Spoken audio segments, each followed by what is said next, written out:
Chapter 6:27. Yushu got a big house on Baochang Street from Lu Tan after the Double Suns Festival in March. It took her 3 months to build it. Finally, at the end of July, it became the happy house she expected. The house had 4 entrances and the gate faced south. The 2 small gardens in the east and west of the central axis were connected with a veranda. Looking down from the sky, it looked like a fish jumping in the air. It was full of geomancy. The flowers and trees in the garden were transplanted from the Ministry of Works. The water from the pond was drained, and the koi fish were fished from the center of Jade Lion Lake. She did not know how Pei Jing managed to smuggle a bunch of birds and beasts into the garden for her. There were mandarin ducks, white ducks, lark thrushes, cicadeer, squirrels, macaques, and the rarest of them all was a pair of white cranes. For this reason, he even found an experienced bird breeder for her. Most of the furniture in the house was ready-made, but there were a few rare top-grade ones. It was like the big 4-season bed made of rosewood in Yushu's bedroom. The 4 pillars were engraved with the scenes of spring, summer, autumn, and winter. The 4 corners of the bed were hung with hollowed lampshades in the shape of birds' nest. At night, she lit the candles and lay on her back in the mosquito net. When she opened her eyes, she could see the changing of the 4 seasons. It was such a beautiful scene. This large bed was originally kept in the treasury of the Southern Sinewood Forest Lumber Company, and it wasn't for sale. Shuai sent it over to Yushu with a note, and Yushu was extremely fond of it the moment she saw it, so she directly placed it in her room and used it as a bed. After the construction of the luxurious house was completed, the money flowed out like water. Yushu was distressed, but after looking around, she felt that it was worth it. It was really a good idea to spend money anywhere. Yushu took Zhao Hui and He Fangji to see the house first. After discussing with them, she started to pack up her belongings and luggage. Old Madam, he was a little reluctant to live with her son and daughter-in-law, Yushu, a foreigner. But when she came to Baochang Street in person, she got rid of the grudge. Zhao Hui persuaded the old lady in private. It's our family's blessing that Xiaoyu is so promising. But she and her brother are lonely, and her mother is unreliable, so she is really close to us. Mother, you just need to treat her as your own granddaughter. What's wrong? Besides, Xiaochuan has sisters and brothers like Xiaoyu and Xiaoxiu. Isn't it good to live together? Old Madam, he was open-minded after all. She had to think for He Xiaochuan, the only son of the He family. Yushu asked Jingqian for leave in advance. On the day of the end of the month, she didn't go to the Celestial Commissioner's office. She got up early in the morning and was busy moving her belongings and luggage. The furniture on Baochang Street was complete. The family had started packing clothes and personal belongings a few days ago. After packing wooden boxes, they rented 3-horse carriages and were escorted by Lu Hong and Su Qing to move to the new house. Not to mention that it was a waste of talent to be guarded by a 7th-class bodyguard. Just the box of money that Yushu had saved for half a year was worth more than 10,000 taels of silver. The 3-horse carriages went back and forth 3 times before they finished moving the things. Half of them were gifts that Yushu had received in the past 2 months. There were all kinds of gifts, some of which hadn't even been opened yet. Along with them, there was a basket full of visiting cards. It wasn't the first time that Yushu was fed up with receiving gifts. The last time was when she showed off her skill at the gentleman's hibiscus banquet. This time, it was because she was in the limelight at the Water and Land Conference. Yushu followed them into the last carriage. She sat cross-legged in the carriage and casually flipped through the basket of cards by her feet. After the gentleman's hibiscus banquet, she had taken the time to organize the list. This time, because the Celestial Commissioner had taken office, she didn't have the time to organize it. As a result, it was piled up in a mess. She was even more unwilling to look at it in detail. Yushu knew that it wasn't a good idea for her to always turn a blind eye and only accept gifts while ignoring people. She still had to sort out these cards. She would reply to those that needed to be replied to, invite those that needed to be invited, and throw those that needed to be thrown away. It would be best if she could find someone to do it so that it wouldn't delay her business. Right now, she only had one maidservant by her side, Yindo. Yindo was illiterate, so she couldn't count on her. She had to go to the Provision Institute as soon as possible and buy a few capable servants to order around. Yushu asked Shui Rue for advice. It wasn't easy to set up one's own house. Having a house and money couldn't be spared. The most important thing was to choose and buy servants. She divided them into men and women, inner and outer courtyards, each with their own duties so that it wouldn't be a mess. According to the number of people in her family and the size of the house, she had to get at least 2 gatekeepers, 2 servants to clean the outer courtyard, and 2 maidservants to serve tea and pour water. Then there was the inner courtyard. Zhao Hui and her husband would have 1 courtyard. There would be guards, cleaners, servants, and servants. There would be at least 4 people. Old Madam He's courtyard would also need 4 people. Adding on the kitchen staff, coachmen, and gardeners, all of which were indispensable, there would need to be 20 to 30 servants in this big house, and this didn't include the number of guards. It took 3 days to tidy up the whole family. During this time, Yushu went to the Provision Institute twice and spent a few hundred taels of silver to buy more than a dozen people in one breath and stuff them into the new house. There is no need to go to the Provision Institute to choose those rough servants. They could just find a woman broker, and a slave contract would only cost 3 to 5 taels of silver. However, Yushu would rather spend a few more money to buy people who knew everything in the Provision Institute. She didn't spend a few hundred taels of silver in vain. When the steward of the Provision Institute saw her identity, he couldn't wait to curry favor with her. How could he dare to take advantage of her? Yushu didn't go alone. Instead, she took Zhao Hui with her. When it came to housework, Yushu was ashamed to admit that she couldn't compare with Zhao Hui, who used to be a merchant's miss and was now a mother. Sitting in the heavenly room, there were a few teenage girls standing in a row in front of them. On the chair above, Zhao Hui turned her head and whispered to Yushu, "You have to choose a room to serve. You have to be smart, and the most important thing is to know your place. You can't tell whether it's good or bad. First, you have to choose the one you like. After coming in, you can't choose the second one on the left or the first one on the right." This was to choose a maidservant for Yushu to accompany Yindo. In any case, she was a 5th-ranked female official.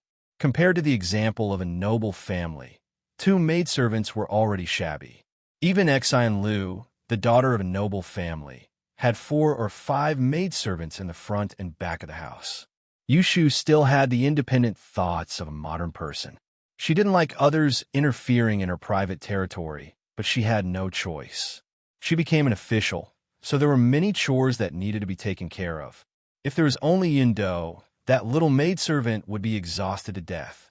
After looking around, Yushu asked 2 girls who were more pleasing to the eye if they could read. The 2 girls rushed to answer yes, so she asked them to write a few words.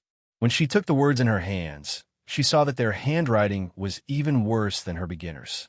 She frowned and turned to the steward standing at the side and said, "I asked you to find me a few literate people, but you let me see these inferior ones?" The steward could hear the dissatisfaction in her tone. He quickly smiled apologetically and explained, "Lady Darren doesn't know, but there aren't many literate maidservants. They are all here. It's not that this lowly one is being perfunctory, but if there are servants who can write and draw, they wouldn't just be sold for the price of a maidservant.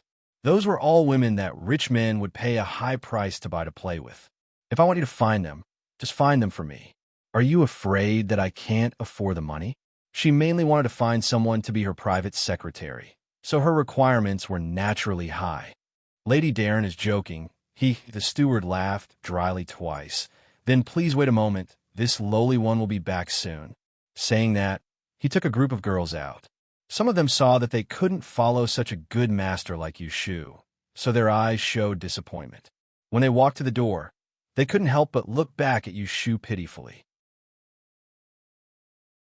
Chapter 628. The steward didn't dare to offend Yushu, so he quickly found a group of female slaves for her to choose from.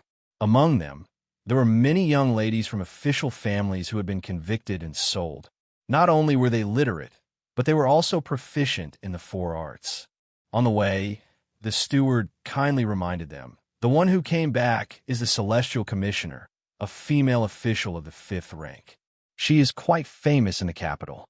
If she takes a liking to you, Although you will only be ordered around as a servant, isn't it better than being a plaything for those rich men? Who knows? Good days are waiting for you. Mother, for the sake of our relationship, will tell you the truth. It's fine as long as you know what to do. The group of girls responded in a low voice, each of them having their own considerations. The minister's quarters was very good at training people. When Yushu saw these spoiled girls in front of her, they didn't have the slightest bit of disobedience. They were abnormally well-behaved and answered whatever she asked. When she asked them to write, one of them even wrote a poem on the spot. When she asked them what they could do, they were good at playing the zither, painting, needlework, and so on. This made Yindo, who was standing behind Yushu, very nervous.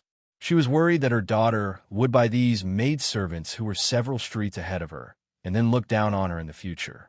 In the end, Yushu chose two people. One was a 14-year-old girl with dark eyebrows and big eyes. She looked quite clever. The other was a bit older, about 17 years old. She looked gentle and quiet, spoke a steady pace, and was very well behaved. Compared to the other girls waiting to be chosen, she was less nervous.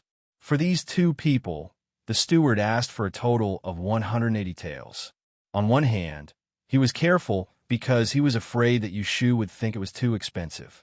On the other hand, he was depressed. For such an upright and clean girl, if someone from a brothel came to pick her, they would have to pay 3 times the price. However, the owner heard that official you had come yesterday, so he specially sent someone over to tell them not to raise the price. It was fine to sell her half and give her half as gifts, but they must return with satisfaction. That's it. Yushu happily took out the banknotes, and the steward quickly handed over the 2's indenture and confession cards to her. Yushu asked Yindo to put it away and immediately changed the names of the 2 girls.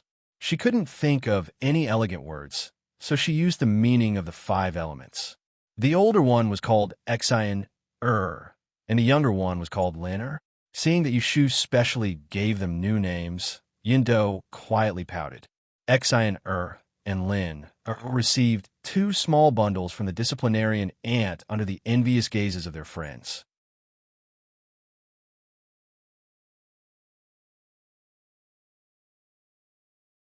Under her stare, the sinner stammered, "They took off my clothes, beat me, and even put their hands under me." Tears rolled down her cheeks as she bit her lips. She looked ashamed and indignant, unable to continue. Her clothes were so dirty that the color could not be distinguished. Because her collar was pulled open, it was difficult to hide the rising and falling curves of her chest, so people would not mistake her gender. Yushu's brows furrowed. The steward immediately felt awkward. All new female prisoners had to be checked to see if they were virgins or not. This wasn't a big deal, but he couldn't bring himself to say this to a woman like Yushu. "Save me, please." Yushu looked at the criminal begging on the ground and thought for a while. Then she said to the steward, "I want to buy her. You name a price." The steward looked embarrassed. "Darren, this sinner has not been disciplined. According to our rules, it is not good to sell her. If you take her back and something happens to her, we can't bear the responsibility." That was what he said, but in fact, when this female prisoner was sent here, the higher-ups had specifically told him to train her well. Obviously, someone had booked her. How could he dare to sell such a high-class goods to Yushu on his own? Yushu didn't know what was going on, but she could see that the steward couldn't make the decision, so she said, "It doesn't matter. I won't blame you if something happens. Speaking of which, this female convict has some history with me. I'm determined to have her. If you can't be the steward, you might as well ask the master." Then she turned to Zhao Hui and said, "Mother, take her back to the house first. I will stay for a while." Although Zhao Hui was puzzled, she did not ask much.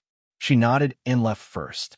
The steward had no choice but to invite Yushu to the living room to wait.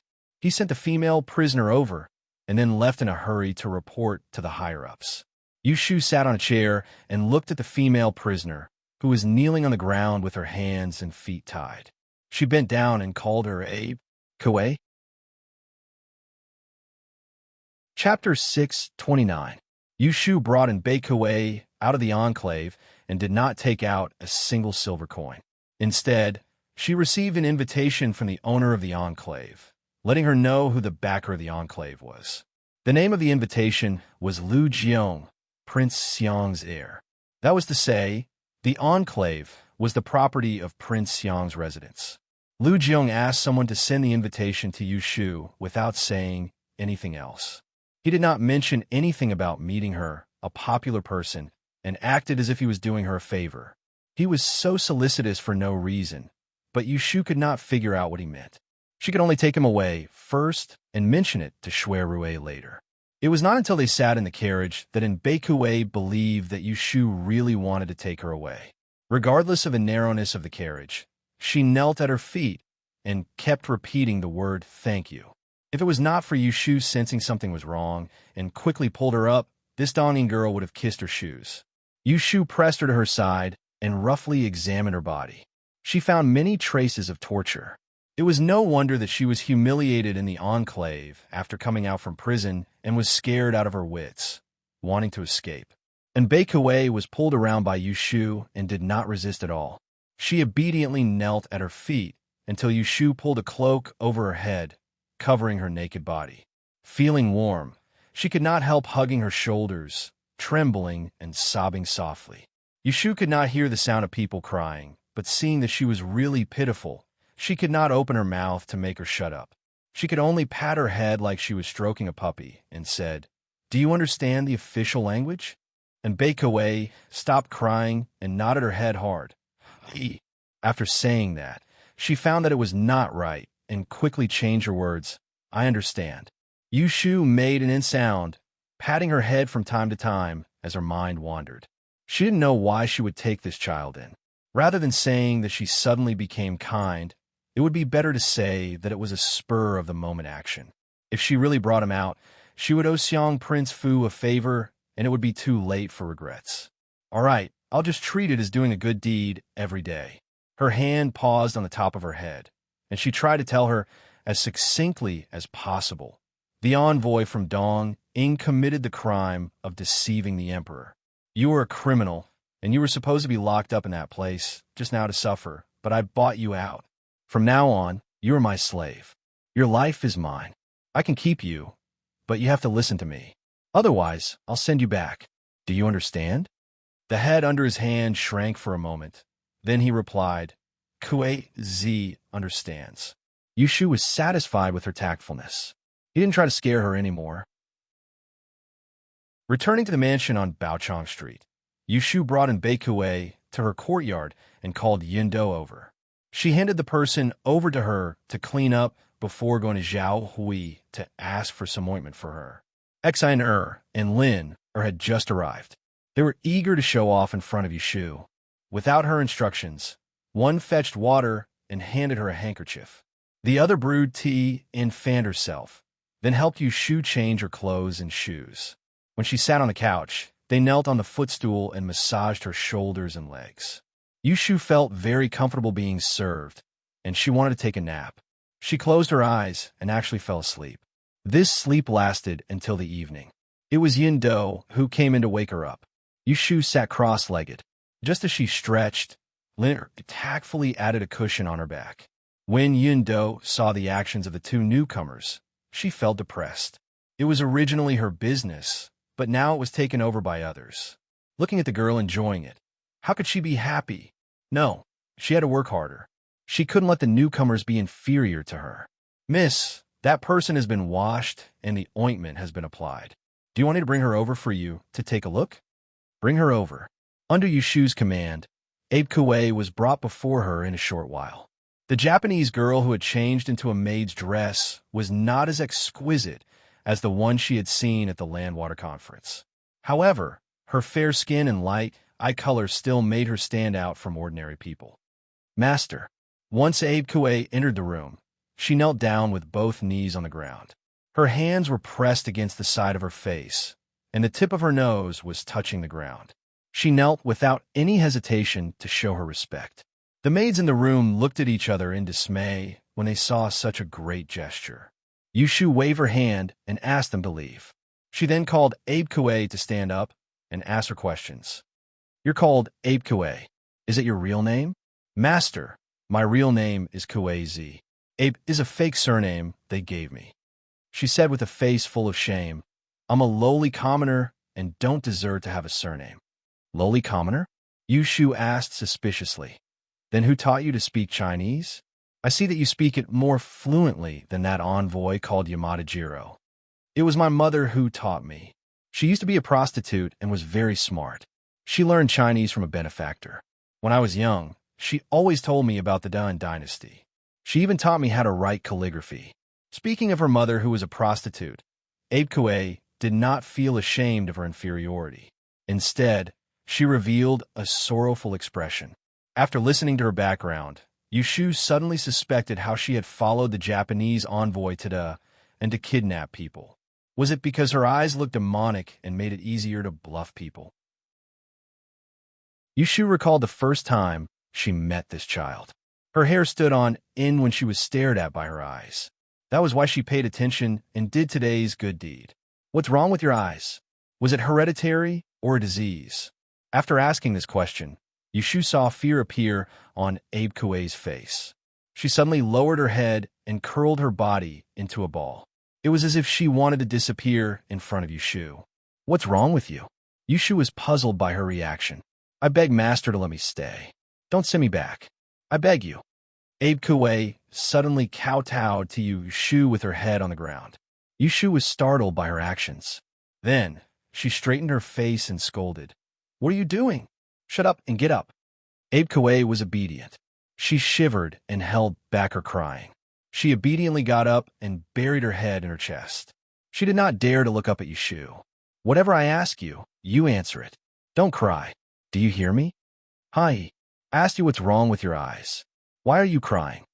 Kuei Z is an inauspicious person. The more Yushu listened, the more confused she became. What do you mean by an inauspicious person? My eyes can see the souls of the dead. Ambiki's voice was almost inaudible as he sobbed. Yushu was startled. In-yang eyes? Abe Kuei didn't see Yushu speak. She was very nervous and whispered. Ever since I could remember, I found that I was different from others. When I was young, I lived with my mother in a brothel. One winter was very cold, and a cat raised by Auntie Kizi froze to death. She fell into a memory. The tabby cat had golden fur and liked to lie in the sun and play with its tail. Later, Auntie Kizi found it frozen to death in the corridor. It was covered with dirty black mud and was as stiff as a stone. They buried its body at the bottom of the tree. At night, she saw a ball of light coming out of the mud, floating there and lingering. It was not until the 7th day that the light disappeared. Later, she told this to her mother. Her mother didn't believe her and laughed and said that her eyes were dazzled. Later, someone died in the brothel, and she saw the same thing on the dead body. When she told her mother, she couldn't laugh anymore. So her mother made a promise with her that she couldn't tell this secret to others. She promised, but she couldn't keep this promise. Slowly, more and more people knew her secret. People looked at her with disgust and fear. They said that she could see the ghosts of the dead. They said that she was an inauspicious person. A year ago, she and her mother were brought to Kyoto by an official. She was presented to the great general Ashikaga. Since then, she had to face different corpses every day. Sometimes, she even slept in a pile of corpses. Finally, she followed the diplomatic group and came to dawn. She told her story in halting bursts, and there was a moment of silence in the room. If it was anyone else who heard of such a strange thing, they would probably find it hard to believe, but Yushu was not an ordinary person. She herself had experienced something even more bizarre than this. She could transmigrate from 500 years ago, so why couldn't others see ghosts? Moreover, Mbiki had no reason to lie to her. There was no benefit in lying to her. Tell me more clearly. You can see the light emitted from the dead. Are you their ghosts? What do the ghosts look like? Can they see you? Yushu's interest was completely aroused. Mbiki was originally prepared to be despised by her. When he heard this, he quietly raised his head. But when he saw that there was no fear on her face, he immediately let out a sigh of relief. He told her timidly, when a person dies, the soul will leave the body. They will stay around the corpse and only dissipate after 7 days. Ghosts don't have a shape. They're just a mass of light. They can't speak, and they won't run around. Only their colors are different. Yushu thought for a moment and asked, then at the Land and Water Conference, how did you know the name of the condemned person and what crime he had committed? The trick of letting the dead come back to life was exposed by Zhu Qingjue because of the knockout drug, but Mbiki accurately told the identity of the deceased, which became a mystery. That's because Mbiki stuttered. Half a year ago, I discovered that not only could I see the ghosts of the dead, but I could also see the souls of people who were about to die. The day before the Land and Water Conference, Lord Yamada bribed your officials and brought me around the prison. He let me see some condemned people and asked about all the prisoners whose souls I could see. That's how I knew who the prisoner was. Yushu suddenly understood, and then she was surprised. Mbiki could see the ghosts of the dead. To put it bluntly, it was useless, but she could see the signs of the souls of people who were about to die. That was the key. Her heartbeat sped up. She sat up on the couch and paced around the room barefoot, without wearing shoes. Suddenly, an idea flashed in her mind. She suddenly stopped and turned her head, staring at the trembling Mbiki. The corners of her mouth slowly opened, and she almost jumped in excitement. Chapter 630. In the future, the number of daily updates might decrease, or even stop updating. I hope everyone can understand. Chapter 631. On the last day of the month, the August Book of the Great Land finally reached Empress Rui Shi's hands. The days of betting for the Fei Pin and the Hogong had been determined by Kunling Bureau, but the actual execution still had to go through the Empress who controlled the 6 palaces and the Phoenix Seal. Rui Empress opened the Book of the Great Land and read through it. She didn't find any problems. After thinking it over, she found the ingenuity. For example, Lu Fei had lost a day for nothing. For example, Shu Fei's 3 days weren't good days. Also, Sun Garan, who was in favor, didn't seem to have lost a day, but had bumped into Shu Fei and Zhao Pin. Rui Empress snorted and handed the Book of the Great Land to Zheng Shanggong. She took a sip of tea and said, "It looks like the Hogong is going to change. Someone has waited patiently for all these years and finally can't sit still anymore. They even want to interfere in Ben Gong's business." Zheng Shanggong was older than Rui Empress by a decade. She was an old servant of the previous emperor. It was said that she had saved the previous emperor when he was patrolling the north. After the ascension, she had been sent to Perching Wu Palace to guide the mistresses of the 6 palaces. In this palace, where there were servants and masters, her position was special. Even the 4 Fei had to amiably call her Zhenggugu when they saw her. Even Rui Empress could see the clues, much less the experienced Zheng Shanggong. I heard from Yongle Palace that not long ago, Yuniu of Kunling Bureau was summoned into the palace. She first went to see Guifei Nyang, and then saw Shu Fei and Hung Fei. This old servant had thought that this official wouldn't offend anyone. I didn't think she would be so daring. A newly appointed official dared to tamper with the Book of the Great Land. Zheng Shanggong really wanted to praise her for her courage. Rui Empress furrowed her brow. The wrinkles at the corners of her eyes revealed the traces of time. She had a disdainful expression and bit her lower lip. They all have sons and naturally have to plan well. But Ben Gong is spending so much effort for what? She married Emperor Zhao Qing when she was 16. At that time, he was just an unremarkable prince.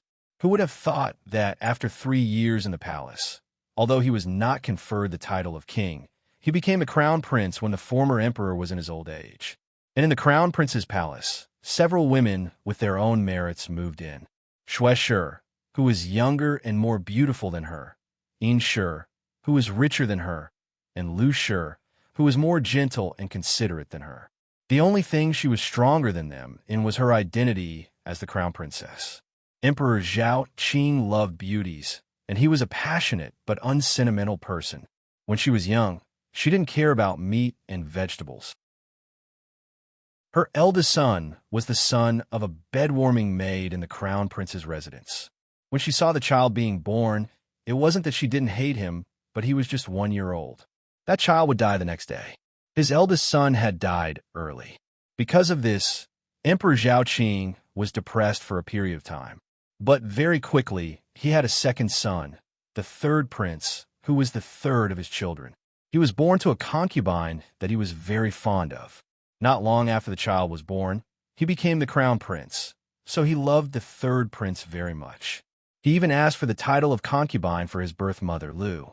But good times didn't last. The third prince didn't live to see the day he succeeded the throne before he died of illness. In these 2 years, the inner courtyard of the crown prince's residence was no longer under her control. Emperor Zhaoqing had a few more children, and 3 years after giving birth to the second princess, she became pregnant again. In those days, she was extremely careful. She always felt that the women in the crown prince's mansion all had bad intentions towards her. They coveted her position and wanted to kill her and her child. Later, she gave birth to the fifth prince's son and finally had a breather. It seemed that her position as the crown prince's imperial concubine was finally stabilized on the day her son was born. The former emperor bestowed the name of the crown prince's fifth son, Lu Su, symbolizing the beauty of the rising sun. Those women who didn't have children suddenly became insignificant in her eyes. Even Shui Liangdi, who Emperor Zhaoqing was infatuated with for a while and lingered for several months, didn't seem to be scary. Under her attentive expectations, her suitor grew up day by day. Emperor Zhaoqing finally sat on the dragon throne. Following the ancestral tradition of mourning for the former emperor for 3 years, he changed the name of the country, pardoned the people, and conferred titles to the 6 palaces.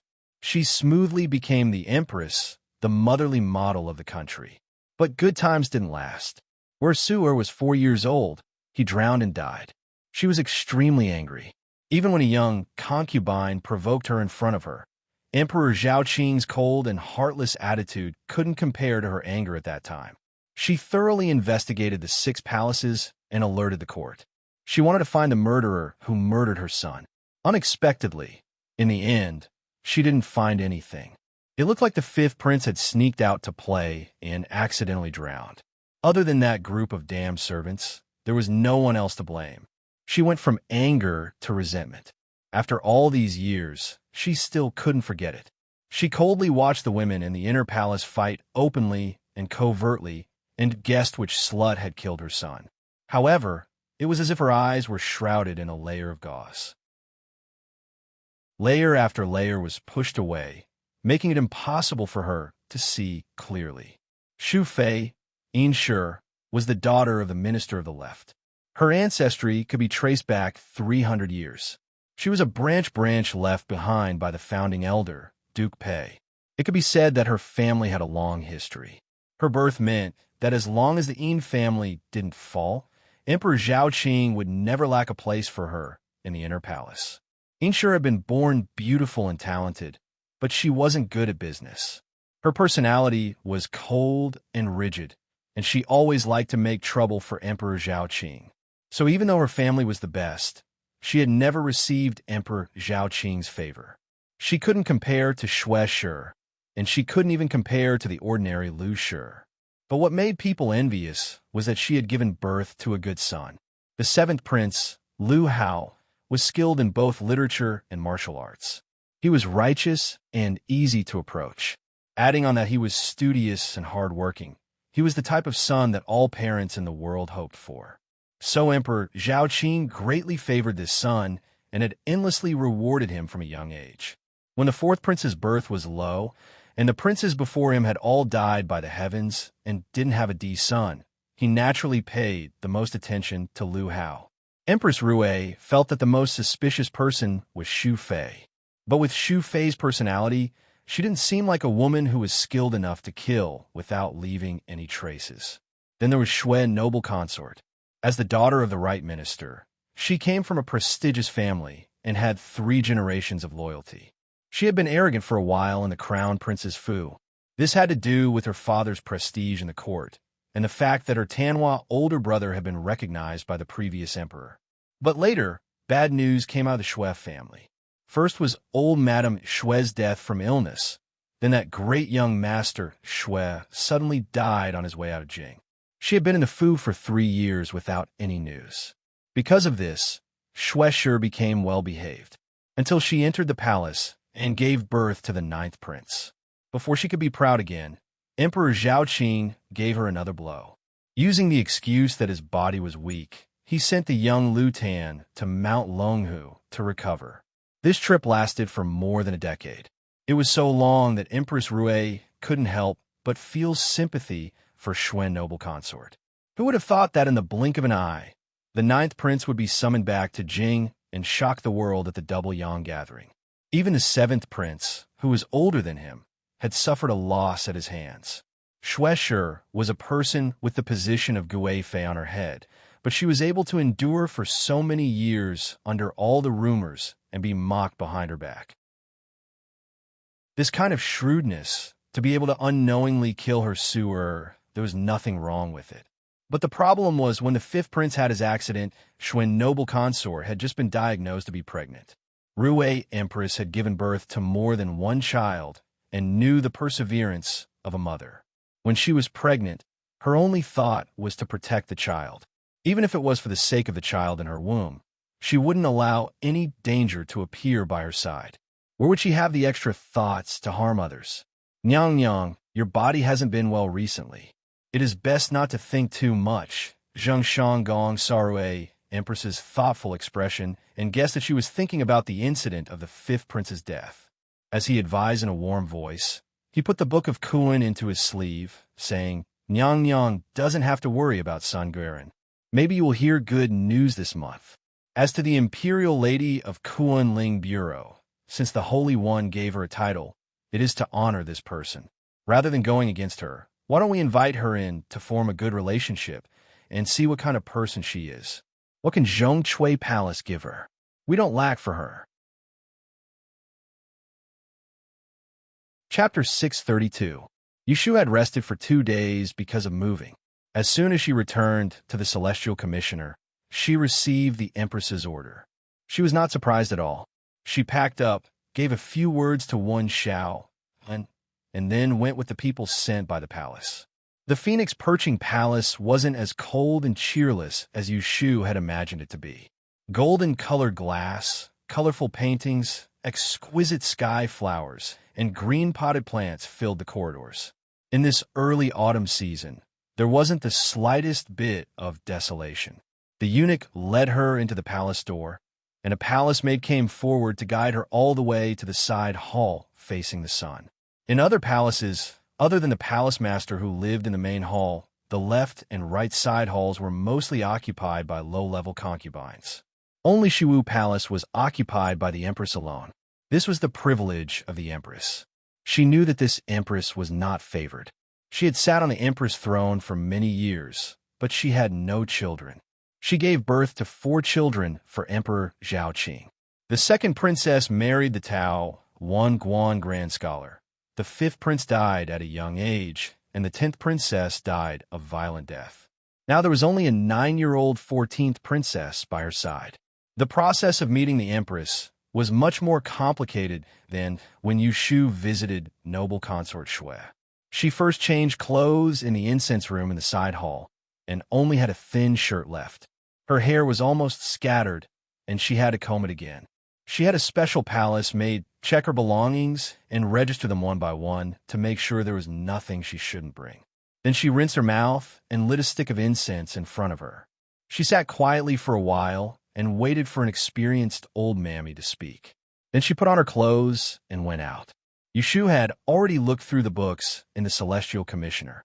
This set of rules for meeting the Empress was passed down from the time of Emperor Anwu. In other words, it was made by Empress Ningjin when she was alive. Thinking about it carefully, it was not difficult to understand. Empress Ningjin was not only the mother of the country, but also the chief officer of the Celestial Commissioner. To say it disrespectfully, a large part of it restricted the behavior of the emperor.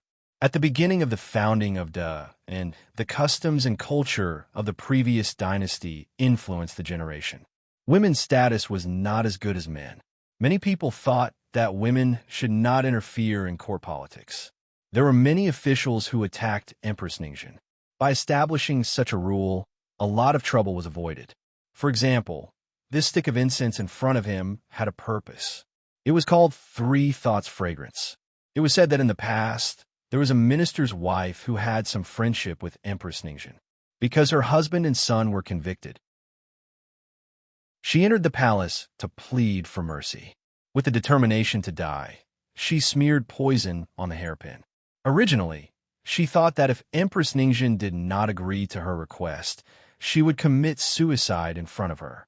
Empress Ningxin had heard the news early and did not refuse to see her, but after she entered the palace, he had someone lead her into a room and burned a stick of incense in front of her. He told her to sit motionless until the incense was extinguished. Only then was he willing to see her. In the end, the minister's wife calmed down while waiting. When the incense was finished, she gave up on the crazy idea. In the end, she didn't do anything stupid. This was how the incense got its name.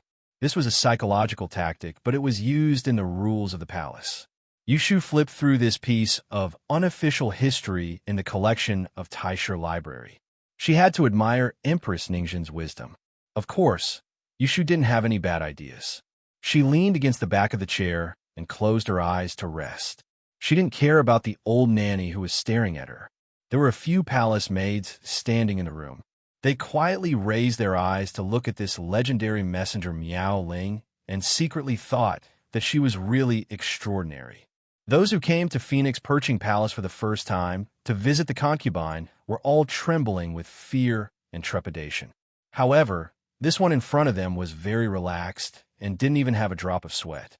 Seeing that her eyes were closed, they wondered if she had fallen asleep. After half an hour, Yushu finally saw the current empress, Lady Rue, in the side hall. As a former commoner, seeing the noblest woman in the world, Yushu didn't feel particularly excited.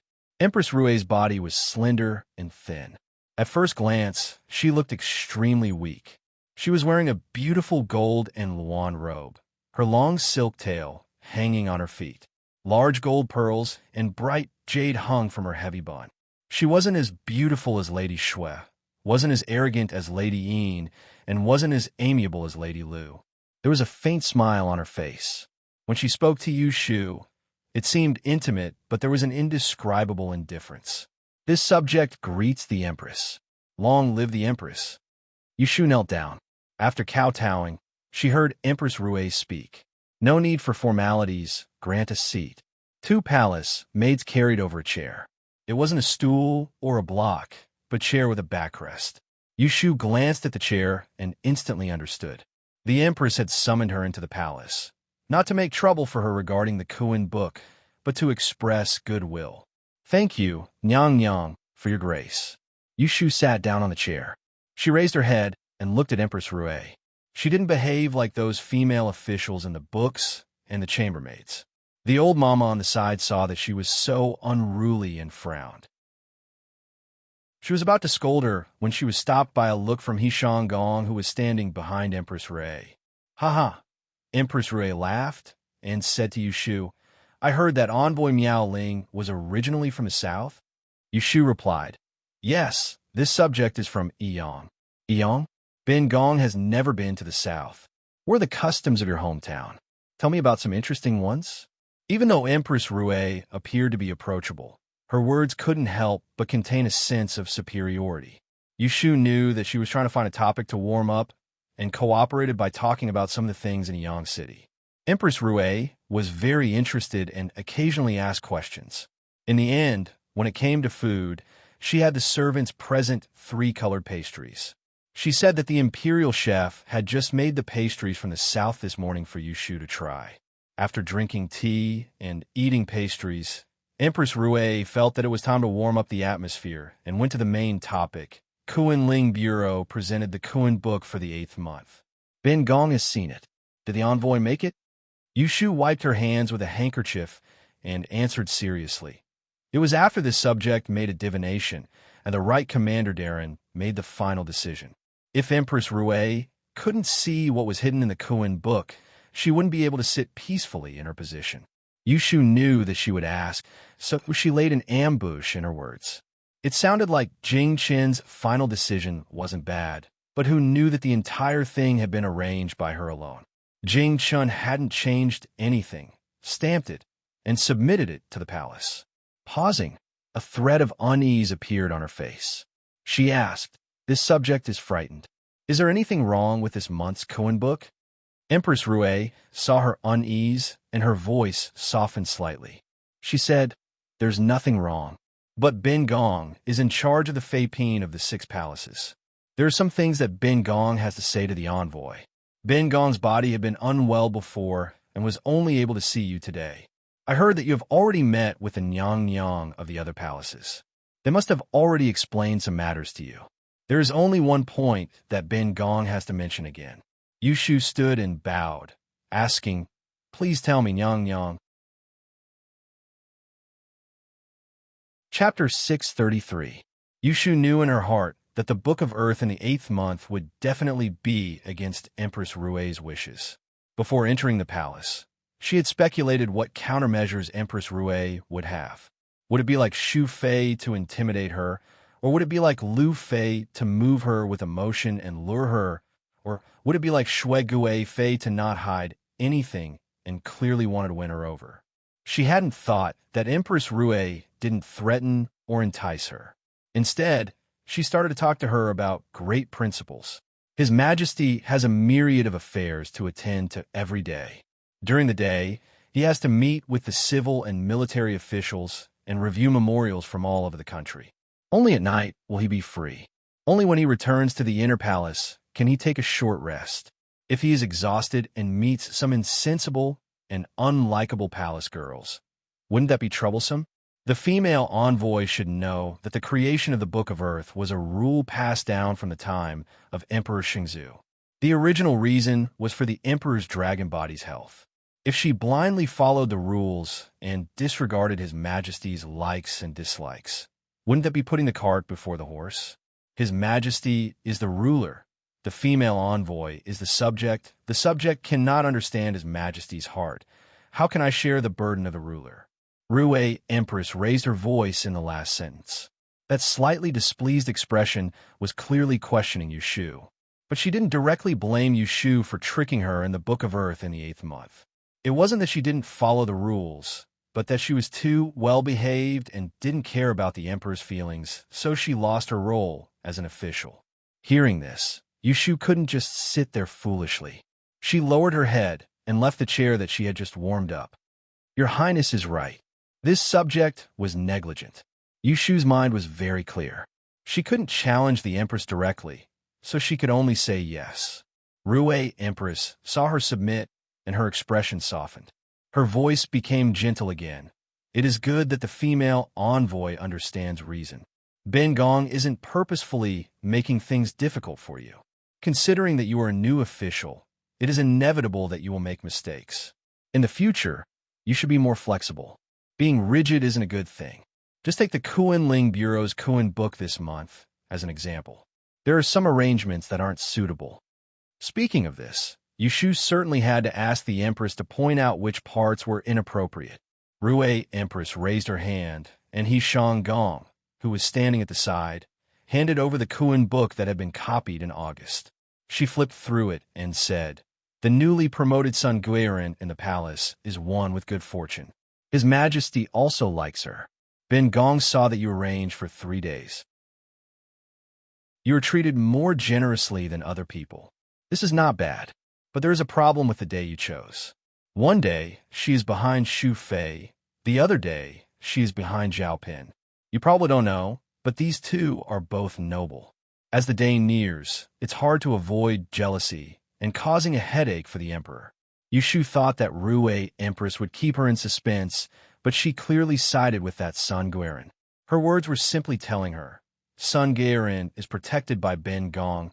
Don't make things difficult for her. This subject will remember. As Yushu acknowledged, she thought back to the situation that day at Zhongshui Palace. Shui Gue Fei had hinted to her that Rue Empress didn't have a son and there weren't any young imperial sons in the palace that could be adopted. So she had the idea of using someone else's womb to have a child. She trained Sun Guiran, the little palace maid, and sent her in front of Emperor Zhaoqing. Once Sun Guiran became pregnant, Rue Empress had ways to make her fall out of favor. When she gave birth to a son, the son would naturally be adopted under her name. As it concerned a future throne, Rue sure would have the power to fight. Looking at Rue Empress's actions now, it was true. Rue Empress was slightly surprised at Yushu's tactfulness. She had heard many of this Miaoling's glorious deeds before. Most of them were against etiquette and shocking to the world. She had originally thought that she was a proud and rebellious woman. She hadn't thought that she would respond with one sentence. She had no way to use the soft knife that she had prepared. After thinking for a while, Rue Empress gave a few more instructions to Yushu. There really wasn't much to say, so she let her go. In the end, she called He Gong to see her out. Walking in the corridor outside the side hall, He Gong chatted a bit with Yushu with an amiable expression. Female envoy is young and promising. Do you have any brothers in your family? I have a younger brother. Yushu had heard long ago from Shui Guifei that Rue Empress had an old Gong by her side. He had a lot of face. It must be this one. Oh, is he at the age to go to school? My younger brother is 13. Which teacher did he take as his teacher? Yushu shook her head. He was sent to a school in the capital to learn how to read. He Gong paused in his steps and turned his head to say, Forgive this old servant for speaking bluntly. I've heard of official Yu's past. Your father was a proper scholar, but died early.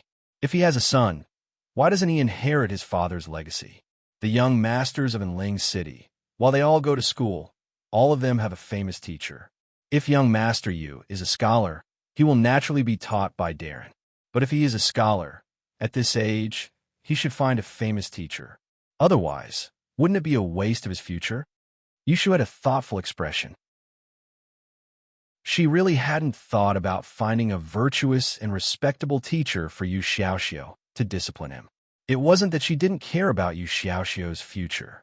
At the beginning, she had planned to pass on the time of calamity to her younger brother, so she didn't have the intention of having Yu Xiaoxiu study the 4 books and 5 classics to sit for the imperial examinations. Then, when Yu Xiaoxiu chose to follow He Fangji to study medicine, she gave up even more. He Gong looked at her expression and added, I won't hide it from official Yu. The words just now were what Nyang had told this old servant to ask. If official Yu is interested, Nyang has a recommendation. Great scholar Chiu of the Taowen school. He has the writings of Hanlin Zi and is virtuous. His Majesty has praised him several times as an example of a scholar. Many scholars in the capital have come to pay their respects and hope to receive a few pointers. If young master you can take him as a teacher, it would be the best. Yushu understood. Just now, in the side hall, she had lowered her head to be a teacher. But Empress Rue wasn't one to make empty promises. This was the benefit promised to her. She had heard Shui Rue mention great scholar Chiu before. He really was a virtuous and respectable scholar. It wasn't that she was belittling herself, but with Yu Xiaoxiu's family, background, and age, he wasn't even good enough to be a scholar boy, much less a disciple. But once Empress Rue opened her mouth, the impossible became a sure thing. The second princess was the Empress Di daughter and was married to great scholar Chiu's eldest son, Xiu Hongji. With this layer of relationship, it was no wonder Empress Rue dared to promise her. Yushu only had this one younger brother. Naturally, she wanted to give him the best environment and education. Empress Rue had grasped this point well. If it was anyone else, it would be hard not to be moved. It was a pity. She smiled inside, but her expression was cautious. He Gong, who was waiting for her to answer, said, Let me go back and think about it. He Gong glanced at her, nodded, and didn't say anything else. After sending him out of the palace gates, she turned back. Empress Rue was still in the side hall and hadn't moved. Seeing her return, she asked, How was it? What did she say? He Gong replied. She said she needed to think about it. Empress Rue was surprised again. Just now, she had thought that Yushu was tactful. How come she didn't know what was good for her? To be able to become Qiu Luanxi's inner disciple. Other people couldn't even pray for it, and this person was so picky? Based on what you think, what is going on with this person? Empress Rue hesitated. Today's matter had gone smoothly, but why did she feel it wasn't right? Even He Gong, a shrewd person, Couldn't tell if Yushu was good or bad. He thought for a while before speaking. She doesn't look like a short-sighted person. I can't find any mistakes. Maybe she has ulterior motives and is just pretending to be courteous with you. He Gong hesitantly brought up a matter. At the Hibiscus Gentlemen's Banquet in June, Miss Zhu and Yu Darren were at odds. Miss Zhu was incited by Shiwen Junju and stirred up trouble with this Yu Darren.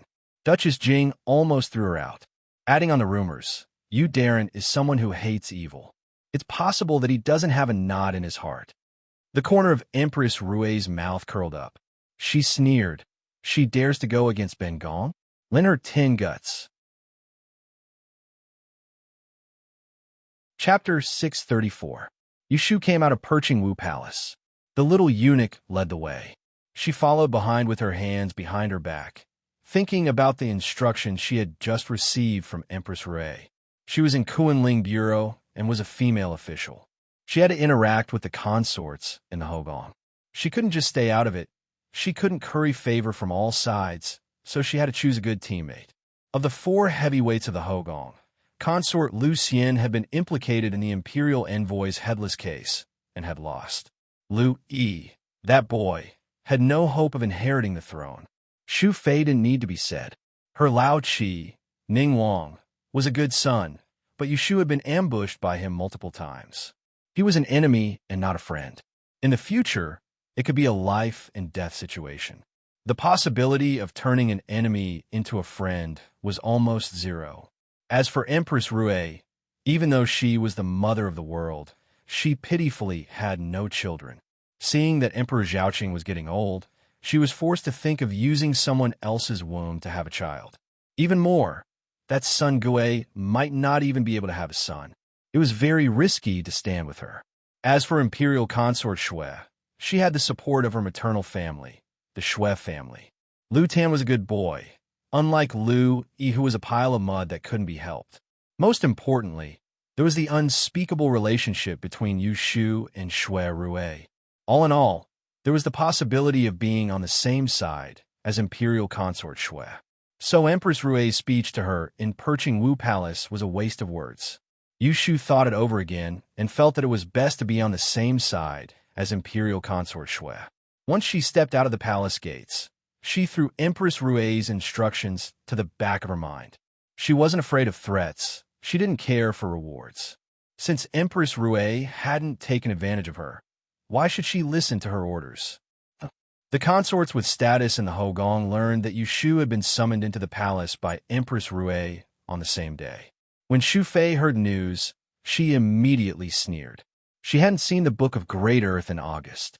Seeing the Empress' actions, she must be unhappy. Feng Shui changed with time. Could it be Xue Shi, who could influence the intentions of the Kuanling Bureau? She didn't like to join in on the commotion. She just wanted to watch as the two of Perching Phoenix Palace and Zhongchui Palace fought.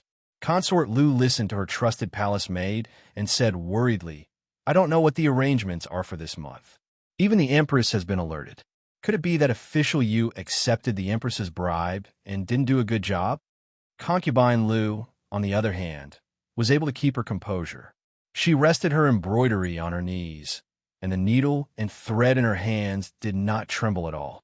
She raised her head and said, "What's the hurry? Didn't my family's little grand-aunt enter the palace a few days ago to have her fortune told?" Compared to the other palaces, the atmosphere at noble consort Shui's side was obviously much better. Early in the morning on the second day of the new year, Zhongchui Palace had received the green token from the Bureau of Palace Affairs. It was noble consort Shui's turn to serve the emperor tonight. As soon as Yushu stepped into Phoenix Perching Palace, a spy reported to Zhongchui Palace. Noble consort Shui was standing in front of a large bronze mirror with the head of a beast. She was trying on newly tailored clothes for this season. 2 palace maids knelt by her feet and tidied up the hem. When she heard the report, she smiled at the figure in the mirror with a rosy face and waved her hand to dismiss them. Granny Tao was slightly worried. How can Miss Yu remain unmoved if the Empress intervenes? Why don't we send someone to wait in front of the passageway? Later, we'll intercept her and Master can give her a few words. That's unnecessary. Noble consort Shui turned around and said, anything that is tempting must have the power to incite people. It's nothing more than fame and fortune, love and hatred. This Yushu is currently at a time when she has both fame and fortune. She doesn't lack anything, so it's not good for her to be threatened or tempted. Nanny, why do you think she would be used by us? Granny Tao lowered her head and thought for a while, but couldn't say anything. Haha, since it's not hatred, then it's friendship. Dalong has a good relationship with her, and the two of them claim to be siblings. When she was poor, he helped her a lot. She's not an ungrateful person. People have close and distant relationships. Now that she wants to talk about friendship with us, if we try to take advantage of her weakness and use some kind of carrot and stick tactic, wouldn't that make things worse? Noble consort Shui was very clear about why Yushu would stand on her side and help her do things. Granny Tao revealed a look of shame. As expected, Your Highness is good at reading people and has thought things through. She hesitated again and then asked curiously, what was in the pouch that Your Highness gave Miss Yu the last time she entered the palace? Only she would dare to ask about it in detail. Noble consort Shui stroked the corner of her lips and lightly smiled. Ah, it's just a small gift. It was a small pouch that couldn't hold many pieces of gold and silver. It was just a piece of paper with a few birthdays written on it. It had been half a month since Yu Shu moved to Baochang Street. Her family had settled down, so she was ready to bring Aunt Shui over. Aunt Shui had already separated herself from the Ji family, so there was no need for her to hide anymore. Yu Shu took a horse carriage and went to the east side of the city with Yu Xiaoxiu to bring her back. Speaking of which, after Aunt Shui and Yu Shu opened their hearts that day, she had more or less figured out some things. After waiting for a long time, Yu Shu finally came to pick her up. There wasn't much to pack, so she had her maidservant take 2 bags and left with Yu Shu. The horse carriage went through the main gate. Although Yu Shu didn't want to take Aunt Shui back with great fanfare, there were people watching her all day outside. If people found out that she didn't go through the main gate after taking her mother, they would criticize her again. Aunt Shui got off the carriage and looked at the large courtyard. It was even more luxurious than the one in front of the Ji family's ancestral home. She was immediately stunned. For the past 2 months, she had been confined to the small courtyard by Yu Shu and didn't go out at all. Thus, she had never heard of Yu Shu's reputation and thought that Yu Shu was just a female disguise master who had passed the exams. She didn't know that Yu Shu had become an official in the imperial court and had even received a title from the emperor. After entering the main gate, there was a row of neat and tidy maidservants and manservants. 2 rows of people stood on the flat stone-paved path and bowed to greet her. Welcome foreign back to the Fu. May foreign have good luck, and good luck. Aunt Shui's legs turned to jelly. Even when she was helped into the hall and sat on a completely new armchair with a soft mat under her, but in fragrant tea in front of her, she still couldn't come back to her senses. Yu Shu glanced at the crowd of servants outside and frowned. This lineup wasn't arranged by her in advance. She didn't know whose idea it was. Sun Sun. Aunt Shui took a long time to say these 2 words. She grabbed Yu Xiaoxiu's hand and stuttered. Is this our home? Those people outside, are they all our servants? I heard them call me husband in foreign just now. Don't tell me I'm dreaming. Quickly pinch me and see if it hurts. When Aunt Shui was young, her dream was to be the wife of the second master of the Yin family's concubine. Later on, she got married to Yu Xiaoxiu's father and became a pitiful scholar's wife. When Yu Xiaoxiu's father died, she was chosen by Ji Laosan. He didn't mind that she was a widow and brought her back to be a concubine. From beginning to end, she never dreamed of becoming a proper wife one day. She didn't expect that after so many twists and turns, she would be blessed by her children. She sat in the main seat of the hall and was respectfully called foreign. Yu Xiaoxiu, on the other hand, had a mother-son relationship with concubine Shui. Seeing that she was in a trance, he didn't dare to pinch her. He quickly turned his head to Yu Shu and gave her a pleading look. Yu Shu coughed and gave Yin Do and Lin a look to leave. She closed the door and dispersed the group of people outside. She sat down on the other side of Aunt Shui, pulled the back of her hand, and patted it lightly. Mother, what's wrong with you? I already said that I would bring you here to enjoy life. This residence is our family's, so you can rest assured and stay here. Daughter now has an official position. From now on, you are the proper foreign you. Mother Xiaoxiao and I are no longer someone's concubine and have no relationship with the Ji family. Aunt Shui blinked a few times and asked hesitantly, "What official position? What are you talking about?" Yu Xiaoxiao interrupted and said, "Mother, older sister has become a high-ranking official of the Celestial Commissioner. She is now a female official. You haven't seen older sister in her official robes and black veil. She looks so majestic." Hearing this, Mistress Chui reacted after a long while. She couldn't hold it in for a moment, and with a sob, she raised her head and actually cried on the spot. "My God, you're finally willing to open your eyes. You made me suffer for most of my life. I've been a slave and a maid, and I've even married a short-lived ghost. I've been betrothed to a heartless man. You evil heavens, you heartless person. Your family's ancestors must have accumulated good karma in their previous lives to have a wife like me. Not only did I continue your family's lineage, but I also raised a good daughter." Boo-hoo. Yushu almost laughed when she heard concubine Shui's tearful voice. However, she could also tell that concubine Shui had thought it through and didn't intend to go against her anymore. Zhao Hui knew that Yushu was going to pick up Aunt Shui today, so she prepared a welcoming banquet in advance. She wanted to leave a place for the mother and children to talk, so she didn't go to the front to welcome them. Hearing that they entered the gate, she led the two maidservants to the East Stride courtyard. Yushu arranged a small courtyard for Aunt Shui. She assigned maids to clean, and the bed and quilt were newly changed yesterday. As soon as Zhao Hui entered the courtyard, she heard voices coming from the main room. A woman spoke with a southern accent. Before she reached the door, she saw a thin woman walk out in small steps. She stood in the corridor in a hurry and looked around. Yushu and Xiaoxiao followed behind her. Zhao Hui glanced at her roughly. She saw her arched eyebrows and almond-shaped eyes. Her face was somewhat similar to Yushu's. She knew that this was the mother of the siblings. She was 1 or 2 years older than Zhao Hui, so she walked forward to greet her with a smile. Aunt Shui didn't know Zhao Hui, but she knew that this pair of children had recognized a foster family.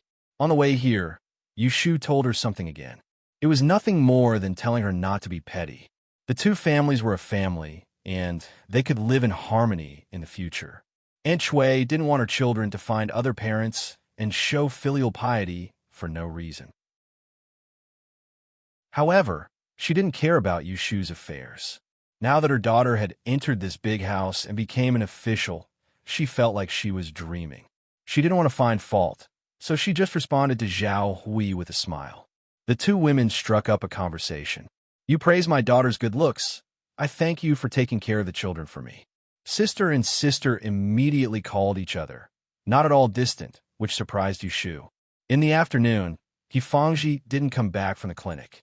Aunt Shui followed Zhao Hui to see old Madame He. The family of women and children sat around the table and had a banquet. Aunt Shui drank a few cups and got drunk. She pulled Zhao Hui and cried, telling her how hard it was for her to raise the two children. Although Zhao Hui knew that this woman didn't treat the two children well, and especially didn't care about her daughter, Yushu, she couldn't help feeling sympathetic when she saw her complain. Her previous prejudice against Aunt Shui also faded a lot. Chapter 635. In just half a month, the luxurious residence on Baochang Street had purchased dozens of people. From the ones who swept the floor in front of the door to the ones who guarded the door, not a single one of them wasn't a sinner that Yushu had carefully selected from the supply house. In total, she had spent nearly 1,000 taels of silver. Even those wealthy officials, eunuchs, and gentry families weren't as extravagant as her, willing to waste money on a few slaves. Xin Lu heard that Yushu's big house had been tidied up. She didn't wait for Yushu to send someone to invite her. She felt a little puzzled from the moment she entered the door. The gatekeeper ran an errand and led her to the living room. Two maids came in to serve tea and cold dishes and then quietly left. When the servant from the front yard ran to the backyard to invite Yushu over, she suddenly realized what was strange. The servants in the Lotus house were too well-behaved. They did not have the shyness of a small family, nor did they have the timidity of a newly bought servant. They treated people and received guests in an orderly manner. It really made people mistakenly think that they had entered an old mansion. Xian Lu was surprised by Yushu, and then she knew why. You mean that all the servants in your mansion were bought from the conferred courtyard, that black-hearted place? Xian Lu was surprised. How much money did you spend? For a family like the Xian family, every year they had to replace the servants, buy new ones, and sweep away the old ones. It was always the housemaid who brought people to the mansion to choose for them. They never went to the conferred courtyard to be slaughtered. It was only when her younger brother added a page boy last year that he made a special trip to the conferred courtyard. He spent the price of 4 or 5 pages to buy a boy who could read and write. Yushu calculated the total and roughly told her the number. Who gave you this bad idea? You can't waste money like this, right? If you had told me earlier, I would have asked my mother to find you a few housemaids for officials. If you bought too many maids, they would have given you some rough ones. Xian Lu bitterly lectured Yushu. Every month, she could get money from her parents and grandfather, so she had her own little treasury. Seeing Yushu spending so much money, he was worried for her. It would be wrong to say that Yushu was wasteful. At the end of the day, it was because they had different ideas. Other families usually bought slaves to train them, but she was willing to buy slaves that had been trained well. This mentality was similar to the hiring of most modern companies. They were more willing to hire people with qualifications and experience than those who had just entered society. For the sake of efficiency, spending a little more money was worth nothing. What's more, she was not short of money at this time. Not counting the debt she won from the Chui family's big gambling house, she still had tens of thousands of taels of profit from the crystal business in Jubiozai. That's not how the accounts are calculated. Yushu explained to Xian Lu. I used to be a poor commoner. How would I know how to discipline my servants? Instead of buying an ignorant one to give me a headache, it's better to buy a ready-made one. Xian Lu thought that this was reasonable, so he did not complain about her anymore. He continued to ask about her housewarming banquet. Grandfather asked me yesterday, have you picked a good day? Ever since the Water and Land Conference, Yushu had not appeared at Taisher Library. The invitation sent to her residence did not receive a reply. The Celestial Commissioner was not a place where people could be stationed. Many people wanted to see her, but there was no way to do so. Many people came to Xian Lu to ask about her. They were all waiting to see when she would open the door to the banquet. I have chosen the day. It's on the 12th of this month. I'm just afraid that everyone will be too busy since it's close to the Mid-Autumn Festival. If I don't invite them and leave an empty banquet, it will be a joke. Hearing her words, Xian Lu rolled his eyes and said, as long as you invite them, no one will dare to not give you face. Yushu laughed and did not mention it. She planned to put on a big show this time and put the housewarming banquet and the thank you banquet together. The Ministry of Rites had already stamped the golden seal. Emperor Zhao Qing wanted to use her title to make a fuss, so she should cooperate and publicize it.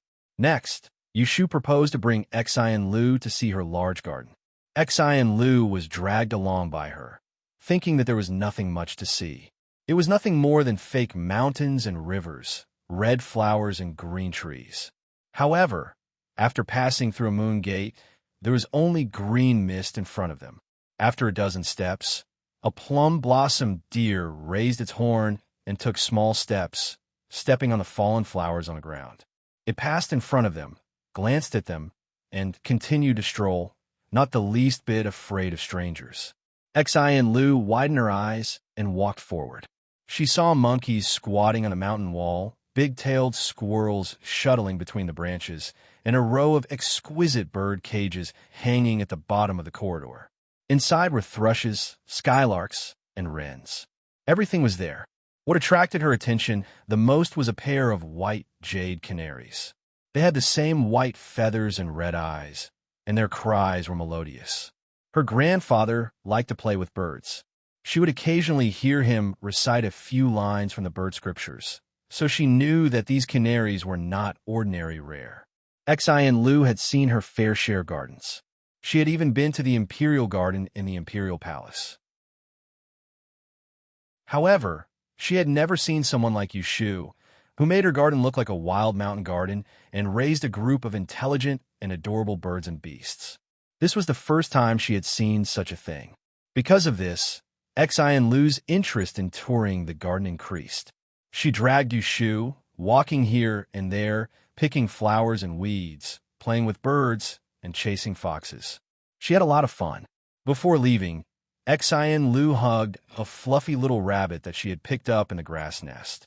She was reluctant to let it go, so Yushu simply asked someone to go to the garden and catch another rabbit, making up an even number for her to carry away. In the evening, when Yu Xiaoxiu came back from school, he went straight to his room. There were several independent small courtyards in the mansion, so everyone didn't need to squeeze under the same roof. Yushu had asked for Yu Xiaoxiu's opinion. She gave him a separate courtyard. Aside from Bairan, a book attendant, she also assigned a manservant named Chun Er to serve him. There were many benefits to being a sinful slave who came out of the consecrated people's courtyard. The first one was his duty. The sky hadn't darkened yet, and Chun Er was already guarding the grass path at the second gate. When she saw Yu Xiaoxiu coming from afar, she called him second young master and ran over to take the bag of books from Yu Xiaoxiu's shoulder. Now that the two families had come together, in order to avoid a mess, Yu Shu and Zhao Hui had discussed it and set up a new rule. They had the servants call her eldest young miss, Yu Xiaoxiu was the second young master, He Xiaochuan was the third young master, old madam, he was the old madam, and Aunt Shui was no longer someone else's concubine. She called her Madam Yu. Second young master came back early today. You didn't go to the medical center? Although Chun Er was 1 year younger than Yu Xiaoxiu, he was like a bamboo pole. He was half a head taller than Yu Xiaoxiu.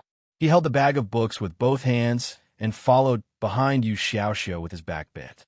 He looked like a shrimp, which was quite comical. Yu Xiaoxiu wanted to laugh when he saw him, but he didn't tell him to straighten his back and walk. I didn't go. Today, Master gave me a lot of homework to do. A few days ago, many servants were bought into the mansion. On the second day Chun Er came, his sister called him alone to give him a lesson, making him truly realize that his identity was different from before. His biological sister became a high-ranking official of the Celestial Commissioner, and even the Emperor bestowed her a title. The family lived in a mansion that was even grander than the Ji family's old residence. Dozens of servants obediently called him young master. They live a life where they could stretch their hands and open their mouths to eat. Although Yu Xiaoxiu hadn't adapted yet, he clearly knew that he was no longer the burden of sleeping on a wooden bed in the servants' room of the Ji family's compound in Yiyang City, eating leftovers.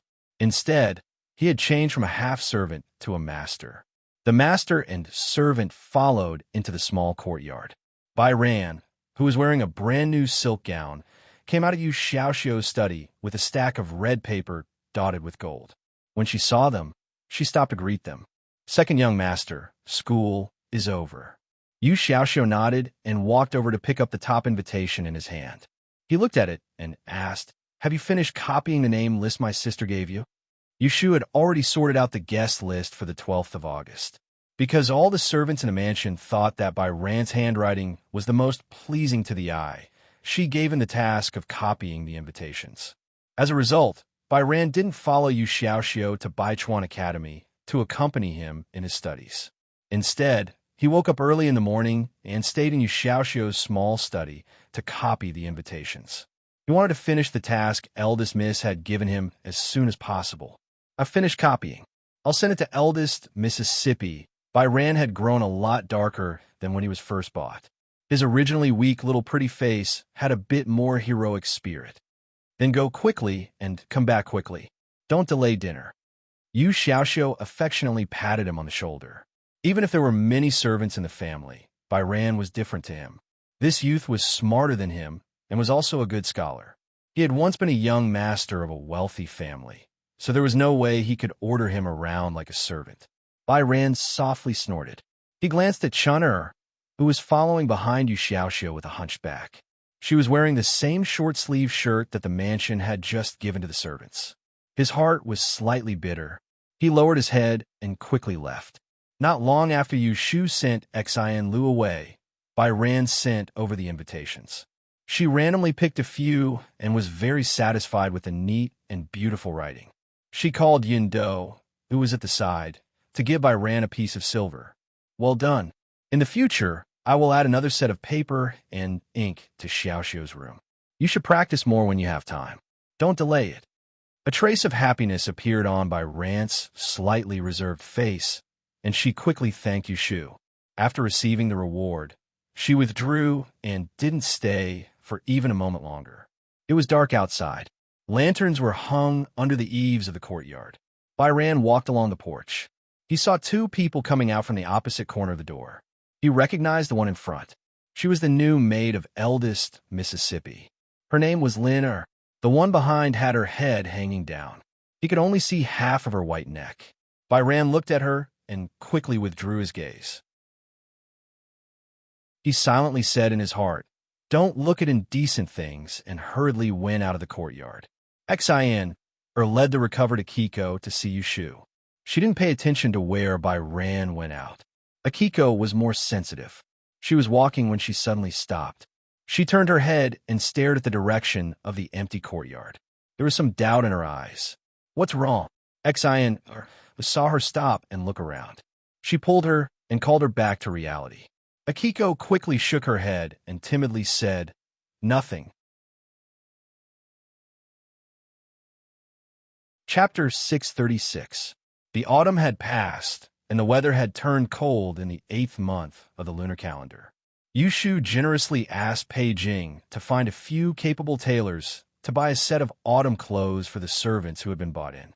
She did not skimp on the material, and all the clothes were made of sturdy silk.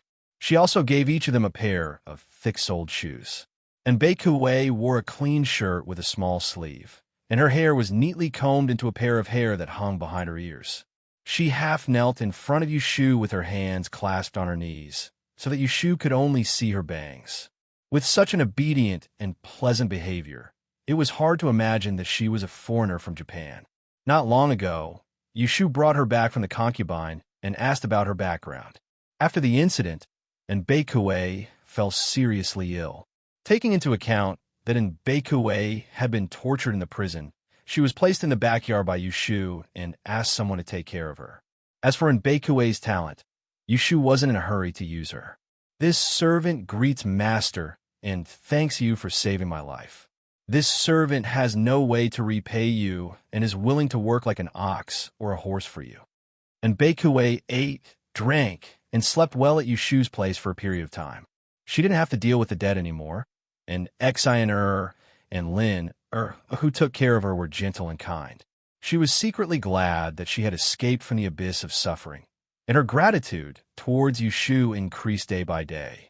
Yu Shu heard her say the words "servant" so smoothly. She didn't know how many times she had rehearsed these two sentences in her mind, but she just wanted her to know how to repay her kindness. "Get up. Your injuries haven't healed yet, so there's no need to bow. I heard that you have something to tell me." Yu Shu naturally wouldn't ignore this weirdo who could see people's souls. She had the two maidservants take turns to take care of her, and they would ask about her every day when they came back. Today, when she asked about her, Exer told her that this child wanted to see her. Yu Shu was curious about what Bei Kuei wanted to tell her. It shouldn't be just to show her loyalty. Yes, this servant doesn't dare to hide something from master. And Bei Kuei shrunk her shoulders and secretly raised her head to look at the maidservant beside Yu Shu. She was hesitant about whether she should say it directly. Yu Shu saw her strange expression and had and the others leave. She thought that Bei Kuei couldn't possibly have anything important to say. She must have seen someone's soul come out of their body. It was either someone who was already dead or someone who was about to die. Seeing her hesitant appearance, could it be that it was because of these maidservants by her side? All right, if you have something to say, just say it. Yu Shu knew what was going on and waited for Mbiki to continue. Yes. Mbiki lowered her head and said softly, "I saw a ball of light above Master's head." Yu Shu was stunned for a moment, and then her expression turned ugly. The Japanese girl in front of her had yin-yang eyes, and she could see the ghosts on the bodies of the dead. She could also see the omen of death, which was the ball of light she was talking about. If that was the case, wouldn't she be at death's door? Are you sure you didn't see wrong? She couldn't believe it. Yesterday, she had burned a pill of Mahu incense to make a divination for herself. She had been very lucky recently. How could there be a death calamity? Look up at me. Don't lower your head. What lie are you talking about? Do I have it on my body right now? And Baekaway obediently looked up at her and answered, yes. It's the same as the first time I saw Master in the palace. There's a red light on both of you. Hearing this, Yushu's expression turned cold. She sat up straight and stared in Baekaway. You saw me when you saw me in the palace. Why did you only tell me now? I brought you back for some time. Aren't you afraid that I'll suddenly die one day? Huh? Seeing Yushu's unfriendly expression, and Baekaway realized that she hadn't made herself clear. She immediately blushed, afraid that Yushu would misunderstand. She shook her head like a rattle drum. No. That's not what Kuei-Z meant. She looked like she was about to cry. Her knees went soft, and she knelt down. She stuttered again. Kuei-Z, I saw a spiritual light on Master's forehead. No, it wasn't on the top of your head. It was right here. On the dead, it's a ghost light. On the living, there's a spiritual light. There's such a big ball. Master's spiritual light isn't on the top of your head, but on your forehead. There's only a tiny bit of it, and it's red. It's the first time Kuei-Z has seen such a spiritual light. I don't know why, but when I saw Master again after the water and continent conference, you were alive and well. No, so you wouldn't die. Kuei-Z isn't what you think. She gestured a bunch of things on her forehead. Yushu barely understood what she meant. After sorting it out, and Baekaway called the out-of-body soul of the dead ghost light and the out-of-body soul of the living spiritual light. Normally, when she saw a spiritual light, she would die within a few days. However, from the end of the water and continent conference to when Baekaway saw her again in the residential institute, it had already been 10 days to half a month. She had exceeded the time limit of death, but she was still safe and sound.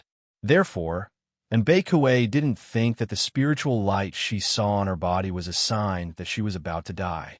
More importantly, Baekaway had seen people who were about to die in the past. The spiritual light was on the top of their heads, but hers was on their forehead. Looking at Baekaway pointing at her forehead, Yushu couldn't help but reach out and touch her forehead. It was just between her eyebrows, half an inch above. She gestured. Was there a red spiritual light the size of a copper coin? She picked up the cup on the coffee table and looked down at her forehead with the reflection of the tea. There was nothing. Yushu was deep in thought.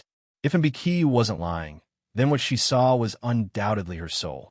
Since it wasn't a sign that a person was about to die, then why did her soul leave her body? Thinking of a possibility, Yushu's heart couldn't help but beat faster. Heaven and earth knew that this body wasn't hers. The original owner had died 800 years ago. Could it be that Abe could see the light on her forehead because she wasn't the original one? Is this the first time you've seen me like this? Yushu choked. He unconsciously lowered his voice and questioned Mbiki. Mbiki nodded hurriedly. Have you told anyone else about me? Yushu was a little worried. She finally knew why Baekaway stared at her like that when she first saw her in the palace. She was afraid that Baekaway would report everything to the two Dongying people with her and cause more trouble. Mbiki quickly shook his head again. No, Queasy didn't tell anyone. Yushu only felt that she had guessed the truth. Her mood was inevitably messed up. Her tone wasn't very good. Watch your mouth. Don't mention this to anyone again. Do you understand? Yes, I won't tell anyone. Master, don't worry. Mbiki answered carefully. She didn't dare to ask more. She was afraid that if Yushu was unhappy, she would drive her away. Yushu was lost in thought for a while. Her eyes moved, and she saw Baekaway was still kneeling there. She was trembling, and her face was pale. It was unbearable to look at. All right, get up. Don't lie on the ground so easily. Yushu's expression softened. Baekaway told her everything because she was honest. If she deliberately hid it, how would she know that she had already been exposed? She called Exiner in and pointed at Baekaway. Let her rest for a few more days. Bring her here when she's better. Take care of her for now and teach her the rules. And Bei Kuei understood Chinese very well. She knew that this meant that she was fine. Yushu didn't blame her and even allowed her to stay. She was so happy that she squeezed out 2 drops of tears and hurriedly followed behind Xin. Xin could tell that her mistress treated this girl with a strange background very differently. She was willing to spend money to treat people's illnesses and medicines. She didn't work for free. Perhaps she had other uses for her, so she didn't dare to slight her. She agreed readily and took Mbiki's hand to leave. When they reached the courtyard, she didn't let go. Instead, she asked in a low voice, "Why is your hand so cold? Are you okay?" "Sister Xin, I'm fine." Ever since Bei Kuei was given as a gift to the great General Ashikaga and separated from her mother, she had never been cared for like this. Her nose turned sour and she wanted to cry again, but she held it back. "Sai, it's good that you're fine." Xin walked with her to the corner door.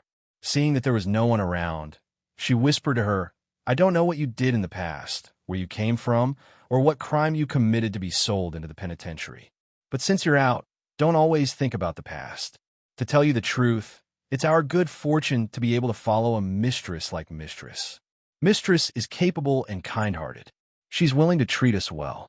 If we serve her wholeheartedly and listen to her, we won't have to worry about not having a good life in the future. Don't you think so?" Xin thought that Bei Kuei was being stubborn in front of Yushu, so she comforted her out of goodwill. She didn't know that Bei Kuei's awareness was even higher than hers. "Sister is right." And Bei Kuei nodded and said with a serious face, "Whatever Mistress tells me to do, I'll do it. I won't go wrong." The whole family had dinner together in old Madame He's courtyard, except for Aunt Shui, who said that she had a headache and didn't come. She asked someone to send the food over. After dinner, Yu Xiaoxiu went to see his mother. Yushu was too lazy to put on a show at home, so she didn't go. She took Yin Do back to her room, and the maidservants poured tea for her to rinse her mouth and wash her hands. She sat on the recliner absent-mindedly and tossed and turned, thinking about what Bei Kuei had said. The more she thought about it, the more certain she was that the thing that came out of her forehead was all because she was wearing it. This was thought-provoking. In Bei Kuei's seemingly useless yin-yang, I not only could see living souls and the undead, but could also tell that someone wasn't original. Yushu's thoughts wandered. She couldn't help but wonder if there was someone like her in this world who had transmigrated from hundreds of years in the future. It wasn't that she hadn't thought about this before, but she hadn't thought about it carefully. However, Bei Kuei's appearance forced her to face this matter. What if she had someone else like her? Could it be that they weren't far away and were in the capital? Was that person a mediocre person, or was he hiding this secret just like her, and was doing well in this blind dynasty? Chapter 637. After the Water and Land Conference, the Japanese envoy had been ordered to occupy the islands of the East Sea. Once it was verified, the court debated whether to send troops to attack the Japanese as a punishment. The opinions were mainly divided into 2 groups. One group thought that the Japanese island nation was unfavorable in crossing the sea and that it was best to send envoys to the Japanese first to denounce and question them. If the other side apologized sincerely, there was no need to mobilize troops. The other group thought that the Japanese great General Ashikaga was ambitious and dared to covet the territory of the court. If it didn't send troops to attack, it wouldn't be enough to deter Zhou. Both sides stuck to their own opinions and refused to give in. Emperor Zhaoqing was hesitant. Half a month after the Water and Land Conference ended, there was still no plan for this matter. With such a hot topic of discussion, few people paid attention to the murder case of the Taisher Library, which had also happened during the Water and Land Conference. Shui Rui had been investigating silently for the past few days. Nobody urged him to hurry up, and the entire case seemed to be making no progress. But in reality, only Shui Rui himself knew exactly what he had found out. That day, there were still 2 groups of people arguing endlessly. Shui Rui was a 5th-rank Shaoqing of the Supreme Court. He was young and inexperienced. Although he had handled a few major cases, he didn't have much to say in the court. He didn't join the fun. He stood among the civil officials on the left and watched the two sides argue coldly. As the princes came of age and moved out of the palace, the factions in the court became increasingly distinct. The six ministries were one. Although Yin Tianho and Shui Lingnan, the two ministers, were jointly in charge, they were also clearly divided. Yin Tianho had been the chief examiner of the imperial examinations 3 times in the dozen years of Zhaoqing. During the reign of the previous emperor, he had come from the Ministry of Appointments and held the position of Minister of Appointments. As a result, the current Minister of Appointments, Minister of Revenue, and Minister of Works were all his students. The right Minister Shui Lingnan had come from leading troops. In the first year of Zhaoqing, he had already made great contributions and held the position of Minister of War for 10 years. The Ministry of War and the Ministry of Justice all followed his lead. And the Ministry of Rights, because of its authority, was always controlled by the Celestial Commissioner. Among the 6 ministries, the Ministry of Appointments and the Ministry of War were at the forefront, followed by the Ministry of Revenue. The Ministry of Justice and the Ministry of Rights were both government offices with little power. The Ministry of Works was a fertile land, but it didn't have much real power. Of Emperor Zhaoqing's few remaining sons, the 4th Prince Li Si had been stripped of his title and banished from the capital. The 8th Prince Lu Du was incompetent and mediocre, and the 11th Prince had been banished to Ascending Cloud Monastery a while ago. The remaining 12, 15, and 16 princes were either without support or too young. Empress Rui was childless. Without a legitimate eldest son, the 7th Prince Lu Hao, who was greatly favored by Emperor Zhaoqing and had the backing of the Yin family, was tacitly accepted as the first candidate for the Eastern Palace. In comparison, the 9th Prince, who had been sent to Mount Longhu since he was a child to cultivate his moral character, was much weaker. However, he had Shui Lingnan as his grandfather, so it was not impossible that he would not be able to fight for the throne in the future. The Celestial Commissioner was firmly appointed by Zhu Muzhao. It was not an exaggeration to say that his words were the law. Zhu Muzhao was deeply trusted by Emperor Zhaoqing.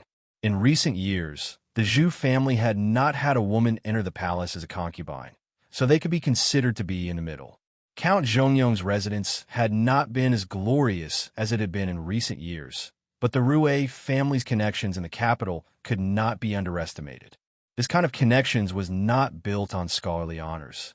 To put it bluntly, it was based on nepotism. The Emperor of Qing had taken back his military power, but he had not been idle. The current empress was his biological sister, and the matriarch of Duke Jing was his aunt. His eldest daughter was married to Junior Supervisor Run of the Imperial Astronomer. His second daughter was the daughter-in-law of Guo Huaiyan, an official of the Supreme Court. His third daughter was betrothed to the heir of the Marquis of Junin, who guarded Yunnan. His youngest daughter was unmarried, and it was Rui Zizhu who was supposed to marry the Shui family. These were only the direct descendants. The rest of the girls were too many to count. It was hard for Rui Subaru to manage like this. Empress Rui could only blame her bad luck. She did not give birth to a single child, so she could not protect her first wife's son. The Count's residents had gathered a network of connections, but had no place to place them. Therefore, no matter whether it was Shui Lingnan or Yin Tianho, they appeared to be amiable on the surface, but no matter how dirty they were in private, no one would take the initiative to find trouble with Rui Subaru. They were afraid that the Count would take things too hard and stand on the other side. That was no laughing matter. For example, it was Prime Minister Shui's faction who insisted on directly sending troops to attack Wei country. Those who thought that envoys should be sent to denounce Wei country first were mostly Prime Minister Yin's people. Those who supported the two sides were all Rui Subaru's relatives and friends. Zhu Muzhao did not say anything, so no one in the Celestial Commissioner said anything. Several princes and dukes stood in front of the civil and military officials. Prince Xiang, who was dressed in an official robe, lazily lowered his eyelids, as if this matter had nothing to do with him. In the corner, Emperor Zhaoqing rubbed the bridge of his nose. Tiredness appeared on his face. With one sentence, he ended the debate for the day. Everyone's words are reasonable. Let me think about it and make a decision tomorrow. Court is dismissed. After this year's ancestral worship, Emperor Zhao Qing fell ill. After he recovered, he was not as energetic as before. The court officials all knew that, so it would be strange if they did not have any opinions. Dismissed. The eunuch in charge of etiquette shouted, and the civil and military officials bowed. The first one said, "Long live your majesty." Then, after waiting for the corner of Emperor Zhao Qing's robe to disappear from sight, the officials waited for a while before they left. It was not the day of the Lunar New Year, so there were only about 100 people in the court. Those who left first were the nobles and powerful officials. Shui Rui did not follow closely behind Prime Minister Yin like Yin Yu in Rome, but waited for most of the people to leave before he walked out. Unexpectedly, as soon as he walked down the Nine Dragon Steps, he was stopped by someone. "Vice Minister Shui, please wait."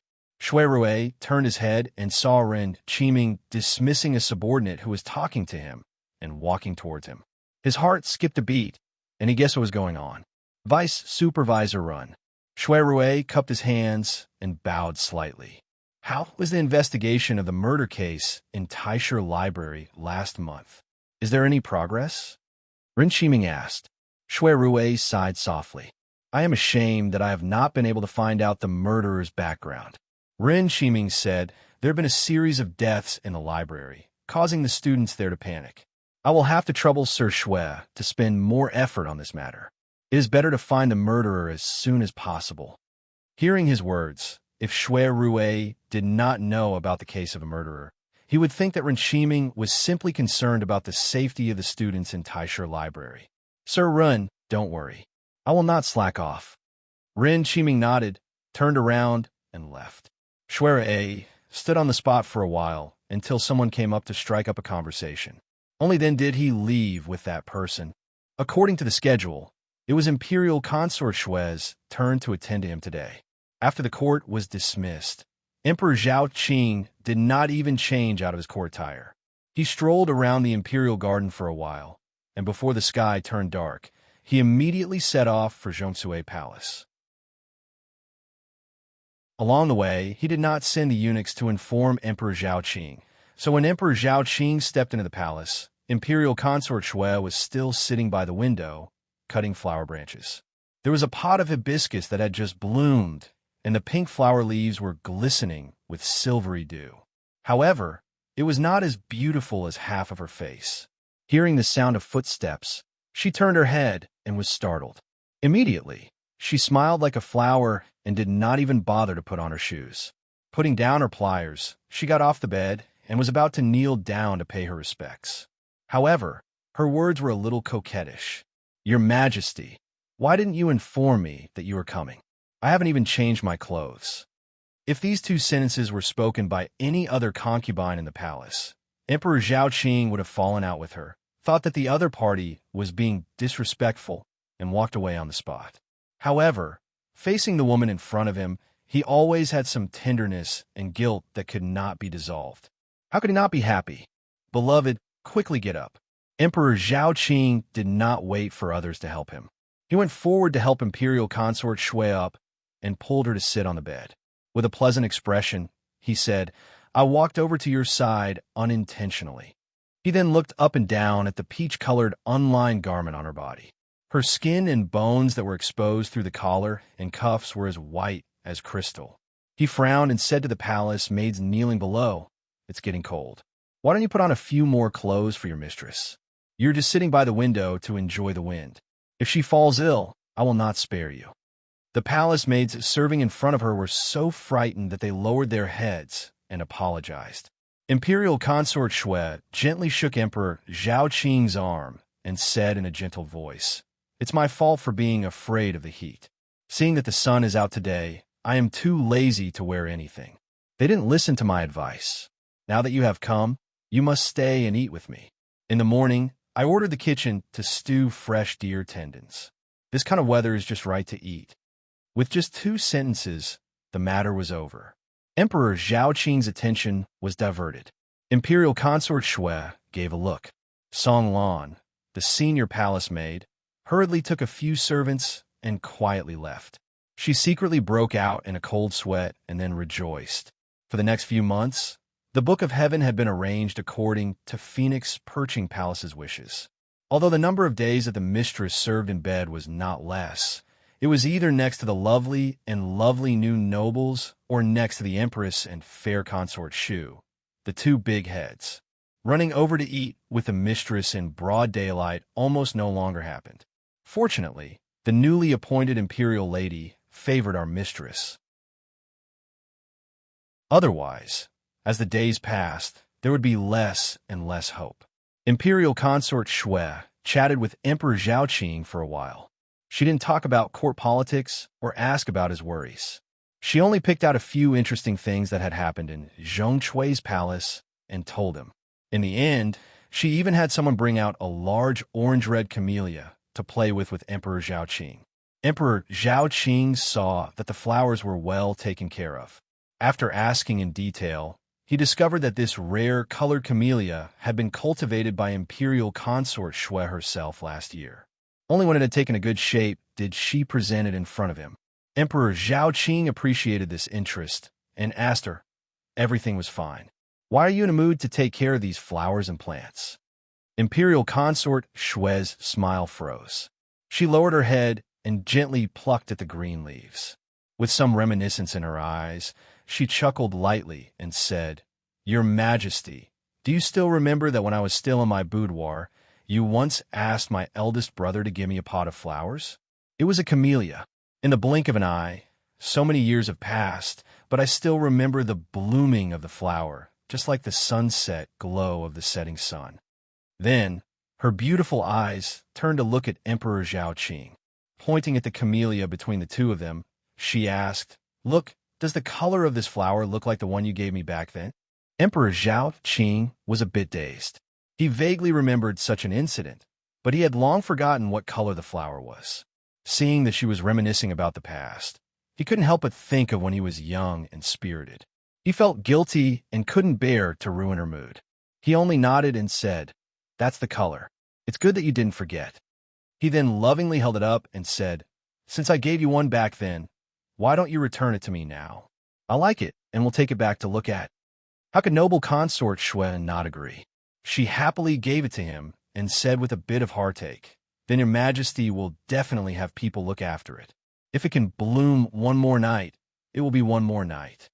Emperor Zhaoqing reached out to wipe her face and teased, You still don't want to part with it?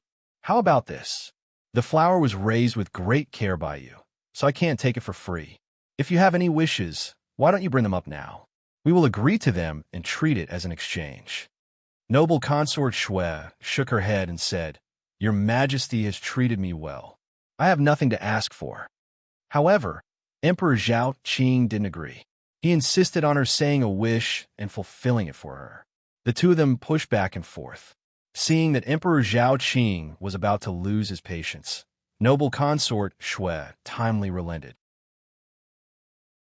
She rubbed her forehead and thought for a while before saying to him, My son's wedding date is approaching, but your Majesty knows that my nephew Cheng Bai is already in his 20s. His marriage has been delayed until now, and his brother and sister-in-law died early. As his aunt, I can't just ignore it. So, I want to ask for your grace. Allow me to pick a good one for him.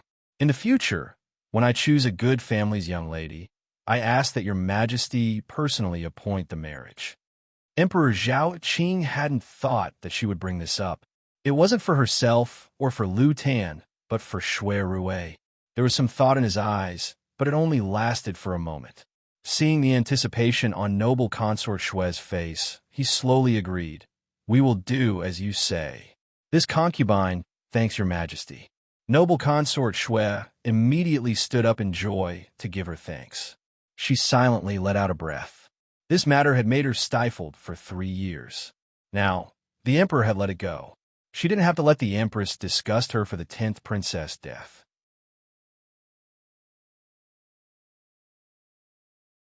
Chapter 638.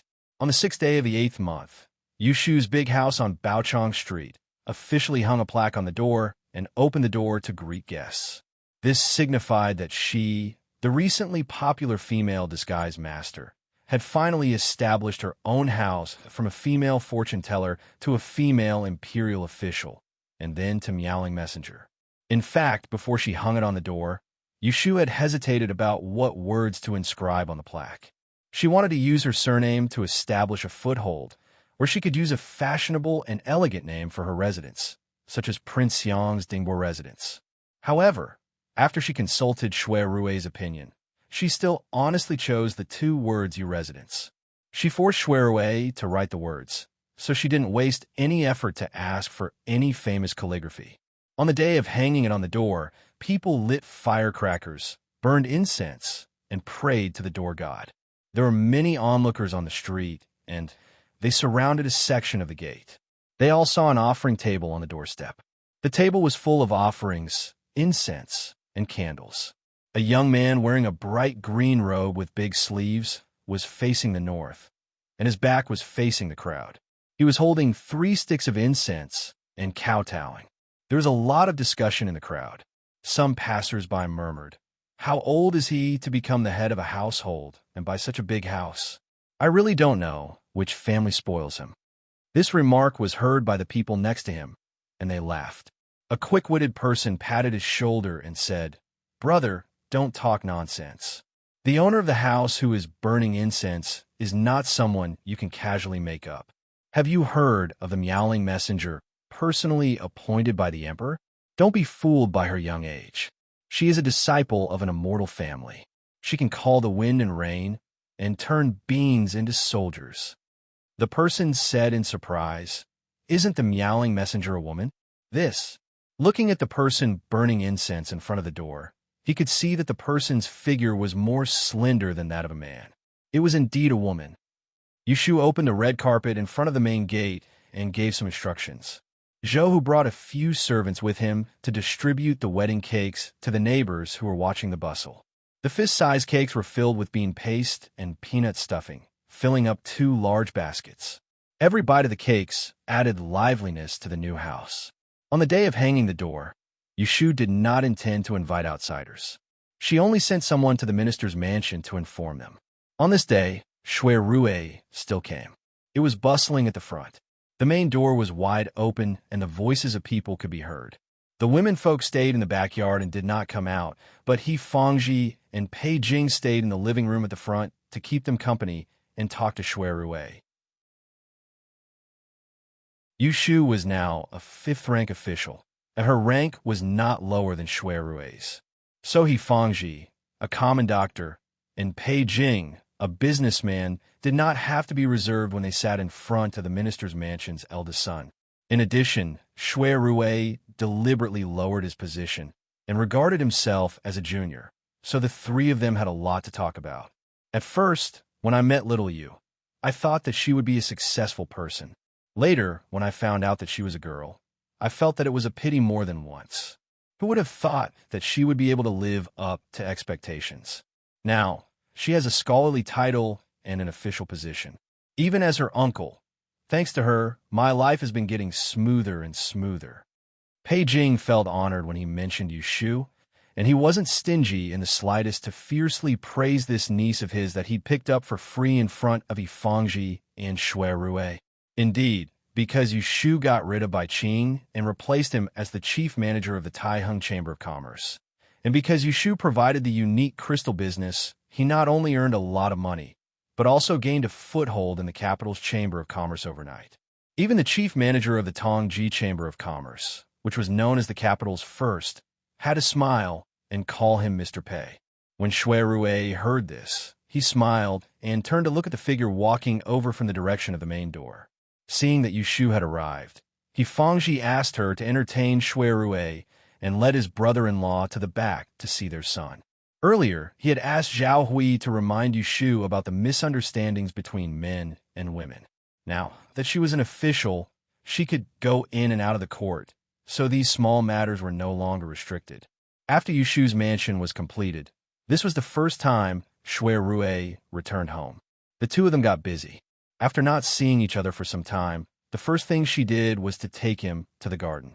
It took a lot of effort to merge the 2 gardens into one and make it look like I wanted. Because of this, it took half a month. Otherwise, I would have moved here long ago.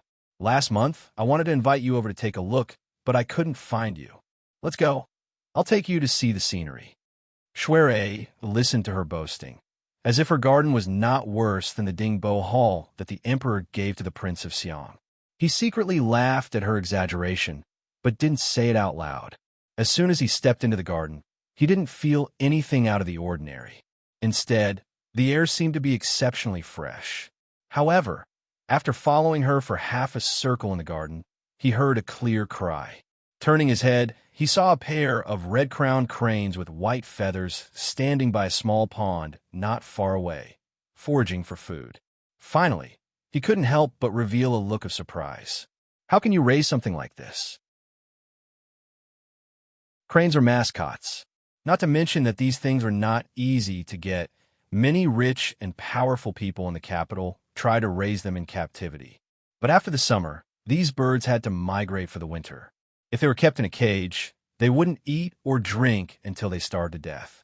If they were released to wander around, they would fly away. But Yushu's pair of birds were left outside, letting them wander around. Their feathers were bright and clean, and they looked like they were in good spirits. Yushu looked at him with a puzzled expression. Why can't I raise them? Although this pair of white cranes are a bit expensive, they are very docile. When Shui heard this, his expression became strange. You just let them outside like this? You don't even lock them in the cage at night? Why would I lock them up? They won't fly around. Shui asked a few more questions, and then he learned that since she put the birds in the garden half a month ago, they have never been locked up. As long as the keepers put fresh fish and shrimps into the pond every day, they will only walk around in the garden. Occasionally, they will fly over the house and come back to eat. They don't go far at all. Shui was surprised, but when he saw Yushu's expression of this bird is very easy to raise, what's so strange about it? He swallowed back the words that were about to come out of his mouth.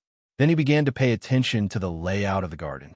He didn't know if it was a psychological effect, but he always felt that the trees in her garden were too green, the flowers were too blooming, and everywhere was fresh. It was obviously autumn, but there was no sign of them withering. It felt like there was a wall between them. No matter whether it was winter or summer outside, when they entered the garden, it was spring. When he thought up to here, Shui couldn't help but smile, and then he looked at Yushu, who led the way excitedly in front of him, and he said in his heart, I'm thinking too much. How could there possibly be such a miraculous place? Let me tell you, I arranged this garden according to the Chiman magic circle taught by my master. I buried several magic circle eyes under the ground, and every flower and tree here is very particular. I dare not say anything else, but the feng shui of this piece of land can't be better than it in the whole Anling city. Yushu was inspired by the feng shui pond that raised crystals, and she applied the 8 gates life and death tactics taught by Qin Zheng to this chain garden. Only a master like her who became a monk halfway dared to be so bold. Was she not afraid of accidentally destroying the feng shui and killing people? The two walked around the garden and chose to sit in a small hall near the pond. Hearing Yushu's order, the maid quickly ran to serve tea and snacks. What do you think of my garden? The two sat next to the window railing. Not far away, they saw the pair of red-crowned cranes and a few mandarin ducks swimming in the pond. Excellent. Shui could have a lot of praise, but when he said it, he felt that her garden was vulgar. There are a lot of empty places, and it lacks a good name. He was in the birds and the fragrance of flowers, and he felt refreshed. He was in a good mood, so he recommended a few names for the scenery in her garden. Not only was Yushu happy, she seized the opportunity when the maidservant came to deliver tea and snacks to ask someone to bring a brush and ink for the study room, and she asked Shui to write quite a few words while he was in high spirits. Shui's calligraphy was taught by the previous great scholar of the Tao, Wan Guan, Song Shaoxian. He was a famous calligrapher of the present age, but he was not bound by fame. He retired in the 9th year of Zhao Qing. I see that your small pond has running water, and there's a square stone by the pond. Later, find a craftsman to chisel the words. Shui picked up the pen and wrote down the 2 words Jiu Gao. Crane's cry and Jiu Gao. Sound heard of the wild. I just passed by a corridor, and the sound of birds under the corridor filled my ears. There was a pair of canaries, very beautiful. Shuai picked up the pen again and wrote down the 2 words sure one. In the green forest and wild house, the setting sun is clear. When you take off your scarf and walk alone, you can hear the birds.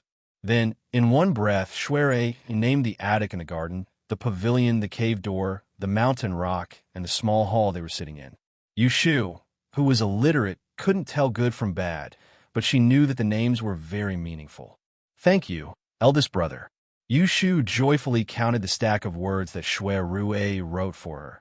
Then she blew the ink dry before neatly stacking them on a wooden tray. After that, she asked Lin to take it to her study room and put it away. Tomorrow, I will ask someone to find a craftsman. After the words are hung, I will invite you to come. Shuai was carrying the gold-stamped invitation for her banquet. She had personally given it to him when he came today. Counting the days, there were only a few days left, so he thought for a while and said, there will be a lot of people coming that day.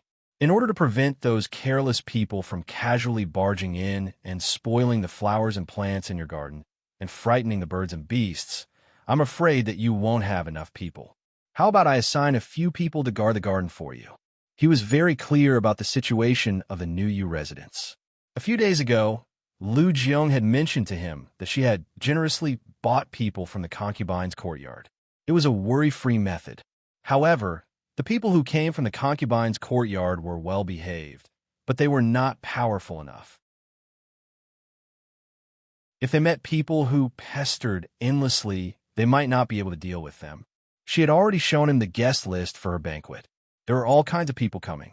He came today to give her a reminder.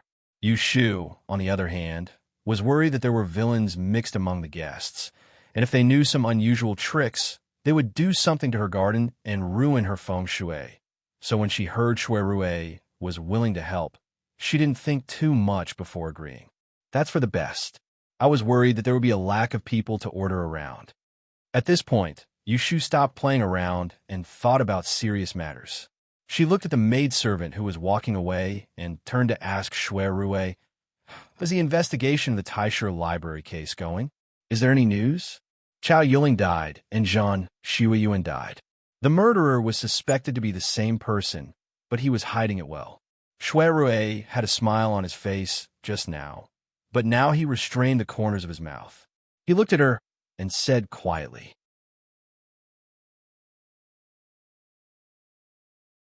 Chapter 639.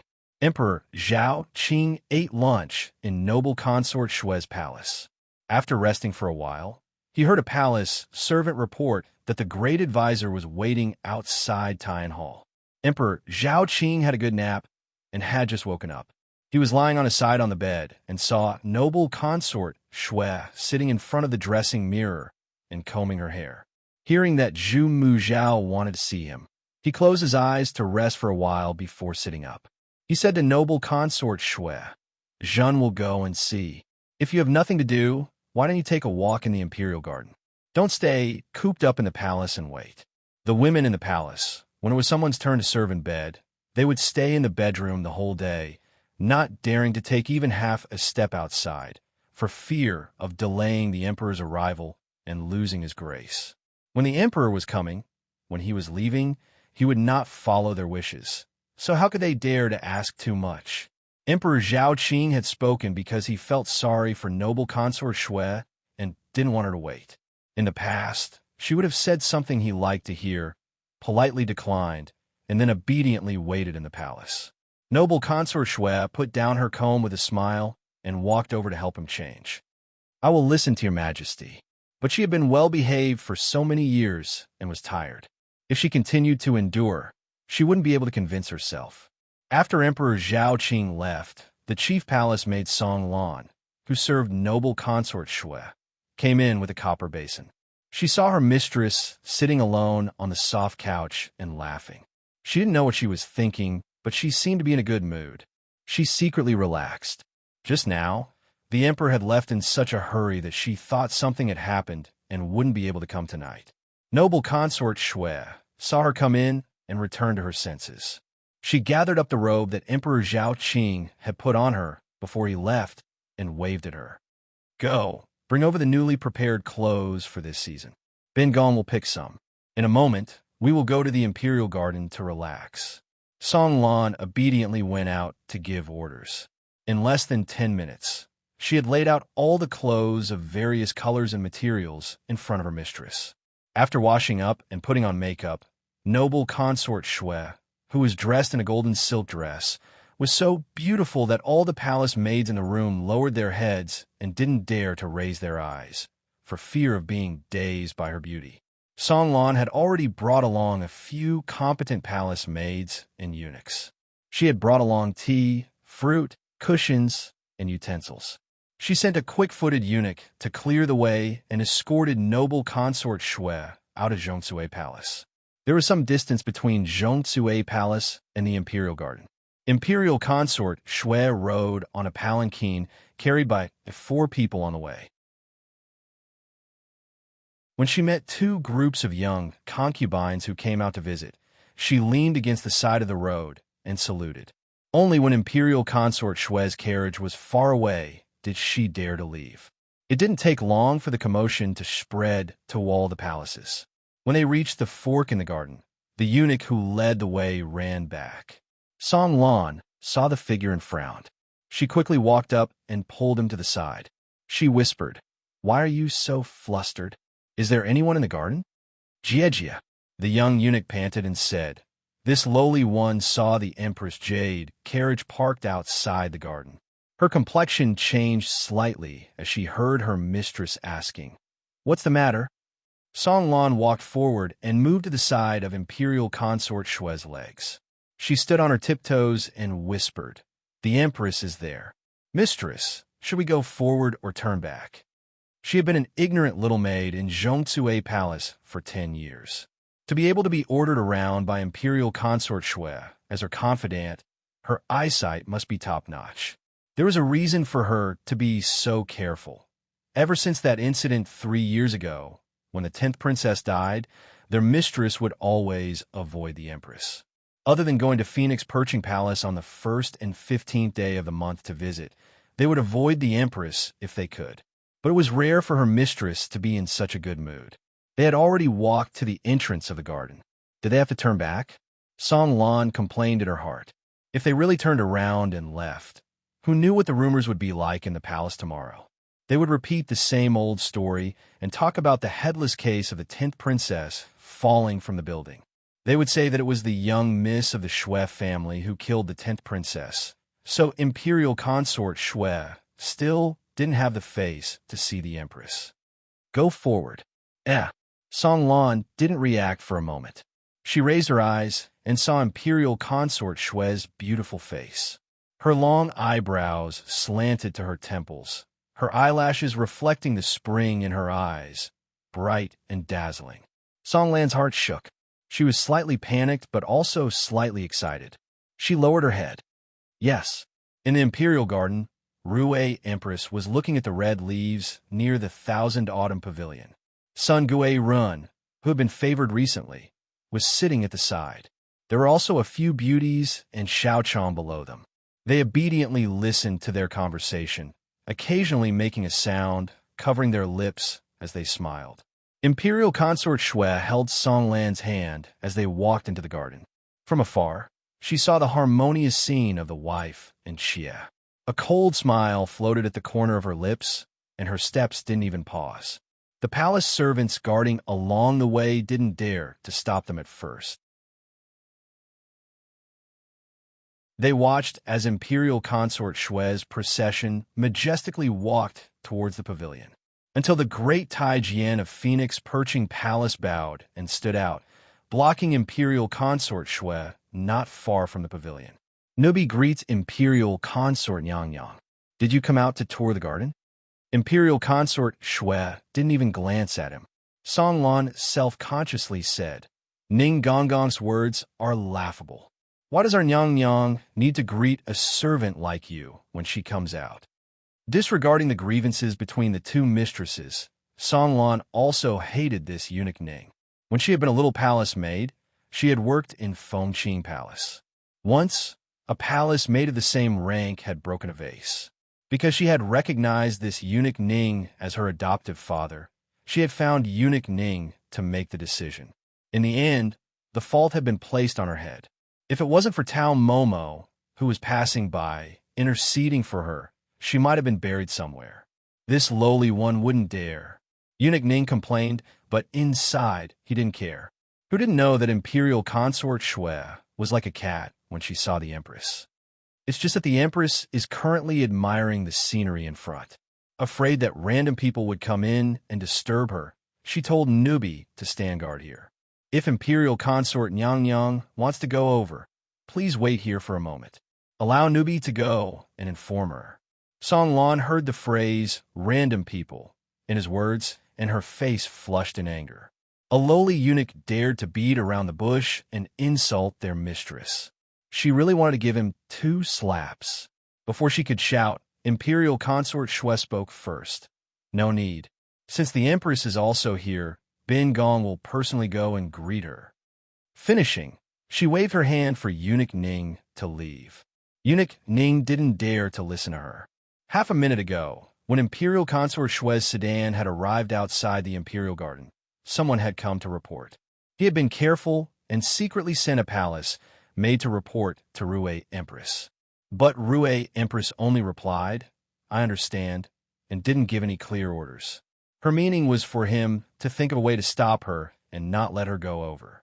Eunuch Ning had served the Empress for many years and always had this thought. Kunling Bureau had changed too, Darren. When the 8th month's book of Kun came down, the hearts of the people in the Hogong were wavering. The palace maids without any support were like headless flies, not knowing where they should go to try their luck. Today, the Empress wanted to embarrass Imperial Consort Shui to appease those Feipin and make them understand one thing. No matter how Kunling Bureau recruited, the one whose words counted the most in the Hogong was still her, the mistress of the 6 palaces. Nyang Nyang, don't make it difficult for this lowly one. Eunuch Ning didn't move. It wasn't that there wasn't a path on the side. It was fine to go around, but as an honored imperial consort, why would she go around the path of a eunuch like him?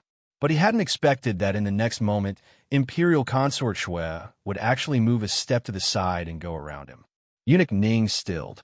His mind was filled with the thought that he couldn't ruin the Emperor's plans. He brainlessly turned around, knelt down, and pulled on the hem of Imperial Consort Shui's robe. Imperial Consort Shui stumbled from being pulled by him. Song Lan hurriedly grabbed her arm to steady her. But seeing that he dared to pull on their mistress, she angrily kicked his shoulder and scolded harshly. You dog! This shout wasn't not loud. It caused all the Feipin sitting in the pavilion to jump in fright.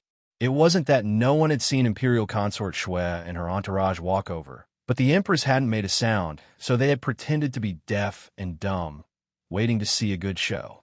Who would have thought that it would be such an opening? Oh, what is this? Sun Ren first gave a small exclamation, her large and watery eyes staring towards the south. Empress Rue's smile darkened. She gazed at the bright gold in the distance before standing and saying, Go, follow Ben Gong to see. The group followed. When they arrived, they saw Imperial Consort Shui, who usually liked to smile, had a cold expression as she called for someone to support her. The head Taijian of Perching Tree Palace was trembling as he knelt on the ground. The people of Zhongshui Palace were all furious. It was possible to guess what had happened. Empress Rue frowned. She looked at Eunuch Ning, who was kneeling on the ground, and had an idea. She then raised her head to meet Imperial Consort Shui. The two's gazes met in the air, and the former asked first, Who was the one making a racket just now? Hearing Empress Rue's question, Song Lan voluntarily admitted. Replying to Empress, it was Nubi. Empress Rue was displeased. In the Imperial Garden, it isn't a place for you to shout. Song Lan was sullen, but she still knelt down. Nubi knows she was wrong. Empress Rue ignored her and said directly to Imperial Consort Shui, Mimi, this palace servant has neglected discipline. Today, Ben Gong is a small one. What will happen if she shocks the holy self in the future? Imperial Consort Shui thought inside. Empress Rue's habit of striking first hadn't changed at all, just like in the past, when her eldest brother's only son was in his prime. Before they could discuss marriage, the Empress pushed out the 10th princess at the Lotus Banquet, causing a group of youths in Jing to admire her. Just like in the past, when the 10th princess was critically ill, the Emperor was furious. Before she could plead for the child in her womb, the Empress cried in front of the Emperor, forcing her to kneel in front of the hall to beg for forgiveness. The child died in her womb. The Emperor didn't demote her, but made the 9th prince, who should have returned to Jing that year, stay in the mountain for 2 more years. From then on, she silently watched as Empress Rue used all her methods to control the 6 palaces and endured until now. Not long after her son returned to Jing, this empress made peace with his father through the Count of Zhongyongfu, vainly attempting to marry the daughter of the Rue family into the Shui family to make up for the unfortunate marriage of the 10th princess. The empress had calculated every step. She had calculated well.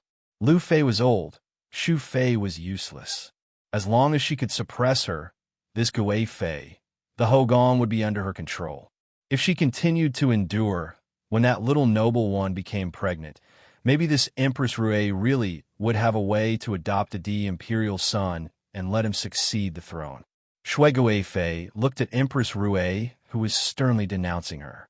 She lightly pushed away the support of the palace attendants and walked forward. She bowed slightly and said, "This newbie was rash. Empress, please punish." She often suffered in front of Empress Rue. Everyone was used to it. Even Empress Rue herself didn't feel that there was anything wrong with her lowering her head to her. Her expression softened, and she looked at Song Lan, who was kneeling on the ground. She drawled, "Since she didn't learn the rules well, she needs to be taught from the beginning. Seeing that this newbie has served Mimi, Ben Gong will not punish her heavily. Someone, send her to Cleardew Workshop to learn the rules." Song Lan's face instantly paled. Cleardew Lane. It had a nice name, but anyone who had been in the palace for a few years knew that it was the most filthy place.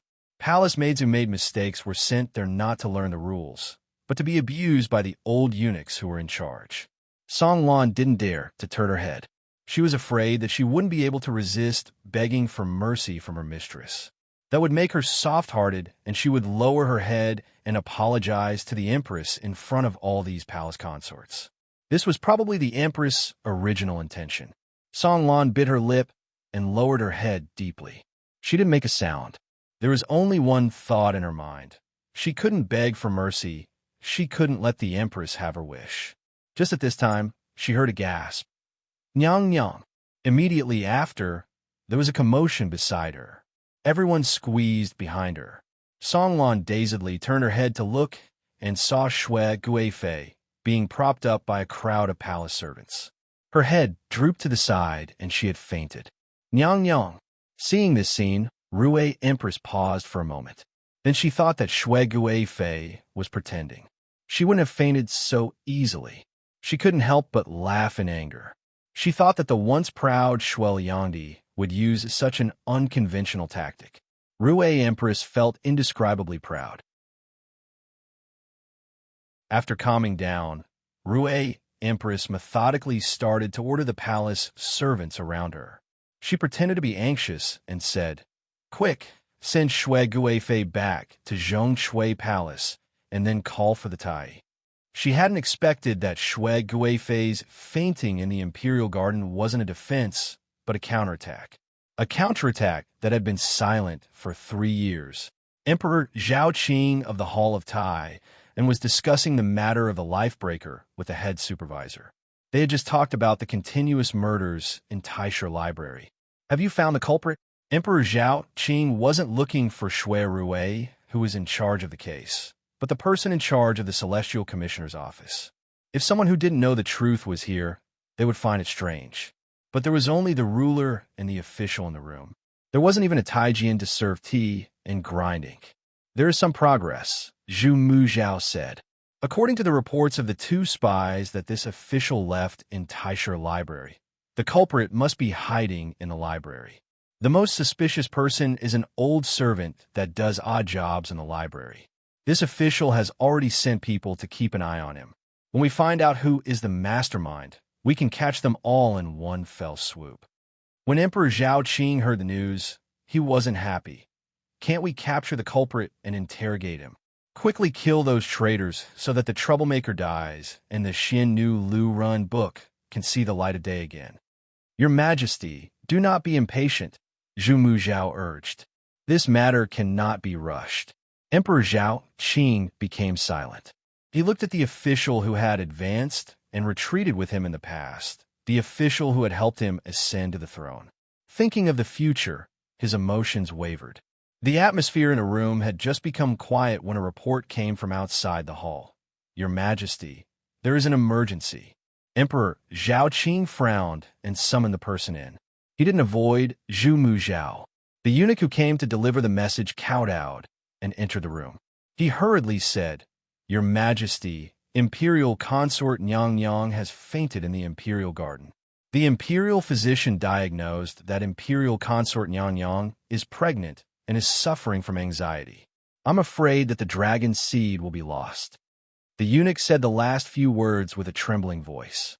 He was afraid that if he said a word too much, it would be the same as losing his life.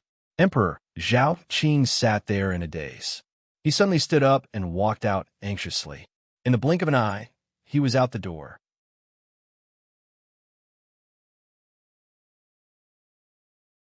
Chapter 640. The news that noble consort Shui had been contradicted by the Empress Tai Jian and fainted in the Imperial Garden quickly spread through the palace. When Emperor Zhao Qing hurried to Zhongcui Palace, there was a crowd of consorts and noble women in the outer hall. Not a single one of the women that had been in the Imperial Garden 2 hours ago was missing. They had all been kept here by the Empress. It had to be said that the worst person right now was Rue Empress. Originally, she had planned on destroying noble consort Shui's reputation in front of others to cover the momentum of Kuan-Ling Bureau replacing her. Who would have thought that noble consort Shui had come prepared and purposefully ran into her gun? Great, noble consort Shui had miscarried. After the Tai had examined her, they all had bitter expressions and said that the breathing was unstable. If noble consort Shui really miscarried, she wouldn't be able to escape the blame. She wouldn't be able to explain herself. At this critical moment, she really didn't know if she should hope that the dragon seed in noble consort Shui's belly would be preserved or not. Seeing Emperor Zhao Qing stride in, Rue Empress shook and brought a room full of women to greet him. Your Majesty. Before they could finish, Emperor Zhao Qing raised a hand to interrupt them. Ignoring them, he walked straight into the inner hall. Emperor Zhao Qing saw the unconscious noble consort Shui on the bed and called over the Tai and palace maids to ask what had happened. His face was so black it could wipe shoes. When Rue Empress saw him come out with a cold expression, she knew it wasn't good. Before Emperor Zhao Qing could question her, she blamed herself. Your Majesty, please don't be angry. That chamberlain that rudely offended Gui Fei's chamberlain, Chen Xia, already had people drag her away to be flogged. Speaking of this, Chen Xia is to blame. At the time, I was happily chatting with my Mimi in the garden and didn't notice Gui Fei had come. The people below didn't know that Gui Fei was delicate and stupidly blocked her path. That's why she was so angry, Sai. Rue Empress sighed as she spoke. Son Gui Run, who was standing behind her, softly followed up. Yes, Your Majesty. How could we have known that Gui Fei Nyang Yang was pregnant? Normally, Rue Empress knew Emperor Zhao Qing's temper. 1. He liked the new and hated the old. 2. He hated people hiding things. With her explanation, it was more like noble consort Shui knew she was pregnant but hid it and purposefully ran to the Imperial Garden to cause trouble. With Sun Gairen's support, even if Emperor Zhao Qing blamed her, he wouldn't reprimand her in public. Who knew that after Emperor Zhao Qing finished listening to the two, his anger didn't subside but rose. With a wave of his sleeve, he brushed off the porcelain cup on the tea table. He said angrily to Rue Empress, "She is a Gui Fei, and her rank is just below you in the Hogong. Yet she can't even stroll in the flower garden and has to endure the harassment of your servants. How absurd! Men, tie up all the evil servants of the Empress. Every one of them shall be flogged 20 times, no less. Rue Empress would never have thought that noble consort Shui hadn't run to the imperial garden on her own, but Emperor Zhaoqing had said it first. Now Rue Empress was going to say that something had happened to noble consort Shui because she had run to the imperial garden on her own. Wasn't that slapping Emperor Zhao Qing's face? Emperor Zhao Qing hadn't finished venting his anger when he turned his head to see Sun Gui Ren's aggrieved state. He didn't feel pity, but felt that she and Rue Empress were birds of the same feather. Just now, they had been trying to fool him. You're just a little noble person. Even if noble consort is pregnant, do I have to send someone to notify you beforehand? You really don't know etiquette, don't know what it means. From today onwards, Zhen will move out of Xixia Palace. That is the place of Defei's palace. How can it be sullied by an immoral woman like you? Sun Gui Ren was completely dumbstruck. Move out of Xixia Palace. The emperor wanted to remove her position. Rue Empress was also frightened by Emperor Zhaoqing's outburst. Before she could react to save her, she had someone invite her out of Zhongshui Palace. Sun Gui Ren, who had knelt on the ground and cried for forgiveness, was forcefully dragged away by two strong palace maids. Zhongshui Palace was noisy for a while before quickly returning to silence. Emperor Zhaoqing returned to the room and sat down in front of noble consort Shui's couch. He held the soft hair hanging by her side and lowered his head to look at her bloodless face. He was dazed. This situation seemed familiar. 3 years ago, she had also been like this. She had mysteriously lost the child in her womb. He knew that the fault wasn't on her, but he couldn't even help her vent. He could only secretly visit her in the dead of night. As the emperor, sitting on the dragon throne, there were times when he had no other choice. Back then, when the 10th princess fell off a building and died unexpectedly, he had investigated clearly who had done this behind the scenes and framed the Shui family. His 7th prince, Lu Hao, had been so audacious as to scheme against his royal sister and murder his own kin. But he couldn't punish this bastard. Instead, he had to cover up his crimes and make the Shui family the scapegoat. This wasn't because he loved Lu Hao so much that he couldn't tell right from wrong, but because he couldn't go against the teachings of his ancestors. Other than the successive celestial commissioner's advice, few people knew that every new emperor would go to the imperial ancestral temple to listen to the teachings of the holy ancestor on the day he ascended the throne. He clearly remembered the most glorious day of his life more than 10 years ago. Wearing a dragon robe and imperial canopy, the officials bowed to him.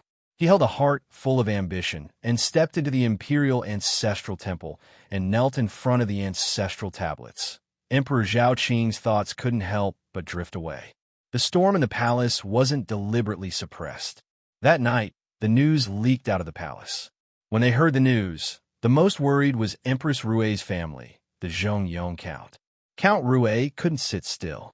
He immediately used the excuse that the Countess wasn't feeling well to send someone to the junior supervisor Fu to find his eldest daughter, the wife of the junior supervisor, Ren Rue Shi. As the eldest daughter, Rue Hongxia was more than 10 years older than her youngest sister, Rue Zizhu. She was twice her age. She wasn't as beautiful as her sisters. When she was middle-aged, she looked like a dignified woman. Her features were similar to Empress Rue in the palace. "Father, why are you in such a hurry to find me?" Ren Rue Shi walked into the dining hall. Seeing her father's frown, she guessed, did something happen to the Empress in the palace? Count Rue gave her a summary of what had happened in the palace this afternoon. Ren Rue Shi finally knew the severity of the situation. Not only was noble consort Shui pregnant, she took the opportunity to attack her aunt, the Empress. The emperor was so angry that he punished the Empress's palace servants and even punished Sun Guiren, who had finally gained favor. Now, their plan to have the Empress raise a stepson was ruined. Emperor Zhaoqing had been ill in recent years, and the Empress was childless. Her authority in the palace was declining day by day. Missing this opportunity, how could they find another? I've long said that the Shui family has evil intentions. That noble consort Shui has endured until now. Father doesn't think so, and even planned to marry Zizhu Mimi to their family. Fortunately, this didn't happen. Ren Rue sure couldn't help but say. Seeing Count Rue's expression wasn't good, she changed the topic and urged, "Father, don't panic. It's true that we should quickly think of a countermeasure. If this continued, no matter which Prince Emperor Zhaoqing appointed as the heir apparent, as long as Rue sure still sat on the position of Empress, the Count Fu would be a thorn in the other's side. Most likely, after the new emperor ascended the throne, the first thing he would do would be to attack the Count Fu. After that, there would be no place for the Rue family in the capital."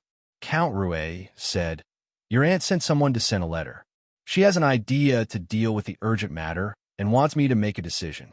I just can't decide whether it's good or bad, so I asked you to participate." "Then what does Annie mean?" Count Rue raised his head to look at his eldest daughter and said, "Today, it seems that the emperor is biased towards noble consort Shui. It's hard to guarantee that there won't be some fence-sitters in court that will fall to the ninth prince's side tomorrow. Moreover, the ninth prince is about to get married. Among the princes, only Ning Wang has more prestige than him. However, Ning Wang is grounded in his mansion, allowing the ninth prince to outshine him. Your aunt wants us to think of a way to make Ning Wang leave the mansion early to suppress the ninth prince's power." Ren Rue sure immediately understood. It wasn't just the Rue family that couldn't tolerate the Shui family's rise in power. There was also Ning Wang Fu. "Go back and mention this to your son-in-law. Tell him about noble consort Shui's pregnancy. The empress has been implicated because of this, and your mother is ill. Ask him if he has any way to smooth things over." Count Rue instructed his eldest daughter.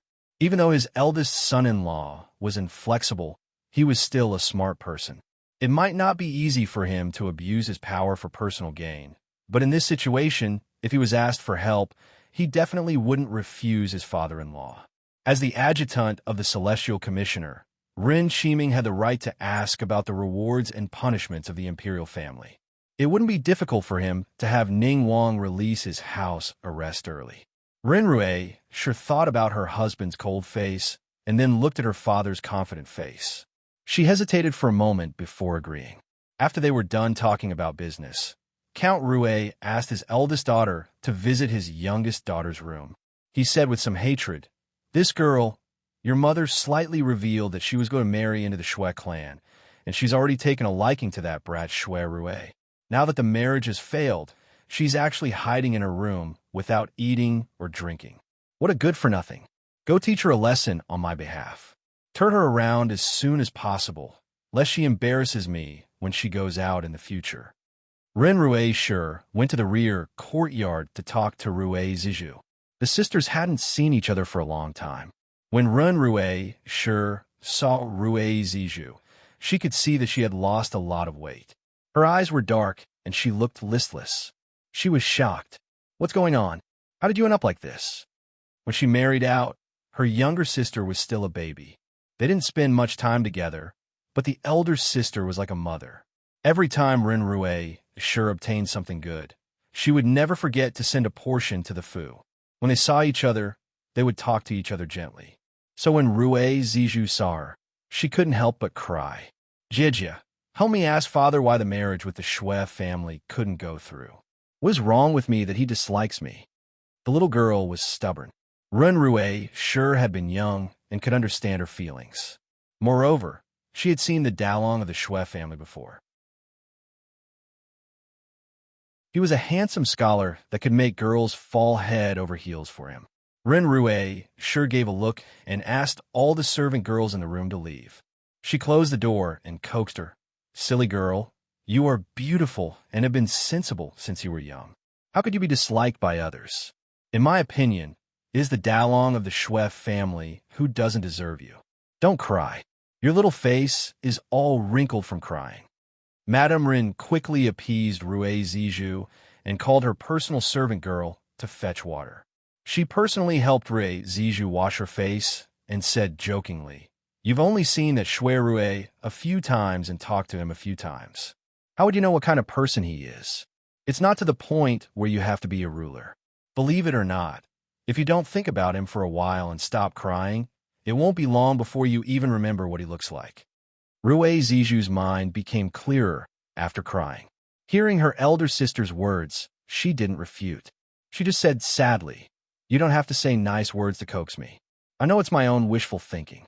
Eldest brother of the Shui family already has someone else in his heart.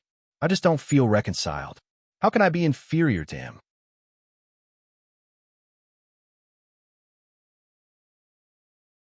Chapter 641.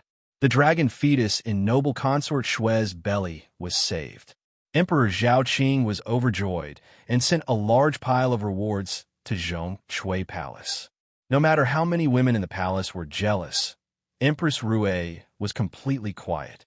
Emperor Zhao Qing forbade the people in the palace from talking too much about the shocking fetus in the imperial garden, but allowed her to summon her family members into the palace to talk. However, old Madame Shui had passed away, and Prime Minister Shui's family was small in population. They didn't have many women.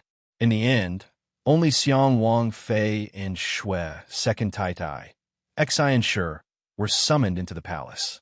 Prime Minister Shui lost his wife in his middle years and did not remarry. He had 2 sons and 2 daughters. In the eyes of others, the 2 daughters were good fortune. One was honored as a noble consort, the other as a Wang Fei. Madame Xian was summoned to the palace in a daze. When she heard the good news, her head felt heavy and her feet felt light as she walked out of the palace. When she got home, she repeated what the imperial consort had said to Second Master Shui. Nyang Nyang didn't mention anything else. She only said that we don't have to worry about the marriage of the eldest young master of the Fu. I didn't dare to ask. I thought, could it be that Nyang Nyang already has a candidate in mind and is just waiting for His Majesty to appoint the marriage? Second Master Shui was an assistant minister of the Ministry of War. He was about 40 this year. His face was pale and beardless, his body slightly plump. At first glance, he didn't look like someone who would lead troops, but more like a country gentleman. No one could tell that he had followed Prime Minister Shui to the southwest when he was 14 or 15. When Yang Yang said this, was Wang Fei present? Second Master Shui asked out of the blue. Yes. Xi and Shi looked at her master's expression and couldn't help but ask, didn't Taiguoi have intentions of marrying a girl from the Rue family to the eldest young master? Second Master Shui smiled indifferently. Where did you hear that? Why would our family have a marriage alliance with the Count Fu? Xian Shi stilled. Didn't Taiguoi want me to investigate the character of Miss Ziju in the Count Fu? A few months ago, during a family banquet, Prime Minister Shui called the 2 members of the second branch to him and mentioned that there was a young lady in the Earl's mansion who was yet to be betrothed. The implication was that he wanted Xians to pay a visit and find out what was going on. Prime Minister Shui's Fu was very different from other families. The main residence was managed by a few housekeepers. The second branch had moved out early to start their own business. So the Shui family only had women who could go out to socialize. Xian Shi was the only one left. Even though the assistant minister's wife's status wasn't very high, Xian Shi still went to the countess's mansion twice. She didn't see Rue Ziju in person, which meant that she had brought Rue Ziju with her. The countess didn't seem to be unhappy about it, but who would have thought that before the marriage could even be properly brought up, it would go down the drain for no reason. Second Master Shui glanced at her and said, Who said that it must be done after you inquired? Didn't you find a few girls for Kuang Su? Do you want your son to marry all of them? Madame Xian's face reddened. She said defiantly, What are you talking about, master? How can Su or be compared to his eldest cousin brother? Eldest young master is the eldest grandson who will inherit the family business in the future. How can we allow the marriage to be so casual? If the bride's family misunderstands, wouldn't they complain? Other families in the capital might fight over the family business, but the Shui family didn't have to worry about this. Old Master Shui had always been a man of his word. When his 2 sons started their own families, he kicked the younger one out and divided the family property. It was obvious that he wanted the eldest son to inherit the family business. Later, when the eldest son died, he didn't even mention the matter of bringing the younger son back to the Fu. Instead, he focused on cultivating the eldest grandson and didn't even give the second branch a chance to have other thoughts. Such a simple and crude way of managing the family had once attracted the attention of all the rich families in Anling City. Of course, there were different opinions. Second Master Shui, just laughed this time. He looked at his shrewd wife and didn't say anything. He was afraid that his extremely clever eldest nephew would mistakenly think that the old master really wanted him to marry the daughter of the Rue family so that he could marry into the Earl's mansion, settle the unjust case of the 10th princess falling off the building, and get along well with the Empress. But he had always known that this was impossible. Just because of this, his Guifei Mimi in the palace would never agree to this marriage. For their eldest brother's only son to marry the Empress niece, it was a fantasy. How could he not know how stubborn his eldest sister was? Many years ago, there was an accident. His second sister was confused and caused it. Old Master, Madame Xin called back Second Master Shui, who was reminiscing about the past. We don't have to worry about young Master Shui. Father and her ladyship are looking at him. It's our sewer who should be worried, Madame Xin said with a worried face. Our child will be 17 in 2 months. Cheng Bai's marriage will be delayed. As the younger brother, how can he be one step ahead of us? Even if I want to look for a girl, I have to do it secretly. I'm afraid that father will be unhappy if he finds out. If I wait for another year or two, I'm afraid that the girls I like will all be chosen. Second Master Shui also had a headache when he thought of his son. But it wasn't his son's marriage that he was worried about. Let's put it this way. The more successful his eldest brother's Cheng Bai was, the more disappointing his son was. At such a young age, Shui Rue was already a 5th-rank official with 2 ranks of Jinshi. He could enter and leave the imperial court and had a reputation. Shui Guangxi was neither good at literature nor martial arts. He couldn't bear the hardships of learning martial arts. He was not suited for studying. He only knew how to get into trouble all day long. The young master of my Shui family doesn't have to worry about marriage. There were countless families in Anling who wanted to be related to the Shui family. It was others who were worried. Second Master Shui felt that Madame Xin was worrying for nothing. If you have time to ask about this nonsense, why don't you discipline your precious son? He runs around all day long. Even I, as his father, don't know what he is busy with. Madame Xin didn't want to listen to him, scolding her son. She stood up and glared at him. She said, I don't know what you're doing. Every time you see him, you scold him with a straight face. He was so scared that he didn't dare to come close to you. All right, I will send someone to find him. Master, please take an afternoon nap. I scolded him for his own good, Second Master Shui muttered. Seeing Madame Xin lift the curtain and leave, he sighed inwardly. He thought that he only had one son in his life. If he could be half as smart as Shui Rue, how could he bear to scold him? In the early years, the princes were young and the situation was unclear. The old master was happy to see that Cheng Bai and Ning Wang were on good terms, so he had tacitly allowed Su to run behind them. Who would have thought that Cheng Bai and Ning Wang would turn against each other? That silly boy couldn't even tell. The 9th prince had already returned to Jing, but he was still trying to get closer to Ning Wang. How could he not be angry? Yushu heard the good news of Imperial Consort Shui the next day.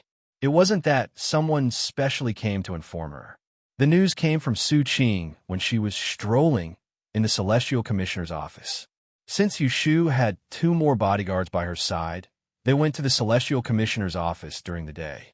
She didn't order them to guard the door, but sent them to walk around the office as eyes and ears. Lu Hong and Su Qing relied on their famous names. Other than some places, the Celestial Commissioner was unimpeded and could go anywhere. After a few days, they became familiar with each other and gradually brought back some useful or useless news for Yushu. I heard from a Changji in the Imperial Secretariat that the palace sent out an edict last night. They were to choose 1,000 virgin jade coins and use pearl silk to weave a picture of the moon on the sea and send it to the palace. It was said that the emperor was preparing it for the imperial consort during the mid-autumn festival banquet. Su Qing repeated what she said. Yushu pondered for a while and felt that it was strange. Virgin jade coins and pearl silk were both auspicious items. They were recorded in the half of the list of strange and rare objects that the Xian family gave her. The former was a fine jade the size of a copper coin and hung on the neck of a baby boy who was less than 100 days old. It absorbed the red yang qi and took 81 days to form one. The latter was a rare pearl silk spit out by a pearl silkworm. It looked like a silver thread and was extremely flexible. It was a tribute to the emperor. Pearl silk was fine. The emperor was happy to use the precious silk made of one tail of gold to weave a flower pattern for his favorite concubine. At most, she would sigh with emotion that imperial consort Xue's favor never waned. However, it was thought-provoking to use virgin jade coins. If she remembered correctly, this thing was always worn by the concubines who were pregnant in the palace to comfort the fetus. In other words, noble consort Xue was pregnant. After Yushu concluded, she immediately felt that this was good news. In order to confirm this matter, she approved a few marriage invitations in the afternoon and left them for Jingchun to stamp tomorrow morning. Without waiting for the sunset bell to ring, she ran to the Supreme Court to find Xuerue to verify. They were both government offices. The Supreme Court was not far away. When Yushu walked past the bell tower, Lu Hong led her horse over. He bowed his arm and helped her, who was wearing a loose robe, onto the saddle. He then turned around and mounted his own official horse. He and Su Qing followed closely on her left and right, unimpeded out of the main gate of the Celestial Commissioner's office. Su Qing rode on the back of a tall horse, turning his head to look at the gradually diminishing figures of the guards on duty under the huge wooden gate. Just 2 months ago, he was like these ordinary people standing guard day and night, being transferred from one gate to another. His eyes were blocked by the high walls of the city gate, as if he would never be able to see the day when he would be able to get out of the city. Su Qing ran for a while and found that he was lagging behind Lu Hong. He quickly followed. Yushu hadn't arrived at the Supreme Court when she saw Xuerue's official sedan on the way. It seemed like he had just come out from the government office and was about to go somewhere else. Lu Hong stepped forward and stopped her. Xuerue pushed aside the cloth curtain and looked outside. Seeing it was Yushu, he had the sedan bearers put down the sedan and stop by the roadside to talk to her. "Where are you going?" "I was just about to make a trip home." Xuerue leaned half of his arm against the window of the sedan chair. His docile mare, named Little Red, lowered its head and sniffed at him fawningly. He reached out to block its huge head and rubbed its cheek. Little Red shyly turned its head away. A moment ago, someone from the Fu had come to the yamen. Grandfather had told him to go back. He didn't know what had happened. Yushu leaned down and asked in a small voice, "I heard that the Gui Fei is pregnant?" Xuerue was surprised for a moment. "What? You didn't know?" Yushu was a little disappointed, thinking that she had misheard.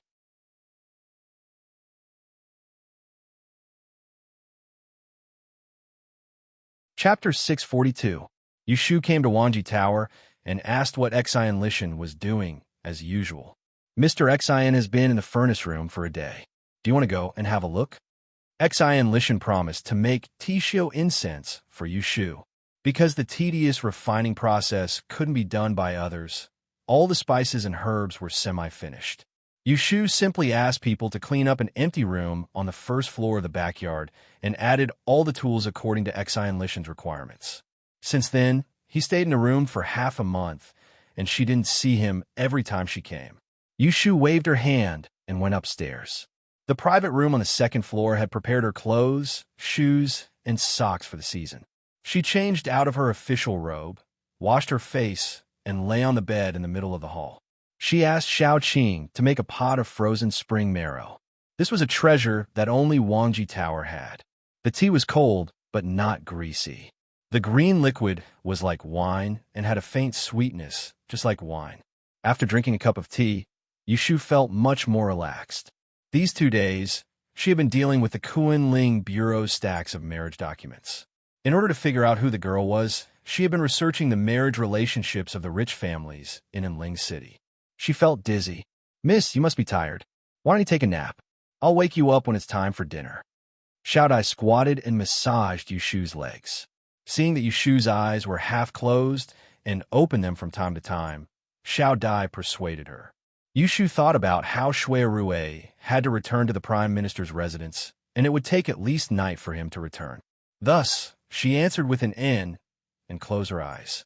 Little Qing quickly went into the room to get a soft blanket and came out to cover Yushu with it. Shui Rue changed his clothes and hastily entered the study room. Only then did he realize that Shui Lingnan wasn't the only one waiting for him. Lu Tan was sitting beside the tea table by the window, and he raised his head and smiled at Shui Rue. Shui Rue stood in front of the door and raised his hand to salute. When he was about to greet him, he heard him say, "Cousin is finally back. Come in. No need to be so polite in your own home. I didn't know Wang Ye was coming. Sorry for not going out to greet you," Shui Rue said with a smile. He saw that the teacup in front of Lu Tan was no longer smoking. Obviously, he had been here for a long time, and the gatekeeper did not greet him. It seemed that he had come in from the side door. After being conferred the title of Wang Ye, Lu Tan, as a prince, he could not casually visit other people's mansions. Even his maternal grandfather's house, he could not come as he pleased. This was a matter of manners. "Sit down and talk." Shui Lingnan pointed at the chair opposite Lu Tan and asked Shui Rue to sit down. He said to Shui Rue, "Who didn't return home yesterday. Today, there was good news from the palace that the imperial consort is pregnant. Sit down and talk." Shui Lingnan pointed to the chair opposite to Lu Tan and asked Shui Rue to sit. He said, "You didn't come home yesterday. Today, there is good news from the palace. Imperial consort Yang Yang is pregnant." He looked at Lu Tan, who was sitting next to him, with a smile on his face. "Congratulations, Wang Ye." Shui Rue congratulated him. Imperial consort Shui's pregnancy was a happy event for the entire Shui family. It was even more beneficial to Lu Tan.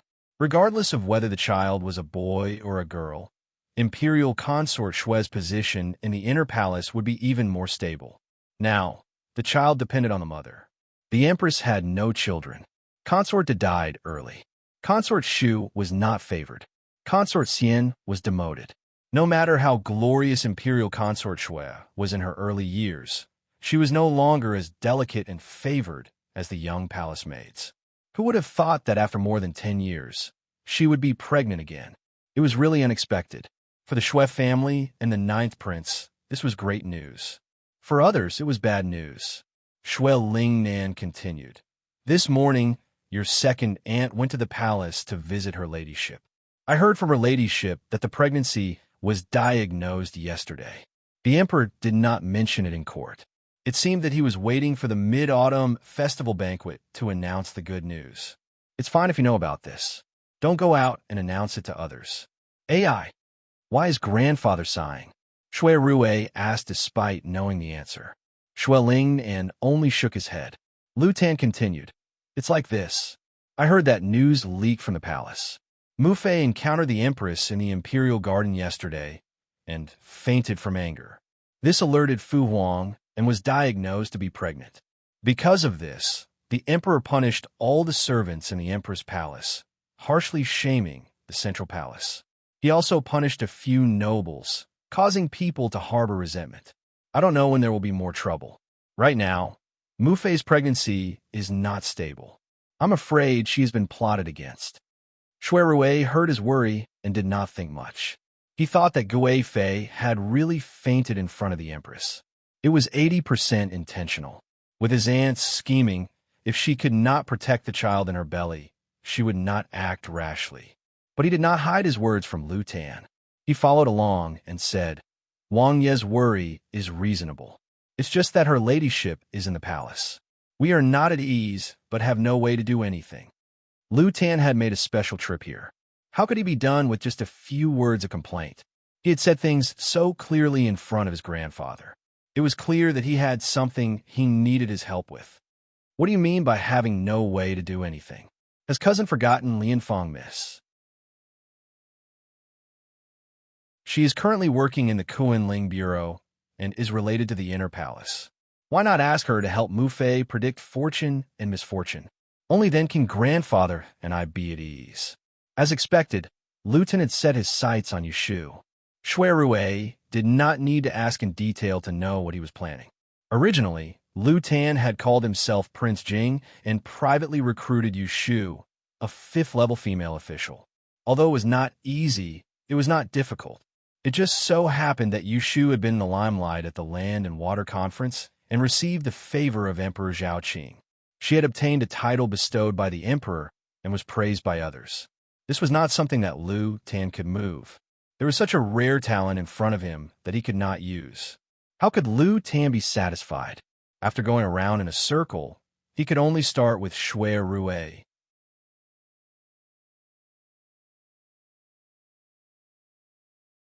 Chapter 643. In reality, what Lu Tan did was smart. He wanted to use Yushu, but he was selling a favor to Shui Rui. Unfortunately, the Shui family and Jing Wangfu were in the same boat. Shui Rui was selling a favor for nothing. Shui Rui understood and calmly looked at Lu Tan. He turned his head to ask Shui Lingnan, "What does grandfather think should be done?" Shui Lingnan replied, "The matters of the Hogong, us foreign officials, should not interfere. But the child in your Jumu's womb is of great importance and cannot be neglected." He didn't finish his words. Shui Rui saw a deeper meaning in his eyes. His heart jumped, and he couldn't help but think. There were many Fei Pin in the Hogong. Above Gui Fei, there was only one empress. If Gui Fei successfully gave birth, her contributions would be even more prominent. If at this time something happened to the empress, then the empress, who was childless and lacking in virtue, would definitely be impeached by the imperial censors. When the position of empress was empty among the women in the Hogong, who would have the qualifications to advance further? Shui Rui lightly pursed his lips. Looking at Lu Tan's still young and inexperienced face, he guessed that he definitely hadn't thought of this layer. Otherwise, he wouldn't have been able to sit still long ago and wouldn't have had the thought to use him. "Grandfather, don't worry." Faced with such a situation, Shui Rui could only agree. Shui Lingnan looked at him with satisfaction. He turned his head to say to Lu Tan, "After the Mid-Autumn Festival, it will be Wang Ye's grand wedding. I only hope that it will be perfect." Lu Tan smiled and said, "At that time, grandfather must drink a few more cups of grandson's wedding wine." Shui Rui watched from the side as the grandfather and grandson talked about an off-topic topic. One had a pleasant expression, the other was close. It was completely a scene of children and grandchildren being happy. But he was like an outsider, watching coldly from the side. Yushu was not in a deep sleep. She could hear some movement in the room. Even with her eyes closed, she could feel someone sitting in front of her. She was originally lying on her back, but when she opened her eyes, she saw Shui Rui sitting on a chair a foot away from her. Not far away, there was a dim gauze lamp under the window. With only a few inches of light, she could barely see him clearly. "Are you awake?" Yushu sat up slowly. She tucked her messy hair behind her ears. He reached for the teacup on the table.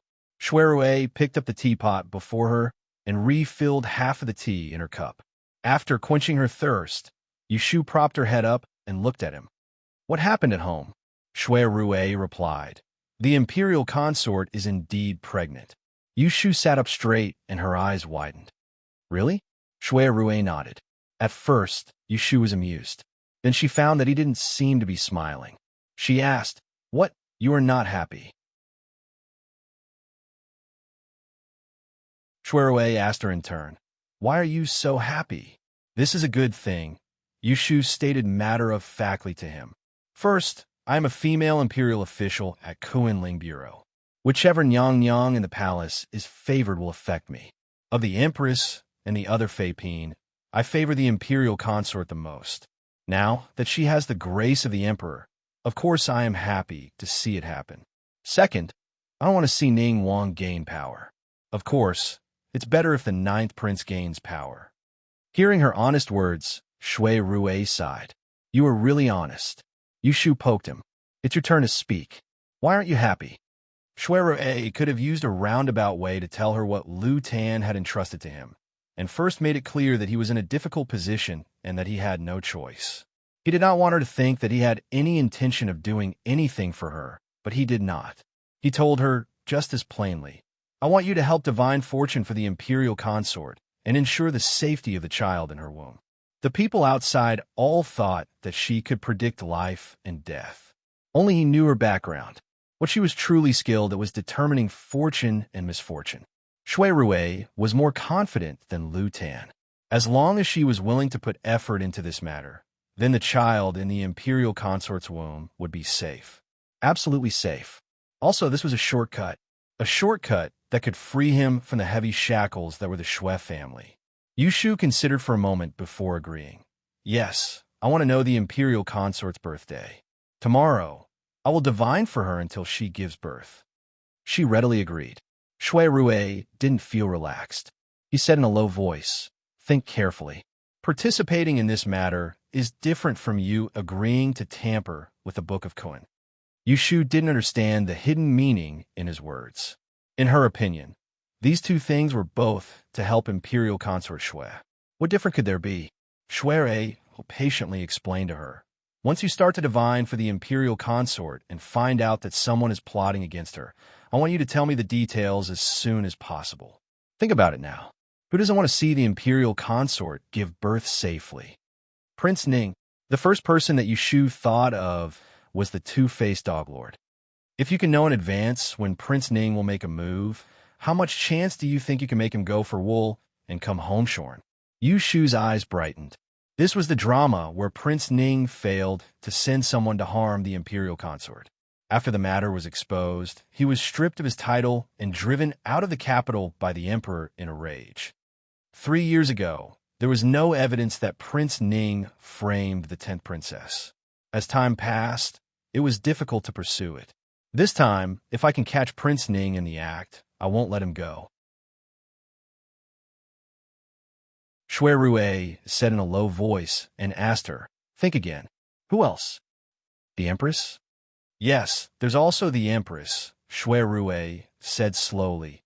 "The Empress has been in charge of the 6 palaces for more than 10 years. She has no children. There are 7 laws. When a woman reaches 50 years of age and has no children, she can choose a concubine as the eldest. If the wife is not virtuous, she shall be abandoned. Her Majesty is 47 years old this year, a little older than the Emperor. It seems that it is difficult for her to have a child. She is nearly 50 years old. Seeing that the imperial consort is pregnant, she is more anxious than anyone else. If she harms the imperial consort, and this matter is exposed, she will be impeached. Think again. If the Empress is deposed, which consort is most likely to be promoted by the Emperor? The imperial consort." Yushu swallowed. In this way, wouldn't Lu Tan directly become the first prince? Then what's the point of others fighting for her? What's there to fight for? So, no matter which one of them harms the imperial consort, it can shake the entire court. Now do you know what it means to be involved in this matter? It's fine if it succeeds, but if it fails, can you bear the consequences? After she heard Shui Rui's explanation, Yushu noticed that she was still thinking too simply. If she agreed to help him calculate the fortune and misfortune of the imperial consort, then she would have completely boarded the pirate ship, and it would be difficult for her to get off it. In history, there were only 2 outcomes for those who failed in the fight for the throne: death and a life worse than death. This caused her to hesitate. Compared to Ning Wang becoming the crown prince, she was more willing to see Lu Tan become the crown prince. Otherwise, she would not have been so willing to help Shui imperial consort alter the Book of Great Earth and ignore the Empress and Shu Fei. However, she did not forget that the starting point of everything she did was to escape the death trap of the person who broke the fate to preserve her life. But who knew how long it would take for Lu Tan to sit on the throne after he became the crown prince? It was hard to say whether or not the emperor would deal with her in this period of time. Whether or not Lu Tan would become the crown prince, whether or not he would become the emperor in the future. In the end, it could not determine whether or not she could keep her little life. Was there a need for her to take such a risk for an unnecessary matter? If it was someone else, they would definitely consider this question for a few days But for Yu Shu, who often toyed with probability, it was just the time it took to drink a sip of tea. Go. You don't have to scare me. I'll do it. Come, let's clap hands and agree. Whoever regrets is a bastard. One of her principles was, rather than waiting for death, it was better to take the initiative and attack. Furthermore, she had confidence in Shui Rue. She could divine the mastermind who wanted to harm Gue Fei, so Shui Rue would definitely be able to make them reveal their true colors. At this time, Yushu was still sitting on the soft couch. Her hair, which had just woken up, was loose and disheveled. A tuft of it was sticking up on the top of her head. Her serious appearance of raising her hand and swearing was very silly, but in Shui Rue's eyes, it was extremely cute. Pa! Shui Rue raised his hand and lightly patted the center of her palm, causing a clear sound to resound out, yet he didn't retreat and instead seized the opportunity to hold her entire palm before moving it close to his face and pecking the back of her warm hand. And then he said with a chuckle,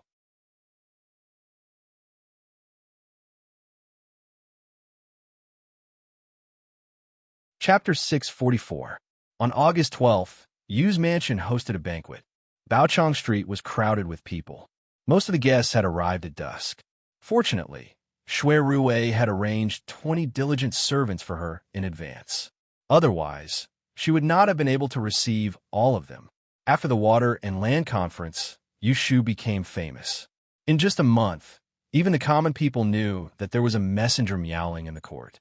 She had learned the skills of immortals and could summon the wind and rain to help the current sage.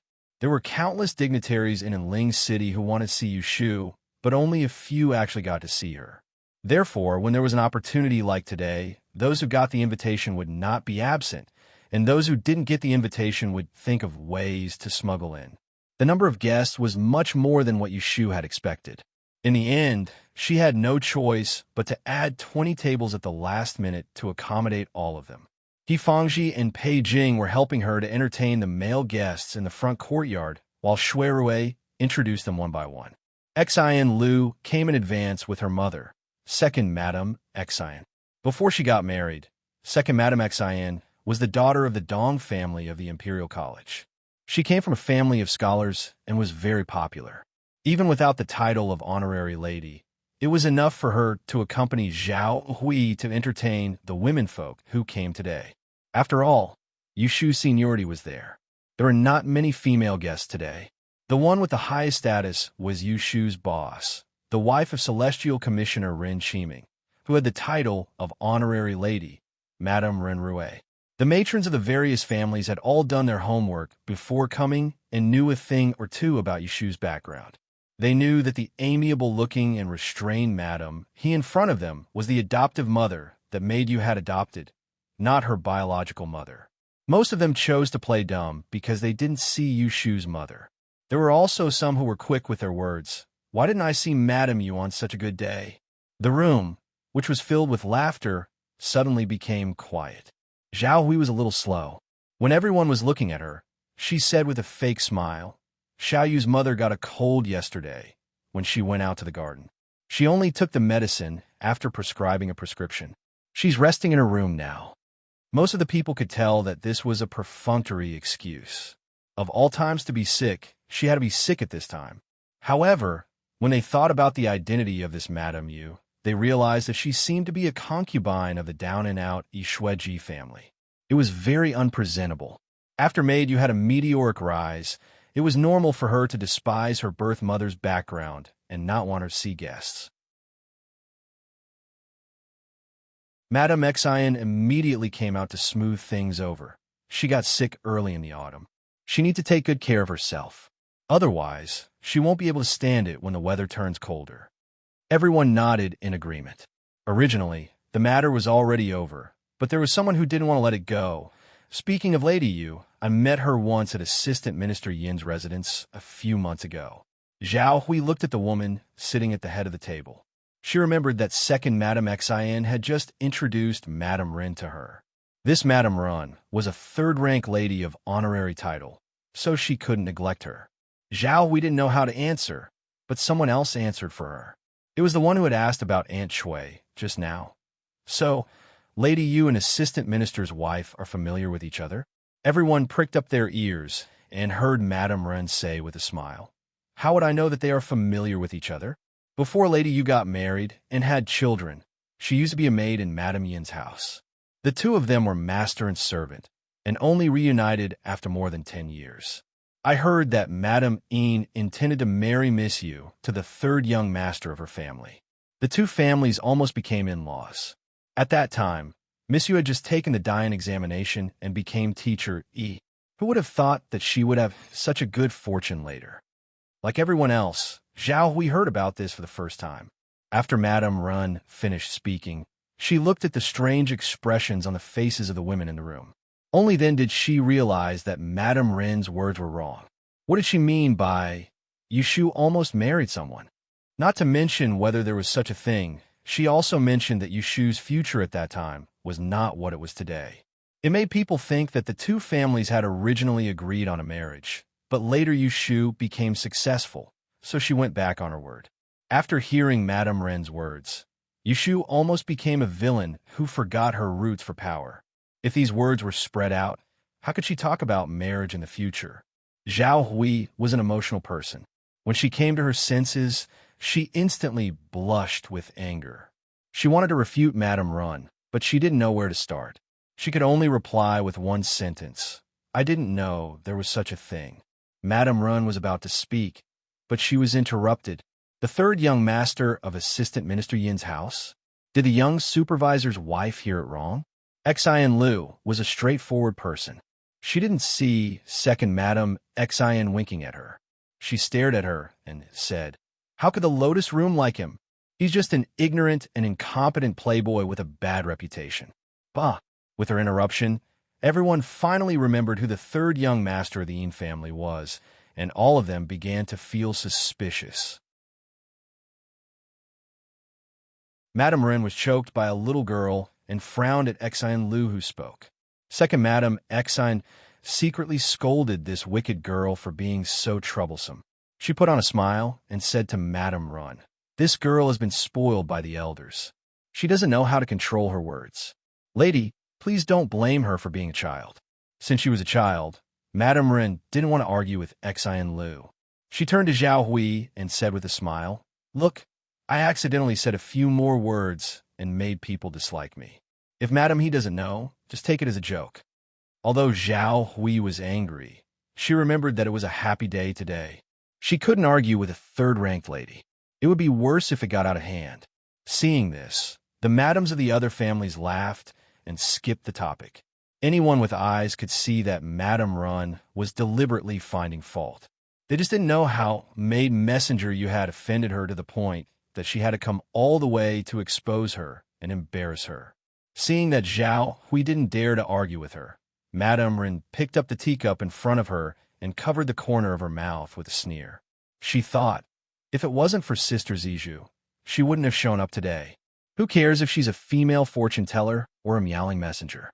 She actually dared to criticize the young lady of the Rue family at the gentleman's hibiscus banquet and ruined her sister's marriage. She really should be taught a lesson. Xian Lu still wanted to interrupt, but second Madame Xian pressed her thigh and gave her a warning stare. Xian Lu was very depressed and found an excuse to go out for a breath of fresh air. Yushu was entertaining the guests in the front yard and was flattered by a group of people. Occasionally, someone would notice a maidservant behind Yushu who was pouring wine. But because she was fair and lovely, even if someone found her familiar, it was difficult to associate her with the young Onmyoji who came from Dongying at the Aquatic and Land Conference. After a few rounds of wine, Yushu used dizziness as an excuse and left the stall to Shui Rue and the others. She retreated to the reception hall to drink a bowl of soup to sober up the hangover. She changed out of her sweaty outer cover and sat with her legs bent under the screen. She asked Mbiki, who was squatting in front of her and massaging her feet. Queasy, you saw so many people with me just now. Did anyone show any signs of dying? There were many people tonight, and those who came were either rich or noble. Yushu brought Mbiki with her, intending to test her intelligence. Master, Queasy didn't find anything unusual with the guests. I didn't see anyone emitting a ghostly light. And Biki learned the etiquette from Xian and Lin. She spoke the Don language fluently and became more fluent every day. Then is there anyone like me who has a light between my eyebrows? Yushu touched her forehead subconsciously. Compared to whether there were any guests who were close to dying, she was more concerned about whether there were other people who had lived 2 lives like her. And Biki shook her head and looked up at Yushu.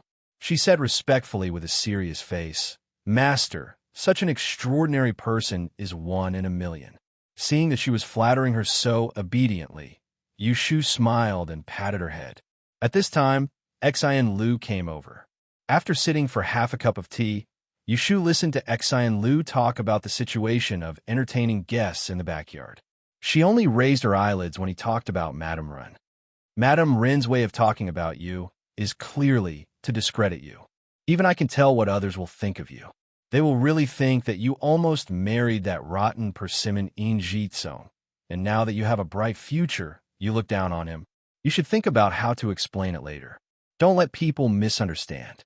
Xian Lu liked to fight for justice. Yushu heard Madame Ren's criticism of her, but she was not in a hurry to get angry. Instead, she first thought about what she had done to Madame Ren. Thinking it over, she finally remembered something that could make other people come to find her for trouble.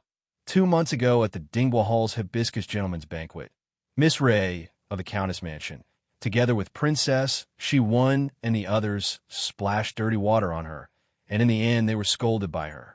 This young supervisor's wife came from the Countess's mansion. Before she married, she was the eldest daughter of the Rue family, which was also Rue Ziju's sister. Did the elder sister find an opportunity to help the younger sister vent her anger? Yushu thought it was ridiculous, and a smile really appeared on her face. You still laugh? Do you think it's a good thing? Xian Lu was anxious for her and reached out to hit her. Yushu said, "It's not a good thing, but it's not a big deal. Don't worry about me. The innocent will be innocent. Let them talk." Madame Ren really didn't know Yushu's background. She thought that by making a few words about her marriage and making people question her character, she could make her unhappy. It wasn't that she didn't care about her reputation, but it depended on what it was related to. For example, at the Hibiscus banquet, Commandery Princess Shi Wen slandered her and accused her of being unrighteous and unfilial. If it was true that she wanted to affect her future, she would definitely not agree. As for Madame Ren implying that she was snobbish and broke the marriage, it would at most affect her finding a husband. This kind of slander was not painful to her, so she didn't care at all. This was the difference between the knowledge of a woman in the backyard and a woman who was an official in the court. It's fine if you don't worry. Just take it that I'm meddling. Xian Lu saw that she didn't take it seriously, so he couldn't force her to argue with Madame Ren. If he said more, she would be stirring up trouble. The two sat and rested for a while. Yushu took off her loose robe and put on a long satin skirt. She first told Xian Lu to go back, but she arrived a little later. The backyard was placed in the pavilion in the east corner of the garden. When Yushu walked to the door, she was hit by a mixture of various women's incense. It was so suffocating that she lowered her head and sneezed loudly. She heard that the noisy laughter inside suddenly stopped, and a group of female guests in the pavilion looked toward the door.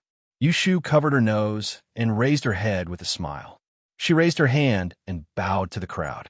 "Thank you, madams, for coming to congratulate this little girl today. Please forgive me if I have not been a good host."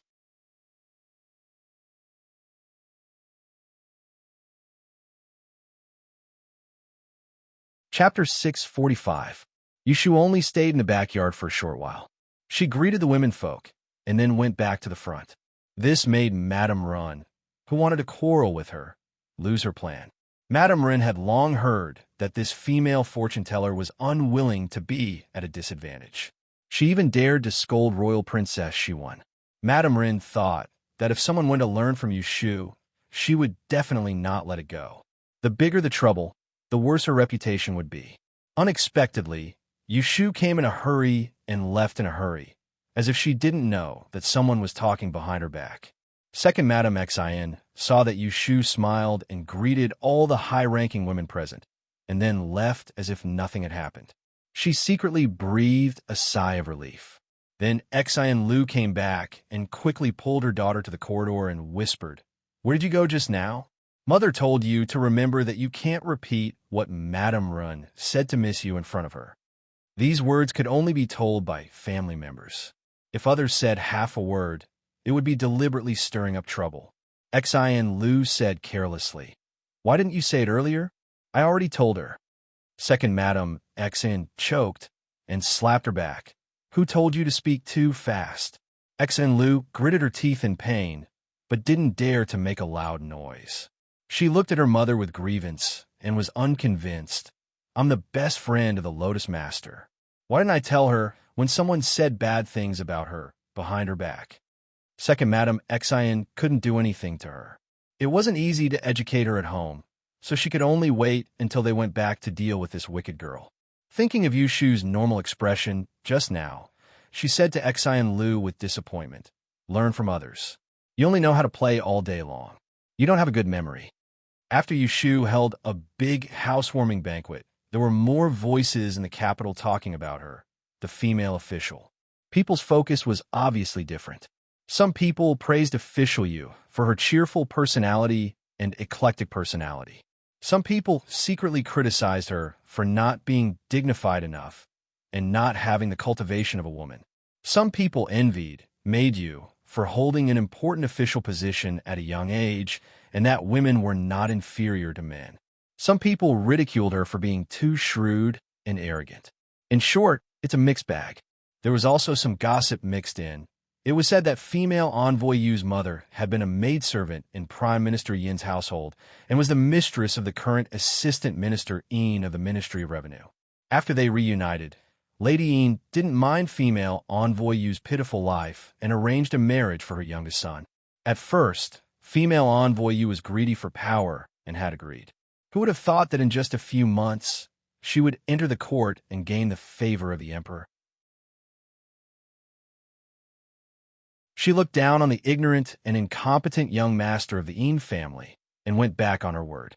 Before this gossip reached Yu Shu's ears, Madame Yin, who had heard the news, was furious. Assistant Minister Yin wasn't invited to Yu Shu's housewarming banquet, so Madame Yin naturally didn't attend as well. However, there was no harm in some busybodies running to her for confirmation. When Madame Yin heard that her precious son was placed together with the daughter of that lowly person and was even said to be the daughter of her family who refused to let go of the girl, and in the end, she was despised. Even though she knew it wasn't the truth, she was still furious and said without thinking, "That kind of lowly person who shows her face in public doesn't even have enough status to be my son's concubine." At that time, she was really muddle-headed to find her son a capable wife who could control him and was easy to manipulate. Madame Yin was so regretful that her teeth itched. Seeing her change in attitude, the busybody quickly found an excuse to leave. However, Madame Yin's anger wasn't appeased. No matter how bad her youngest son was, he was still her biological son. How could others look down on him, especially when he was born out of wedlock by a maidservant? People's thoughts were so strange. There was a kind of preconceived notions. For example, there was a beggar on your street who had been begging for food with a broken bowl for more than 10 years.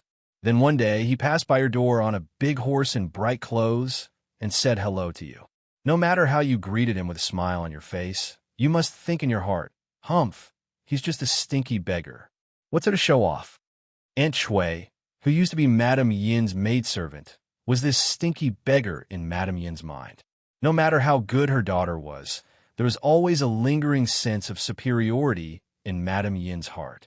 Therefore, after hearing the rumor, Madame Yin selectively ignored Madame Run, who used her family as a scapegoat.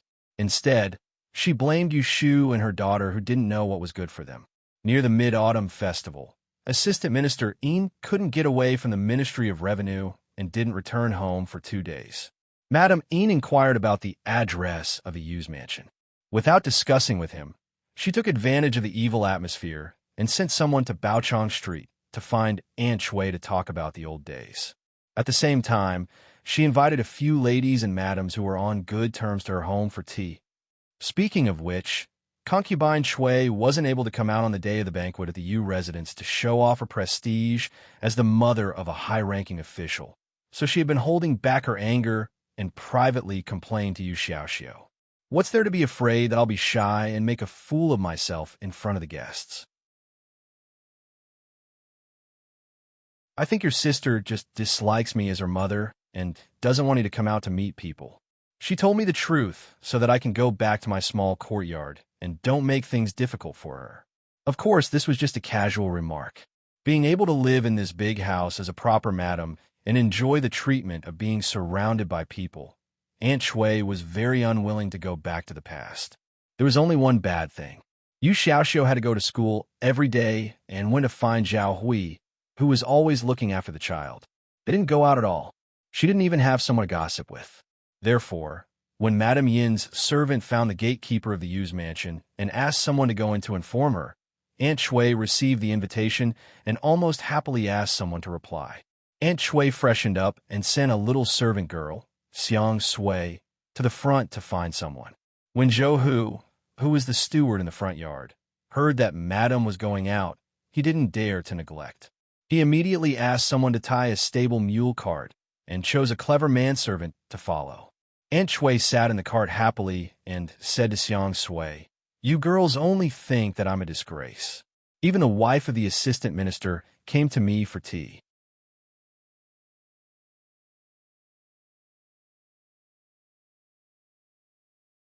Chapter 646. Aunt Shui was the first to arrive at the assistant minister's residence. Lady Yin was waiting for her. When she heard the report, she quickly asked someone to invite her to the inner courtyard for tea. Before Aunt Shui came, she was a little perturbed. The last time she discussed with Lady Yin about their children's marriage, Yu Shu came to make a scene. In the end, they parted on bad terms. She even stayed for a few days in Lady Yin's residence. In the end, she was chased out. She did not expect that when she saw her today, Lady Yin was much more enthusiastic than before. She treated her with good tea and water, and her words and actions were intimate. This made concubine Shui's worried heart feel at ease. After hearing a few good words, she secretly felt proud. She did not get married to an ideal husband, but she gave birth to a good daughter. Now she was a proper wife. Yin Foren first complimented Shui Yinyang's golden hairpin and silk dress, and then sighed with emotion that things remain the same, but people have changed. Next, she mentioned Yu Shu. "Your daughter is really not an ordinary person. Even His Majesty praised her and bestowed her with special honor. You a girl, really, even 10 sons of other people can't compare to you. That day, I had the intention to become in-laws with you. Now it seems that I really have climbed the social ladder. Your daughter is probably the son of a prince or prime minister. Only then will she be a good match." After hearing this, Aunt Shui was stunned and then happy. She was stunned because she did not expect that her unfilial daughter would think that a son of an assistant minister was too low. Happy because she could have a son of a prince as a son-in-law. Sister's words. Aunt Shui was so excited that she blushed and stuttered. "Are you trying to make fun of me?" A trace of disdain flashed across Lady Yin's eyes. She smiled and said, "Am I someone who speaks without thinking? I said it, and you don't believe me. Wait, I have a few guests here to chat about tea. If you believe me, I will help you find out which noble son in Anling City is still unmarried. I will let you choose a good one." Aunt Shui looked hesitant. Madame Yin was a little displeased. "Why, don't you trust me?" Aunt Shui hurriedly shook her head and said with some grievance, "Madame doesn't know. That girl has a big mind and doesn't like me to make decisions for her. Last time, she was angry with me. I'm afraid that if I act on my own this time, I'll make her angry again. Why don't you wait for me to go back and ask her for her opinion?" Mrs. Yin let out a laugh and said, "Look at how impatient you are. I'm only helping you to inquire, but it's as if I want you to bring a son-in-law home today. Girls are all thin-skinned. How can they find their own in-laws? Why don't you prepare for her first? It won't be too late to ask her when there's some progress."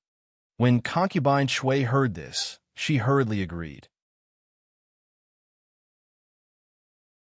After dinner, Yushu heard that Aunt Shui had gone out during the day. She called Zhou Hu, who was in charge of the front yard, and found out that she had gone to Assistant Minister Yin's house on Eastgate Street. Yushu frowned. She temporarily postponed checking on Xiaoxiu's homework for the night and went to see Aunt Shui first.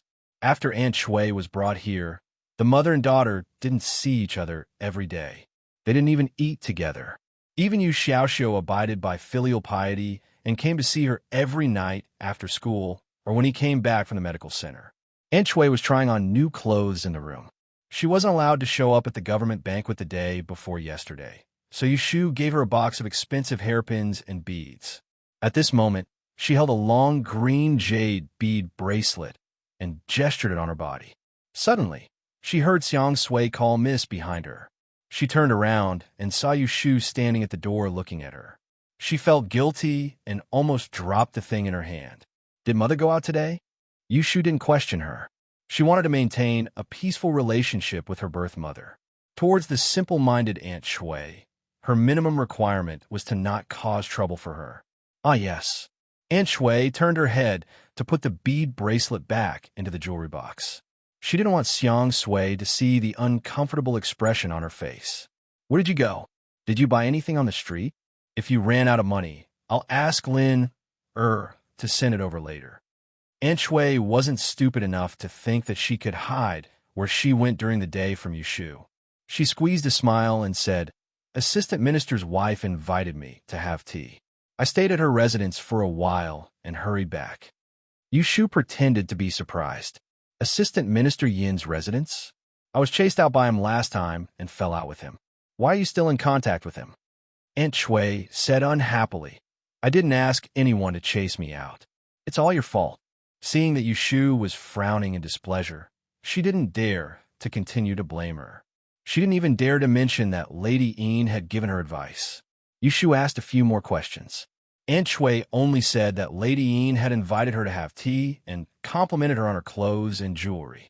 As for how she met and spoke with the other Furins, she didn't mention a word to Yushu. Yushu could tell that Aunt Shui was hiding something and knew that she wouldn't be able to get the truth out of her. She glanced at the young maidservant who was hiding in the corner, obviously afraid of her, and left with her people. Aunt Shui thought that she had escaped her interrogation and secretly rejoiced. Who would have thought that just as she fell asleep that night, Xiang Sui, who was guarding the door, was called away. In the east upper room, Xiang Sui trembled as she stood in front of Yushu with her head lowered. She whispered about Aunt Shui's visit to the assistant minister's residence during the day. Madame first met Lady Yin. The two of them drank tea together. This servant was asked to leave.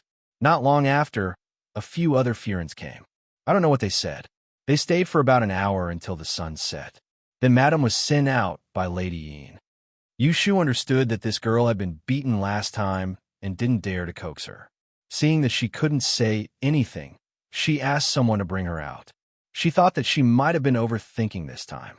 That Lady Yin probably wanted to repair her relationship with Aunt Shui, so she held a tea party to invite her. No matter how stupid Aunt Shui was, she wouldn't collaborate with others to harm her.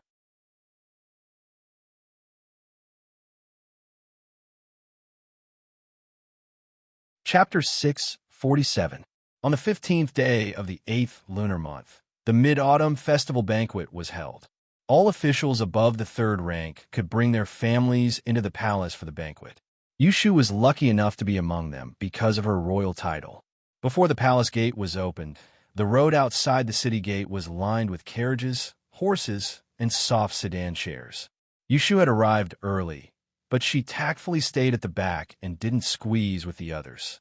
The banquet could only start at 7 o'clock, so everyone waited outside the palace 2 hours in advance. They sat in the sedan chairs and waited for half a day.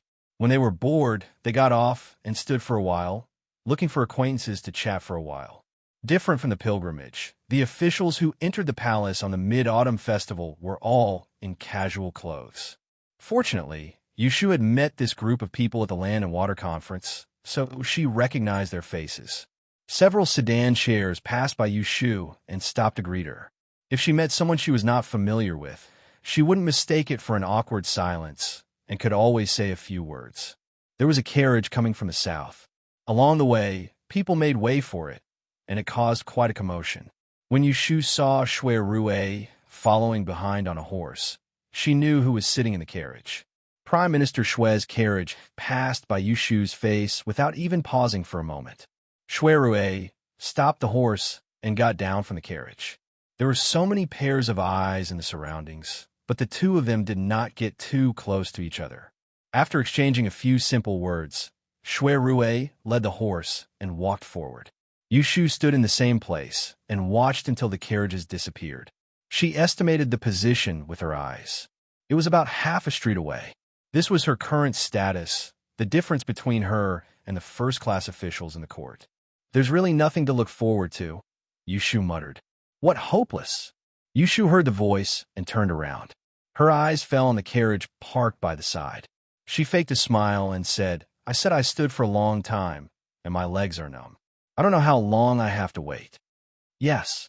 Jing Chen's figure flashed in front of the window. Then he got down from the carriage and stood by the side of the road, seemingly planning to wait with her. Yushu did not chase him away. She turned around and returned to the sedan chair, leaving him there. Jing Chen did not return to the carriage. He stood beside her sedan chair with his hands behind his back. He lowered his head and said, My mother's tomb was built in County. There was no response from the sedan chair. Jing Chen continued, I intend to head there in 3 days to investigate. A moment later, the curtain was opened and Yushu poked half of her head out. She looked left and right to make sure that no one was paying attention to them and asked impatiently, What do you mean? My father was an orphan. After he died, he was buried with my mother. If Yanhua didn't die, then who would be buried with Princess Lu Yue in the tomb of the County princess?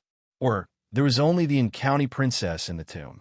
No matter what Yanhua's background was, he and Princess Lu Yue were husband and wife, and they had a son. After so many years, it was impossible for him not to go there once. Jing Chen threw another heavy blow. 20 years ago, on the 19th of August, it was their wedding day. There were 3 great joys in life, and the wedding night was one of them. No one would easily forget such a day, unless Yanhua was really a heartless person. Would he quietly go to the tomb of the princess to mourn? Can you go with me at that time? Yushu thought for a while and nodded. I will go. There were too many secrets hidden in Yanhua's body. If she could find him and find out about the Book of Mystic Goddesses, she could find a way out as soon as possible. She would not be so passive and wait to be slaughtered by others. Yushu's feeling of being able to participate in the Mid-Autumn Festival banquet held by the palace was far less profound than the officials who were born and raised in the feudal imperial society. At the beginning of the banquet, Emperor Zhao Qing gave a speech of celebration, focusing on the prosperity of the Dan dynasty and the strength of its people, implicitly affirming and praising himself. He also rewarded a few old ministers and encouraged the work of the various departments. The relatives of the emperor, civil and military ministers surrounding him all showed their pride, and the crowd was in high spirits. Yushu seemed to be an anomaly. She could only look at the emperor on the dragon throne with bright eyes to ensure that if he glanced at her corner, he would be able to meet her passionate gaze. Then, after a round of toasts, Emperor Zhao Qing announced 2 major events. One was that Imperial Consort Shui was diagnosed to be pregnant. The other was that he decided to send troops to conquer Dong-ing within 3 months. Before people could think about the former news, their minds were forcefully occupied by the latter. This made the 2 groups of people who were arguing about whether to cross the sea to attack Dong-ing excited. Prime Minister Shui's side was successful, but Prime Minister Yin's face was not so good. Some people could not sit still and was about to admonish him. As soon as they stood up, they were nailed to their seats by Emperor Zhao Qing's gaze. The Dong-ing Island country is ambitious and covets our territory. We cannot tolerate it. The envoys of various countries saw the Dong-ing people fooling me at the Land and Water Conference. If we do not teach them a lesson, how will the dignity of our Dan dynasty be preserved? The 2 groups have been arguing for many days. Emperor Zhao Qing did not side with either side. At this time, he firmly expressed his attitude. No one dared to question him. Your Majesty is wise. It is the blessing of our and dynasty.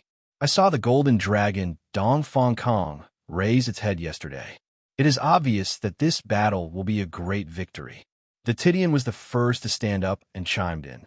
With him taking the lead, more than half of the people at the banquet immediately stood up and cheered for His Majesty's wisdom.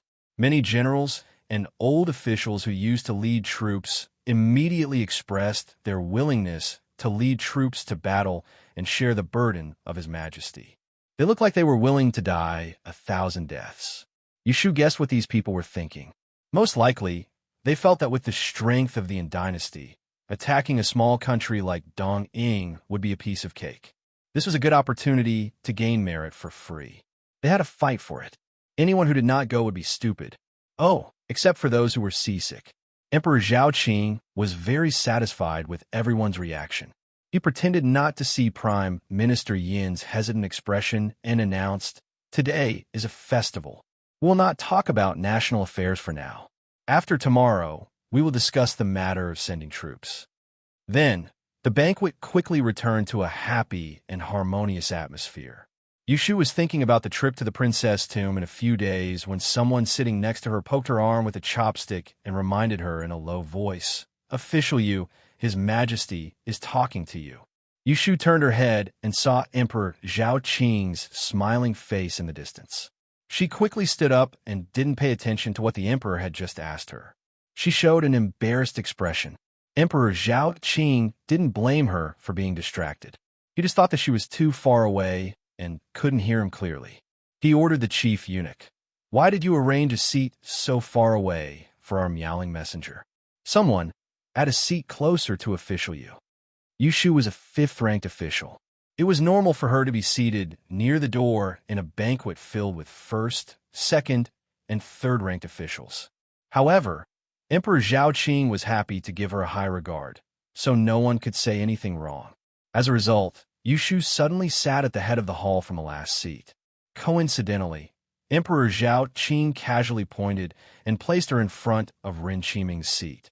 When she turned her head, she could see Madame Run, who had ridiculed her behind her back. Yushu clearly saw a flash of displeasure on Madame Ren's face. This was the first time Yushu had seen the emperor since the end of the aquatic conference. 5th-ranked officials could attend court to listen to politics and admire the emperor's appearance. However, a new official like her would have a period of probation. Usually, it would be 1 or 2 months later when her boss had reviewed her overall work and found that there was no dereliction of duty or negligence before she could officially enter the court to participate in discussions. Since Emperor Zhao Qing had noticed Yushu, he couldn't help but say a few more words to her. In other words, he was concerned about her daily life. This was enough for everyone at the banquet to see how much he valued her. Shui Rui sat behind Shui Lingnan and watched as Yushu was brought out to sit in the middle of a group of old foxes. She instantly became the focus of attention. He curled the corner of his mouth. Suddenly, Shui Lingnan, who was in front of him, turned his head and asked, "Do you know why Madame Wei is absent today?" Prince of Dongjing's mother, Madame Wei, had been summoned to the capital. With such a noble identity, she would definitely be on the attendance list. However, she was nowhere to be seen tonight. Shui Rui shook his head and said, "I don't know."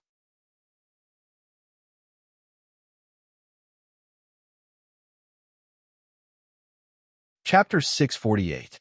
The Yin dynasty followed the previous dynasty in some regulations. For example, when a princess marries, her coffin cannot be kept in the imperial mausoleum. Another princess tomb must be built.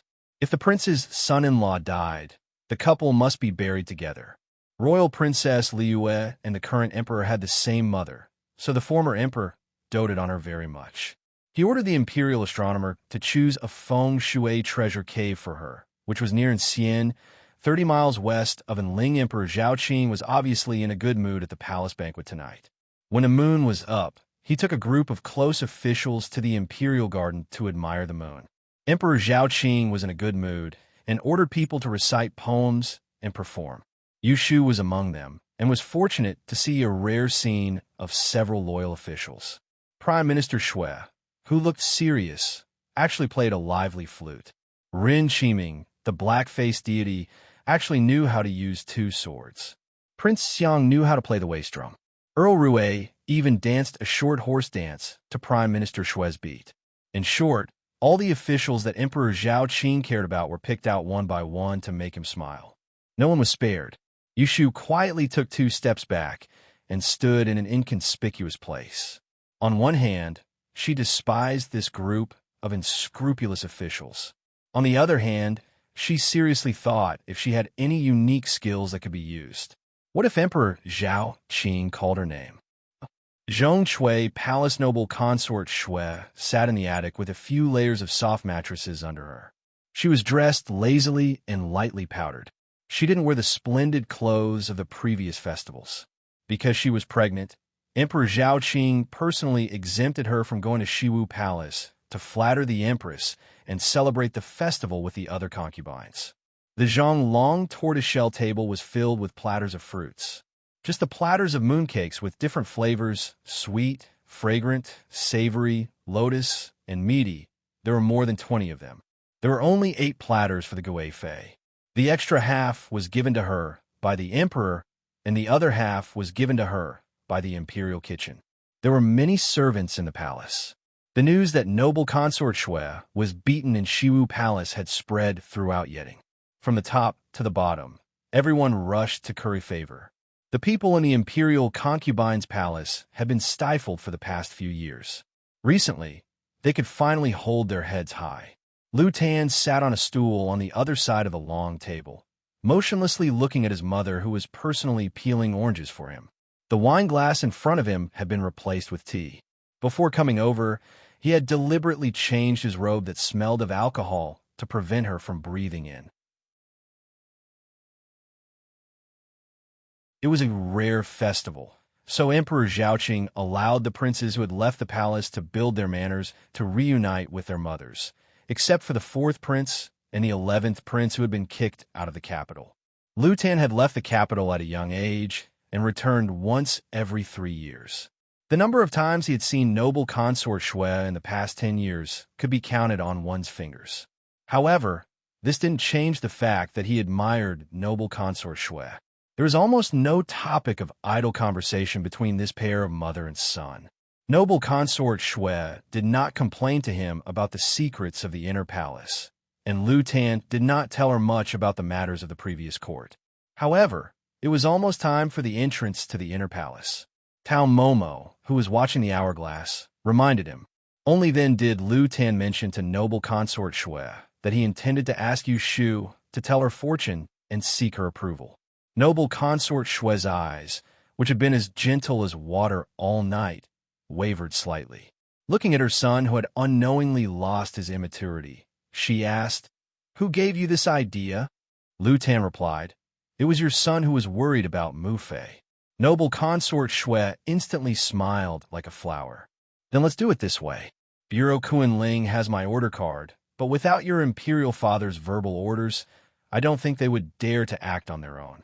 It just so happens that in a few days, I will summon you new to the palace. At that time, I will tell her in person, and there will be no need to alarm the emperor." Before palace maids entered the palace, the celestial commissioner would check their birth 8 characters and annotate an order card. All of it would be copied into 2 copies. One copy would be locked in the Bureau of Shanggong, and the other sealed with the celestial commissioner. For someone of noble consort Shui's rank, her order card wasn't something that anyone could casually read. Noble consort Shui herself knew what was written on it, but she didn't save herself the trouble and directly told Lu Tan to pass on the message. Lu Tan didn't think much of it. He just assumed that his mother was worried about Yu Shu and wanted to tell her in person.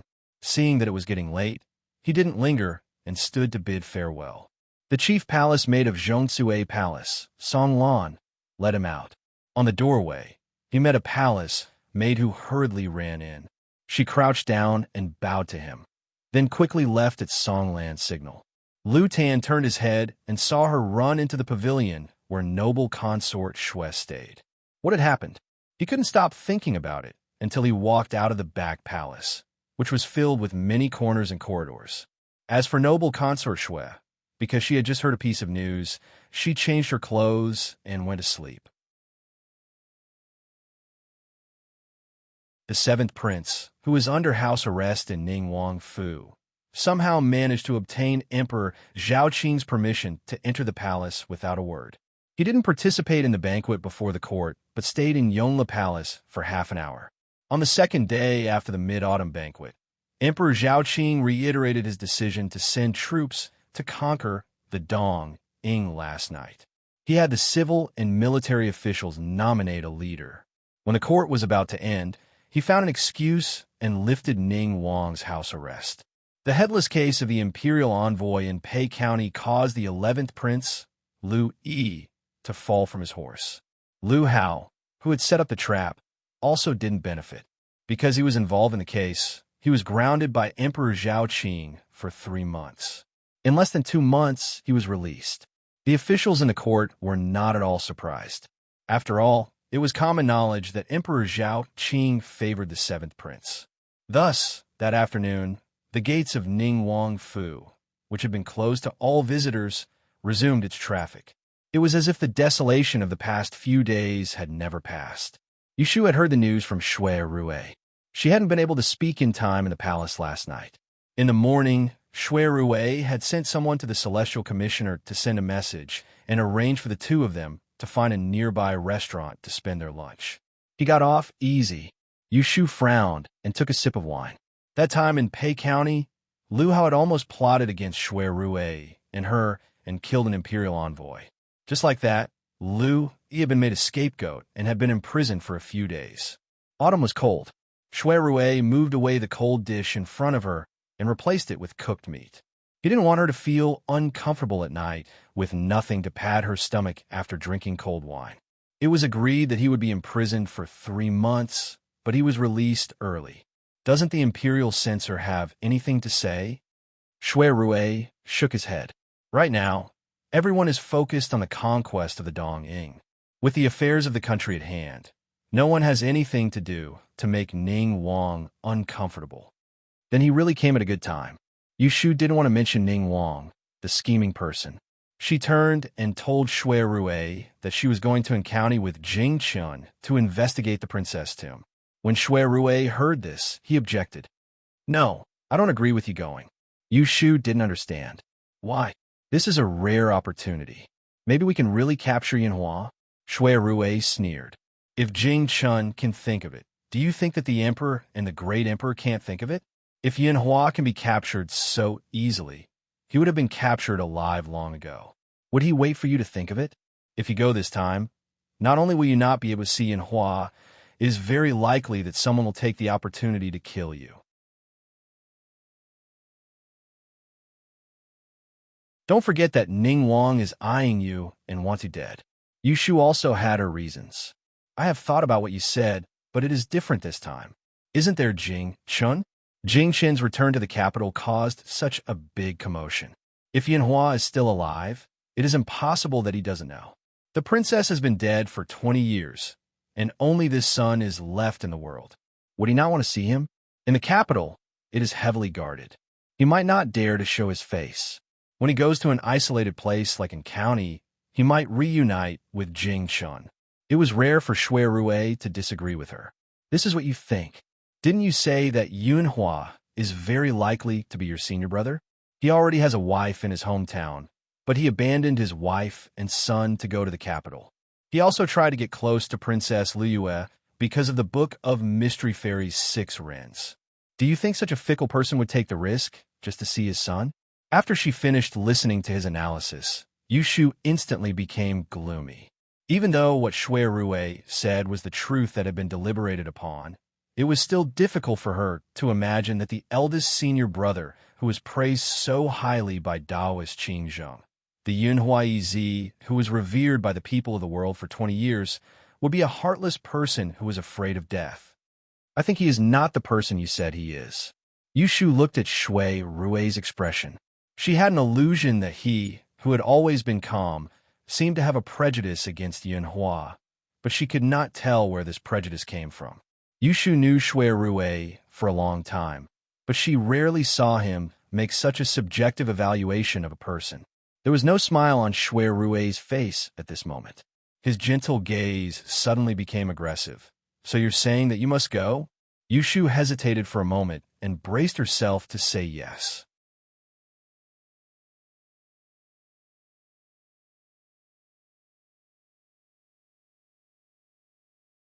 Chapter 649. Lu Tan and Xia Jiangmin's grand wedding was also in the 8th month. It was right after the Mid-Autumn Festival and the day before Yushu was to leave for the princess tomb.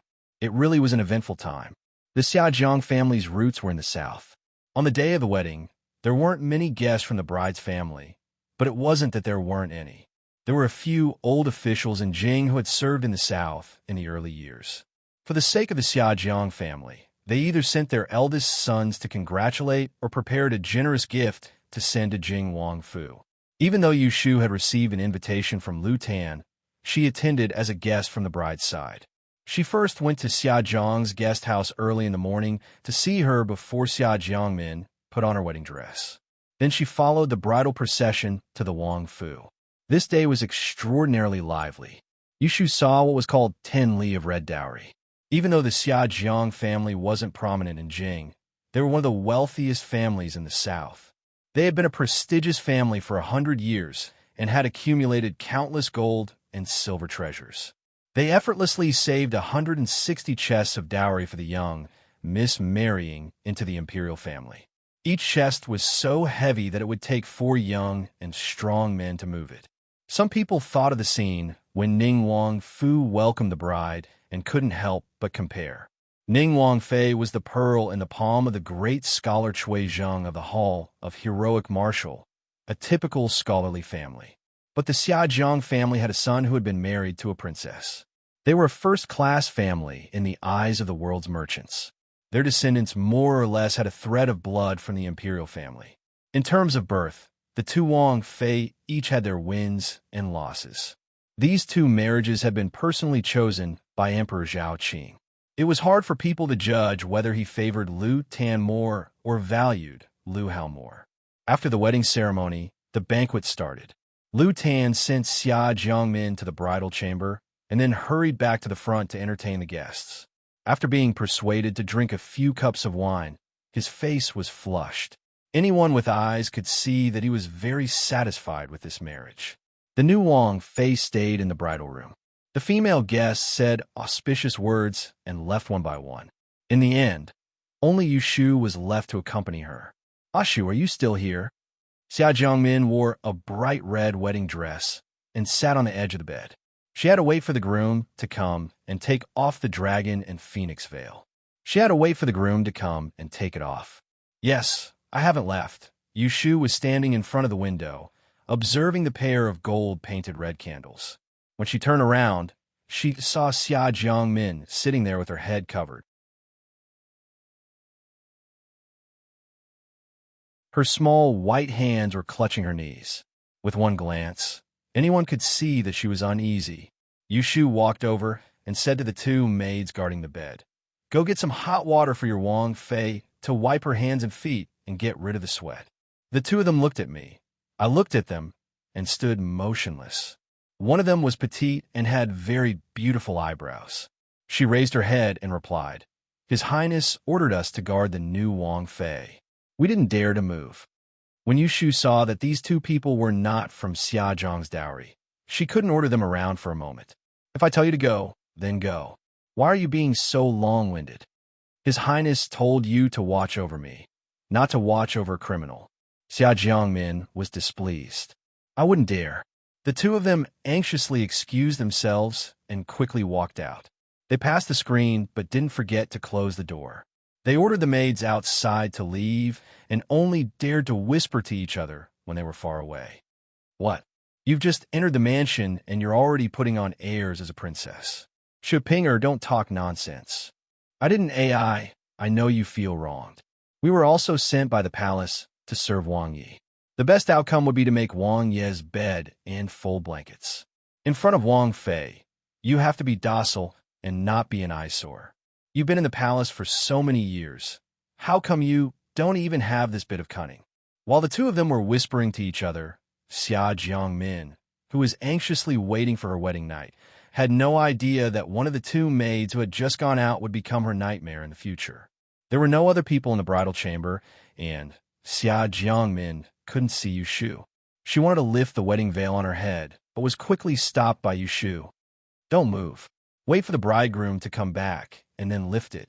It's a good sign." As she spoke, Yushu sat on the embroidered stool beside the bed and held Xia Jiangmin's sweaty hand. She jokingly said, "I see that your hands and feet are cold. Are you nervous or anxious?" Xia Jiangmin held her dry and slender hand back. Her heart couldn't help but calm down. She stared at Yushu's straight boots through the gap under the wedding veil and stubbornly said, "There will be a day when you get married." Yushu joked with her for a bit and then said seriously, "I have an urgent matter to attend to, so I have to leave the capital for 2 days. I have to leave in a bit, so I won't be able to attend your wedding. On your wedding day, I will be happy for you. There are some things that I shouldn't say. Just treat it as me talking too much." "What can't the two of us say?" Xia Jiangmin hurriedly said. Yushu smiled slightly. Even though she didn't want to see her, "From now on, you are the mistress of Ning Wang Fu. I see that Ning Wang is full of ambition and will not be satisfied with being an idle marquis. No one can predict what will happen in the future. I can only remind you, as husband and wife with Ning Wang, it's best not to do anything rebellious, not to fight because of anger, and not to have a competitive heart." After Xia Jiangmin heard Yushu's 3 "it's best not to," her uneasy heart rose another level. Before she got married, her father had a heart-to-heart talk with her. He had repeatedly told her to be respectful and submissive to Ning Wang and not to throw a tantrum. He had vaguely told her that Ning Wang would have great accomplishments in the future, but it wasn't as deep as what Yushu had said. Yushu didn't see her respond and assumed that she was frightened by her. She wanted to say a few words to comfort her, but was worried that she wouldn't listen to her advice and would suffer in the future. Regarding Ning Wang, Yushu had seen it for herself and heard it from Shui Rue. He definitely wasn't a person blinded by lust. It wasn't realistic to hope that he would be a good man who doted on his wife. Lu Tan was young and mature, tolerant and astute. Emperor Zhao Qing had forced him to Longhu Mountain for 10 years, but hadn't been able to wear away his ambition. It could be seen in the near future he would grow into a ruthless character comparable to Ning Wang. The schemes that Xia Jiangmin had cultivated were completely at the level of elementary school. How could she be qualified for the position of Ning Wang Fei? Yushu didn't have the experience of marriage and didn't understand men very well, but she looked at Wang Fei as a position. Xia Jiangmin was like an intern with education, but no experience. Ning Wang wasn't her business partner, but a boss who had absolute power. The entire matter would be easy to handle. The advice she gave was also the employee code that she had concluded when she was working for someone in the investment bank. Don't try to go against your boss. He can be impulsive, but you can't. Of course, she sincerely hoped that Xia Jiangmin and Lu Tan would grow in love over time, and that they would be in harmony, and that they wouldn't treat each other with respect. Ashu, Xia Jiangmin, who had been silent for a while, suddenly spoke. "I will be a good Wang Fei. You don't have to worry about me." Even if it was for her Si Jie who had been killed, she would be a good wife to Ning Wang. She wouldn't let the people who schemed against the Xia Jiang family get what they wanted. Yushu raised her hand and hesitated. In the end, she patted her shoulder twice through the heavy daughter-in-law. "Ming Ming, I'm leaving you rest." Xia Jiangmin listened to the sound of Yushu's footsteps leaving and silently counted. When she reached the door, she couldn't resist lifting a corner of the wedding veil. When she raised her head, she could see the slender figure of Ming Ming. She was wearing the robes of Shi Yi, which made her back line look straight. The red candles in front of the window were dazzling and made her remember that frightening night. On a merchant ship that had narrowly escaped death, the youth that had saved her kept calling in her ears while she was unconscious. "Ming Ming, Ming Ming, wake up." The tears that hadn't fallen the moment she stepped out of the house in the morning actually flowed out now. She quietly said to the back of the figure that had already closed the door and left, "Ashu, I don't want to be a Wang Fei. I would rather just be Xiao Ming Ming. She really hoped that this was a dream and that someone would wake her up again. This trip to the princess tomb would take at least a day's journey. Because Yushu had to send Xia Jiangmin off for her wedding, she had arranged to leave in the afternoon with Jingchen beforehand. Shui Rui also could not miss Ning Wang Fu's wedding. The two of them drank the wedding wine in front of them, while the other instructed her best friend and left the Wang Fu one after the other. When they rode at the same time to the west of the city, Jing Chun was already waiting there. There was only one carriage accompanying him, traveling lightly. Yushu was very shocked. She had thought that the emperor and the great Tiandao would at least send a troop of imperial guards to protect Jing Chun. Who would have thought that Jing Chun would only bring a coachman to drive the horse? Was there an expert lying in ambush? Jing Chun was very surprised. He hadn't thought that Shui Rui would follow. Shui Rui was the calmest. He nodded his head as a greeting to Jing Chun. He didn't say anything, as though his appearance here was a normal thing. As the middleman, Yushu appeared to be in a slightly awkward situation. Speaking of these two men, one could be considered as her ex-boyfriend, and the other could be considered as her current boyfriend. She was sandwiched between her ex-boyfriend and her current boyfriend. Why didn't she consider this problem before? She was fooled by Shui Rui into agreeing to let him travel with them. Ahem. She cleared her throat and took the initiative to explain to Jing Chun. One more person means one more helper. As the saying goes, 3 heads are better than Zhuge Ho. Even if that person has the wisdom of Kong Ming, the 3 of us are much smarter than ordinary people. Jing Chun was good at martial arts, and he was a super expert. It was not a problem for him to fight against 10 people alone. Shui Rui was extremely smart. As for Lin Mingya, she shamelessly boasted that she was both smart and brave. If the 3 of them worked together, as long as Yin Hua dared to show up, he would not be afraid of running away. The more Yushu thought about it, the more she felt that it was reasonable. She couldn't wait any longer. She looked at the sun in the west of the city and said to the 2 of them, "Let's get out of the city quickly. I don't think we can make it before dark. If we want to spend the night tonight, it's best if we go to a nearby village. Don't sleep in the open." Jing Chun was not an indecisive man. Since Shui Rui was here, even if he felt that this trip had nothing to do with Shui Rui, he would not chase him away and put Yushu in a difficult position. Shui Rui was also not a person who liked to cause trouble. He did not show off in front of Jing Chun. The 2 men looked at each other in silence and followed after Yushu.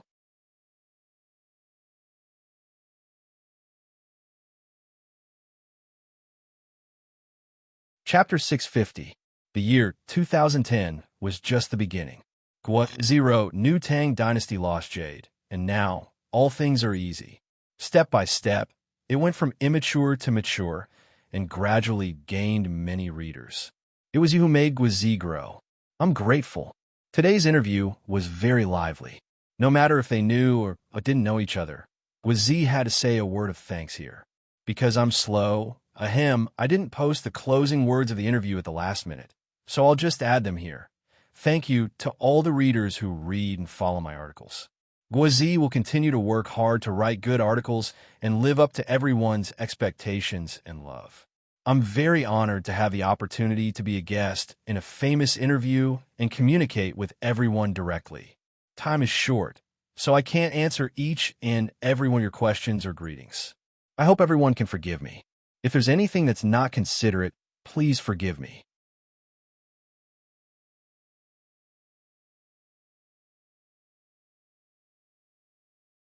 Chapter 651. In the future, the number of daily updates might decrease, or even stop updating. I hope everyone can understand. You're tuning into the Romance Rendezvous YouTube channel. We're so grateful for your support, and don't forget to subscribe to join us on this incredible journey through captivating stories.